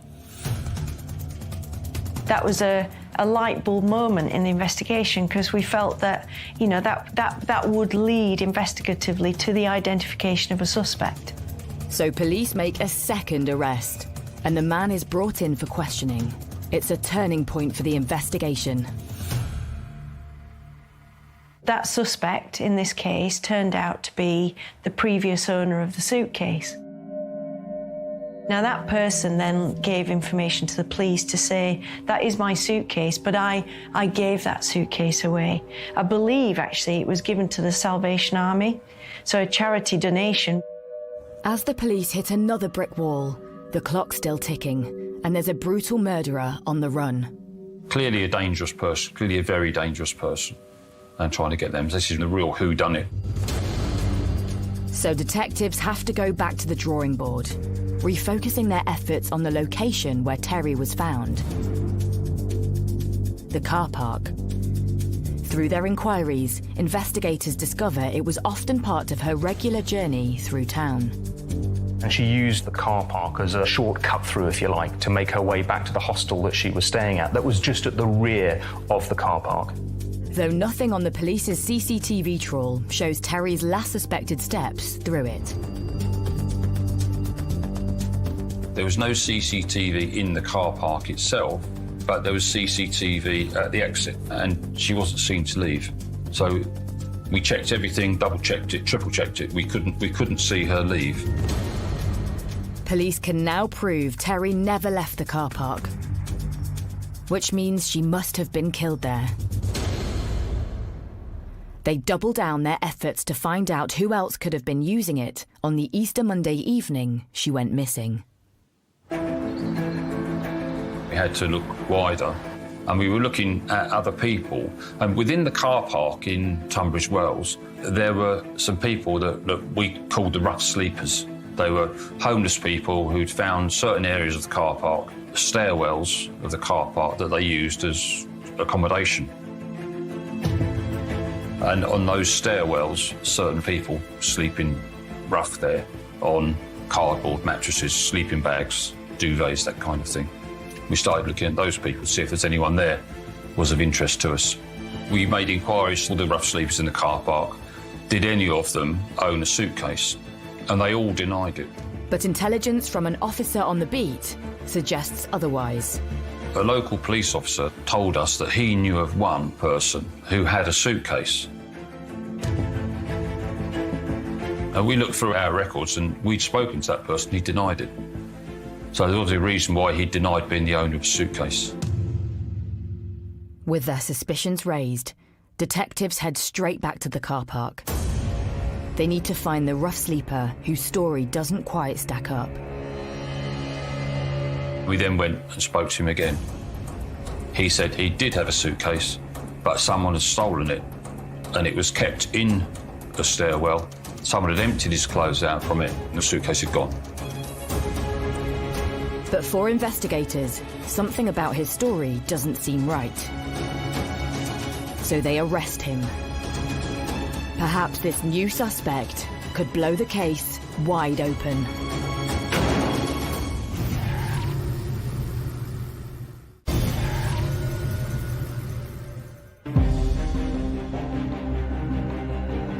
In Tunbridge Wells, 17-year-old Terry Edmonds has been found dead. She was sexually assaulted and dumped inside a suitcase next to a car park. Police have made another arrest. A local homeless man has been brought in for questioning. 21-year-old Philip Bell. He confirmed that the suitcase that Terry was in was the suitcase that he had previously owned. And we asked him more about it, but he insisted that the suitcase had been stolen. Nevertheless, there were little glitches in his story that were starting to cause the police concern, and that's when they started to kind of zone in on him as a suspect. Although police can find no evidence that their victim, Terry, knew Bell, they realise this isn't the first time he's had a brush with the law. Philip Bell came to Tunbridge Wells from Salisbury, and he sort of set up a base in Tunbridge Wells. He had left school at the age of 15 without any qualifications and had started living on the street. He got involved in petty crime. He became a drug dealer. Philip Bell had been in Tunbridge Wells for about 2 years, living rough, and he was heavily into drugs, so cannabis, crack, speed, solvents. So he was a big drug taker and just drifting around, really. And Bell's transient lifestyle puts him at the location where police believe Terry met her fate. The car park. Through their inquiries, police are told Bell had set up home on the landing of one of the disused stairwells. In the basement of that stairwell, forensic investigators find something sinister, with a link to Terry. She had some dirt, some debris on her inside her clothes that was directly linked to the bottom of the stairwell. And at the bottom of that stairwell, her blood was found. The fact that her blood, her being in that stairwell and injured was really important because it identified the attack site, essentially. So police have found their murder scene. But during questioning, Bell denies he was ever in the stairwell or even the car park at the time when Terry disappeared. He told them that he had nothing to do with Terry's murder and he hadn't even seen her. However, when investigators seize his clothes, something raises their suspicions. Having taken his trousers, they noticed that he had grazing on his knees, and that was consistent with him being astride Terry when he assaulted her and grazing his knees.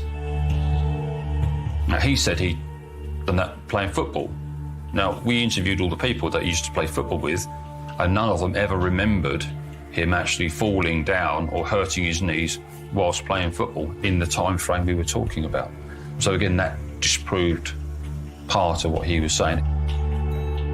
Although the case against Bell is beginning to build, the evidence is largely circumstantial. Detectives still don't have enough proof to charge their prime suspect with murder. With there being no other evidence at that particular time, we had to release him on bail whilst we carried out other inquiries. It's a blow for the investigation. Just days later, searching for answers about her daughter's death, Terry's mum once again makes an emotional public appeal. I am begging you, please, if anybody knows anything, however little, get in touch, because anything to help catch the person that's done this will help. Over the next months, detectives work 24/7 in the hope to get the potentially dangerous Philip Bell back behind bars. They doggedly trawl through hours and hours of the town's CCTV footage for anything that could link him to Terry's disappearance.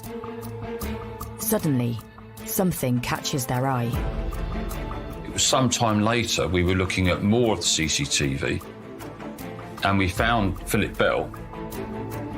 We'd found him walking past the railway station and going into the car park just a few seconds after we suspect Terry had gone in. Although we never saw him and Terry together, it was clear from the timing that he followed her in moments after she went into the car park. Police now have proof that their suspected killer and his victim would have crossed paths. And that's not all.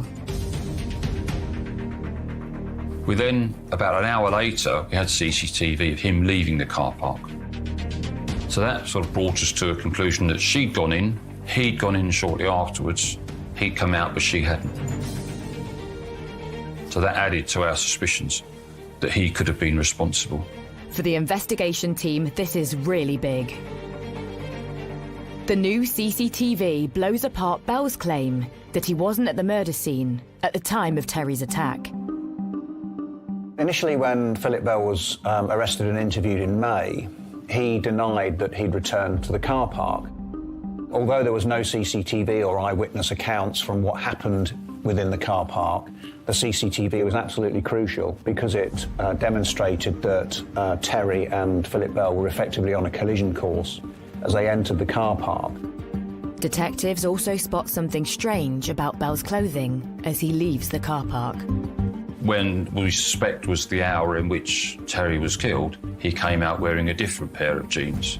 And we were able to identify that from CCTV because one pair was baggy and one pair was slim-fitting. So we were asking why had he changed that clothing? Soon, investigators come up with a sinister theory. Our theory was that he had got blood on his trousers, taken and disposed of those trousers, and changed them in that hour. Because why else? Why would you suddenly change your trousers halfway through the day? Could this explain Bell's change of clothing? There was only one way to find out. Philip Bell is rearrested and questioned by detectives once again. He maintained that he was not in the car park around that time on that day. He was then shown the CCTV, which put him in the car park for an hour and him leaving that car park. And he admitted then that he had been in the car park that day, and he actually admitted that he'd been in, it was called the Lonely Staircase because there was no exit from it to any main part of the car park. It was where Terry was actually killed.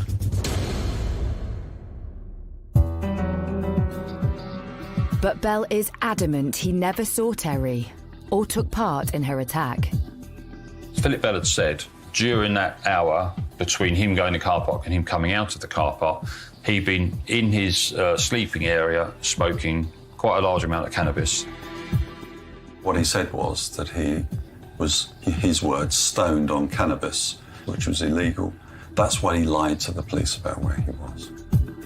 During that lost hour Bell couldn't account for, he claimed to have smoked over 7 grams of cannabis. But evidence from a drug specialist would blow holes in his story.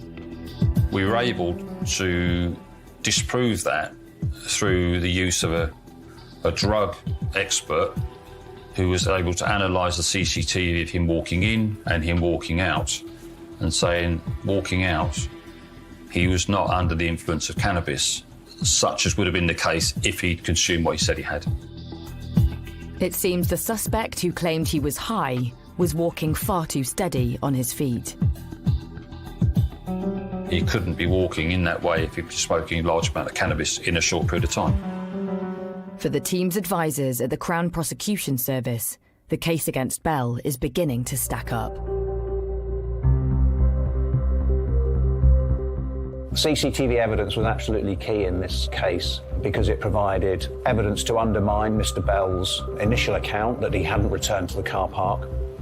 And it also gave us evidence that he changed his clothing as well during what we called the lost hour between him entering the car park with Terry and then leaving the car park after he murdered her.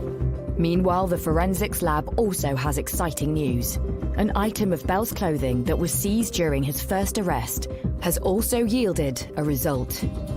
In the CCTV of Philip Bell in Tunbridge Wells, he was wearing a very distinctive hooded top. It was a Fat Farm hoodie. And that hoodie was submitted to the laboratory for examination.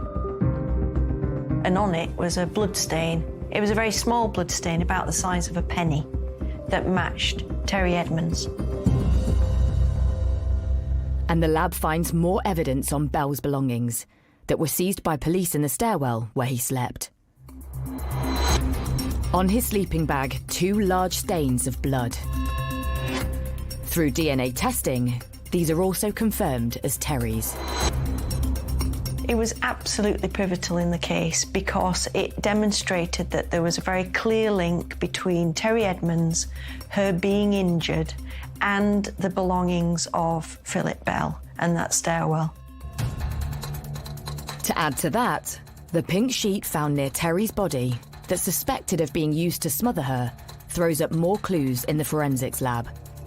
Not only did it have the blood of Terry Edmonds on it, but it also had a very partial footwear mark, and that footwear mark was matched to Philip Bell's training shoes. So collectively, and I suppose circumstantially, things were starting to build as a case against Philip Bell. Is this the final nail in the coffin for the prime suspect? Forensic investigators find a semen stain on Terry's underwear. That's a partial DNA match to Philip Bell. Today, a local man, Philip Bell, has been charged with the murder of Terry Edmonds. With the evidence stacked against him, the 21-year-old homeless drug dealer is charged with the murder of Terry Edmonds. The news spreads through the town of Tunbridge Wells like wildfire. It meant for the first time we could actually legally name him as the man in connection to Terry's murder. When Philip Bell was charged, I think there was enormous relief that perhaps they had found Terry's killer. Before that, there had been a little bit of impatience from the public. Next day, Bell appears at Sevenoaks Magistrates Court charged with Terry's killing. The scene is set for his trial at Crown Court just 3 months later. So when there was this breakthrough and it was publicised, I think people felt finally Terry's killer will be brought to justice.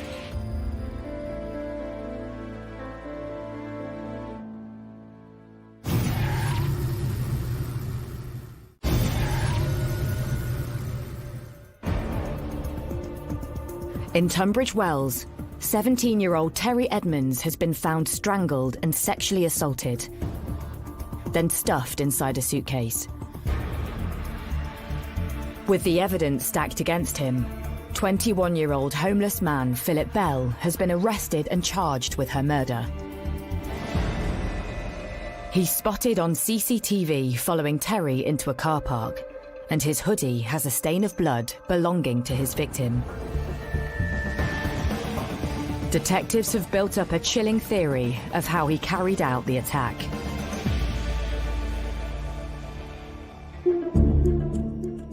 He tried it on with her, she refused, and he then attacked her, killed her, and sexually assaulted her. But having done that, he was a homeless person with no car. He had no means to get rid of the body, but he had a suitcase. So he put the body in a fetal position in the suitcase. A year after Terry's disappearance, Philip Bell's trial begins at Maidstone Crown Court. He pleads not guilty to her murder. The thing that struck me about him was he was completely emotionless the whole time. You look into their eyes and there was nothing there. It was quite chilling, actually. But as the trial progresses, police realise convincing the court of Bell's guilt may not be an open and shut case. The case against Bell relied entirely on circumstantial evidence. There was no smoking gun. There was no witness who saw him kill Terry Edmonds. I think that Philip Bell also had a very good defence barrister who was able to just chip away at the little bits of evidence. It became really a massive trial. I was giving evidence for days on end. And before long, Bell's defence team has a trick up their sleeve to try and raise doubts in the jury. They point the finger at another rough sleeper in the same car park, one of Bell's associates. The man had a conviction for manslaughter. And because he lived in the car park, it was suggested by the defence that he was the murderer. Not only that, but the defence's new suspect could undermine one of the team's key pieces of evidence, the footprint on the pink sheet used to smother Terry. The man had a pair of Converse trainers found in his possession, which were linked to the pink sheet found at the scene, with a bloody footprint that matched that pair of trainers. Following a dramatic trial lasting 6 weeks, the jury retires. After 22 hours spent deliberating, they failed to reach a verdict. For Kent Police and the prosecution team, their worst fears have come true. All the evidence against Philip Bell, it seemed very strong. So it was very disappointing for Terry's mum not being able to get any justice, and for the rest of her family. With no verdict reached by the jury, the judge orders a retrial. 7 months later, a second trial begins, and a brand new jury hears the case against Philip Bell. But again, we had the same situation, with evidence being chipped away at by the defence team. I was thinking, oh no, not again, because I was really concerned that it would be the same Groundhog Day kind of scenario. This time, the defence focuses on Bell's hoodie. They claim there was an innocent explanation for Terry's blood on it. They suggested that Philip Bell had brushed past the area where Terry's blood was and got it on his top. Again, I think that what they did was they raised a doubt about that, and the jury just couldn't be sure of it. Following 19 hours of deliberation, the jury has news. I think it's fair to say you could cut the atmosphere in that courtroom in Maidstone Crown Court with a knife. Once again, a jury has failed to reach a verdict. This is another massive blow for Terry Edmonds' family. They'd sat now through 2 lengthy trials. There was, on my part, a real sense of shock and disappointment when the jury were unable to return a verdict, and then having to decide what we were going to do. The team is on the verge of calling it quits. Now, if we'd done that, Bell would have walked free, and Terry's killer would never have been brought to justice. But in a last-ditch effort to save the case, the prosecution tries for something rarely attempted in British legal history. A third trial of the same defendant. And so we argue that it was in the interests of justice to go a third time, which is unusual. It was the right thing to do. We had an overwhelming case that Terry had been murdered by Philip Bell. It's a close call, but the judge sides with the prosecution and agrees to keep Bell in custody until the retrial. So the team has one last chance to put Bell behind bars. If the case fails, then he is going to walk free, and he could be dangerous. So the prosecution goes back to basics. First, they tackle Bell's claim that he brushed past Terry's blood left on the stairwell.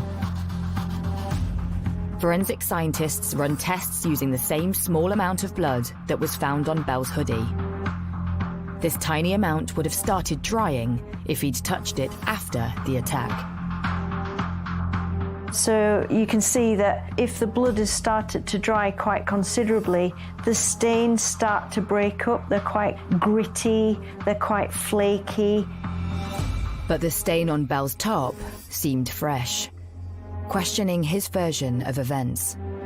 The blood stain on the hooded top was not flaky, it was fresh-looking blood that had been transferred, so it demonstrated that it wasn't drying blood.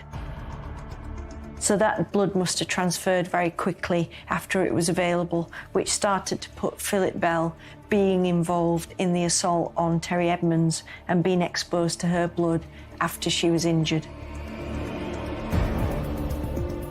Not only is the forensic evidence building better than before, this time the prosecution have also found a new star witness who has come forward to the police. A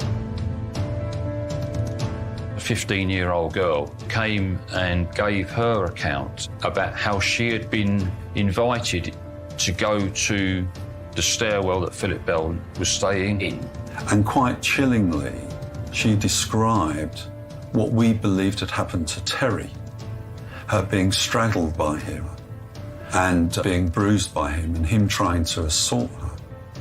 But very fortunately for her, somebody came and disturbed them and she was able to escape. That was just exactly how we imagined that the attack had taken place on Terry. And you could hear a pin drop. It was compelling evidence, and it showed in law that he had what we call a propensity to commit this type of offence. As the prosecution's case seems to get stronger, Bell's testimony on the stand just falls apart. He admits being on the stairwell landing at the time of Terry's attack, but says he saw nothing. He's within 10 feet of Terry being murdered, and yet sees and hears nothing. It was fanciful. So a jury considers the evidence against Bell for a third time. Just 3 hours later, they announce their decision. Guilty. It was a day of jubilation, really, for the family. There were loud shouts and cheers as the verdict was announced in Maidstone Crown Court. There was an outpouring of pent-up emotion that had been there for a long period of time. It was extremely satisfying when we were able to hear the guilty verdict and realise that we'd achieved some sort of justice for Terry's family. Philip Bell is eventually sentenced to 28 years in jail. He was evil. That's how the judge described him after the trial, and that is a fair description of him.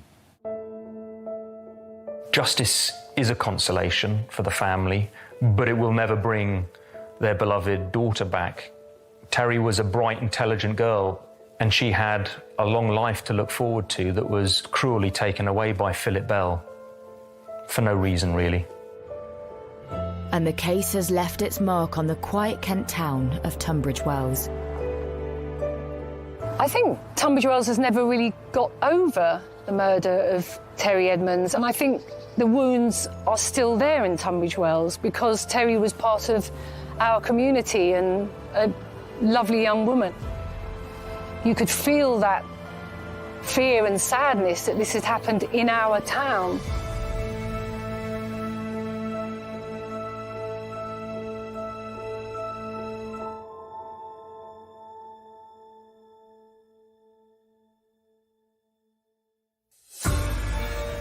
The threat has resurfaced, placing the very thing everyone needs to survive under attack. It's a waterfall of bad news for Cobra in new cyber war on Sky Mix, Thursday at 9.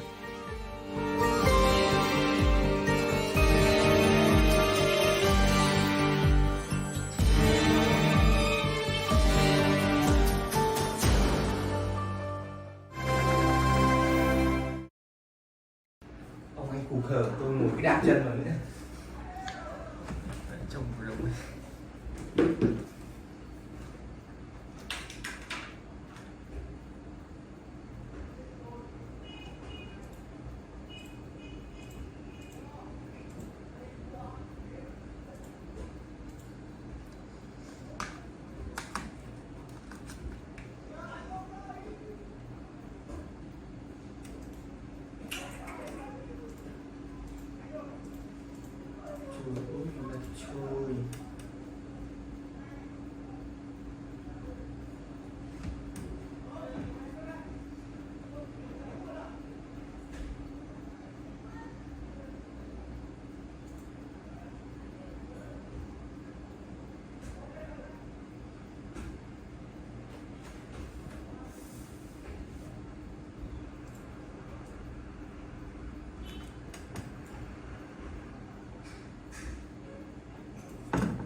Ý là đèn của tôi nhưng tôi cần đi ngủ. Buồn ngủ quá.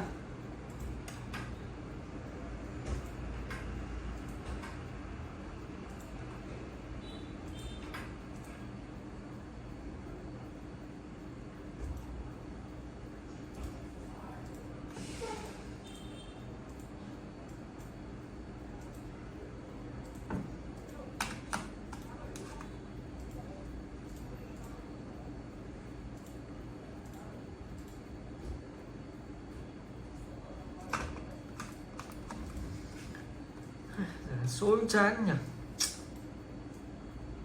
Xuống qua lúc bạn ăn mỡ xôi bốc lên lấy cái đáy.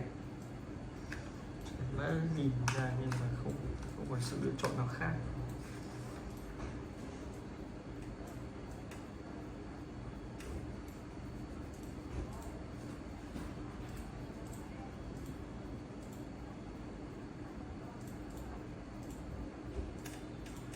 Giờ vẫn còn chơi, bạn đi chơi không nấu cơm. Nghe cũng hợp lý vậy. Làm ít dưa ít cá thôi.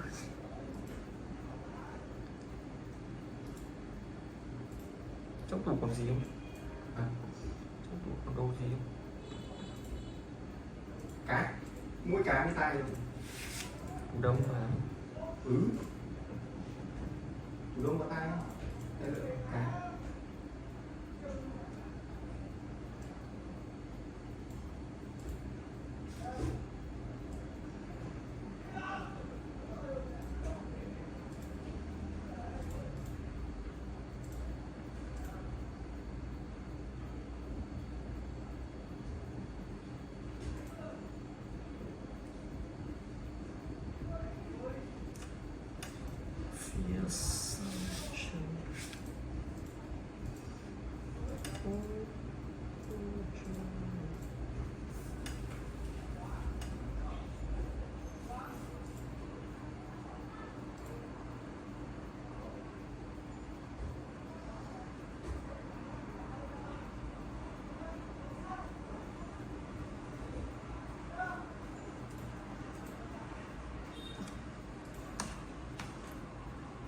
Bây giờ người này cái kiểu sổ sổ này kiểu mẹ Thái ngộ dậy tắm xuống đéo tắt nó lại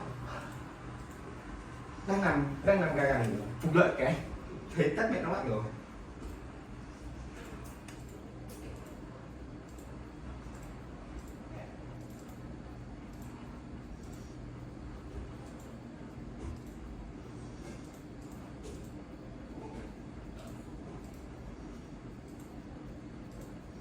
Tôi vứt mẹ ghế đi. Tôi phải vứt cho nó thoáng cái phòng.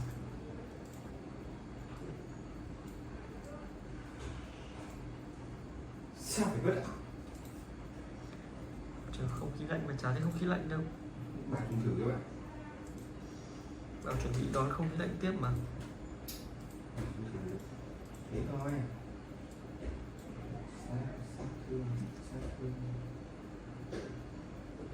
Bạn lên bạn tìm cho tôi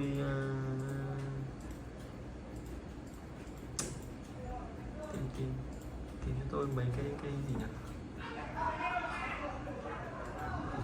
Cái hình con vật mà chưa tô bầu ấy, bạn tìm tôi, bạn in ra quả quất thôi, tôi đi in cái hình to to ra cái mua cả này hình mấy tí tôi tí hết.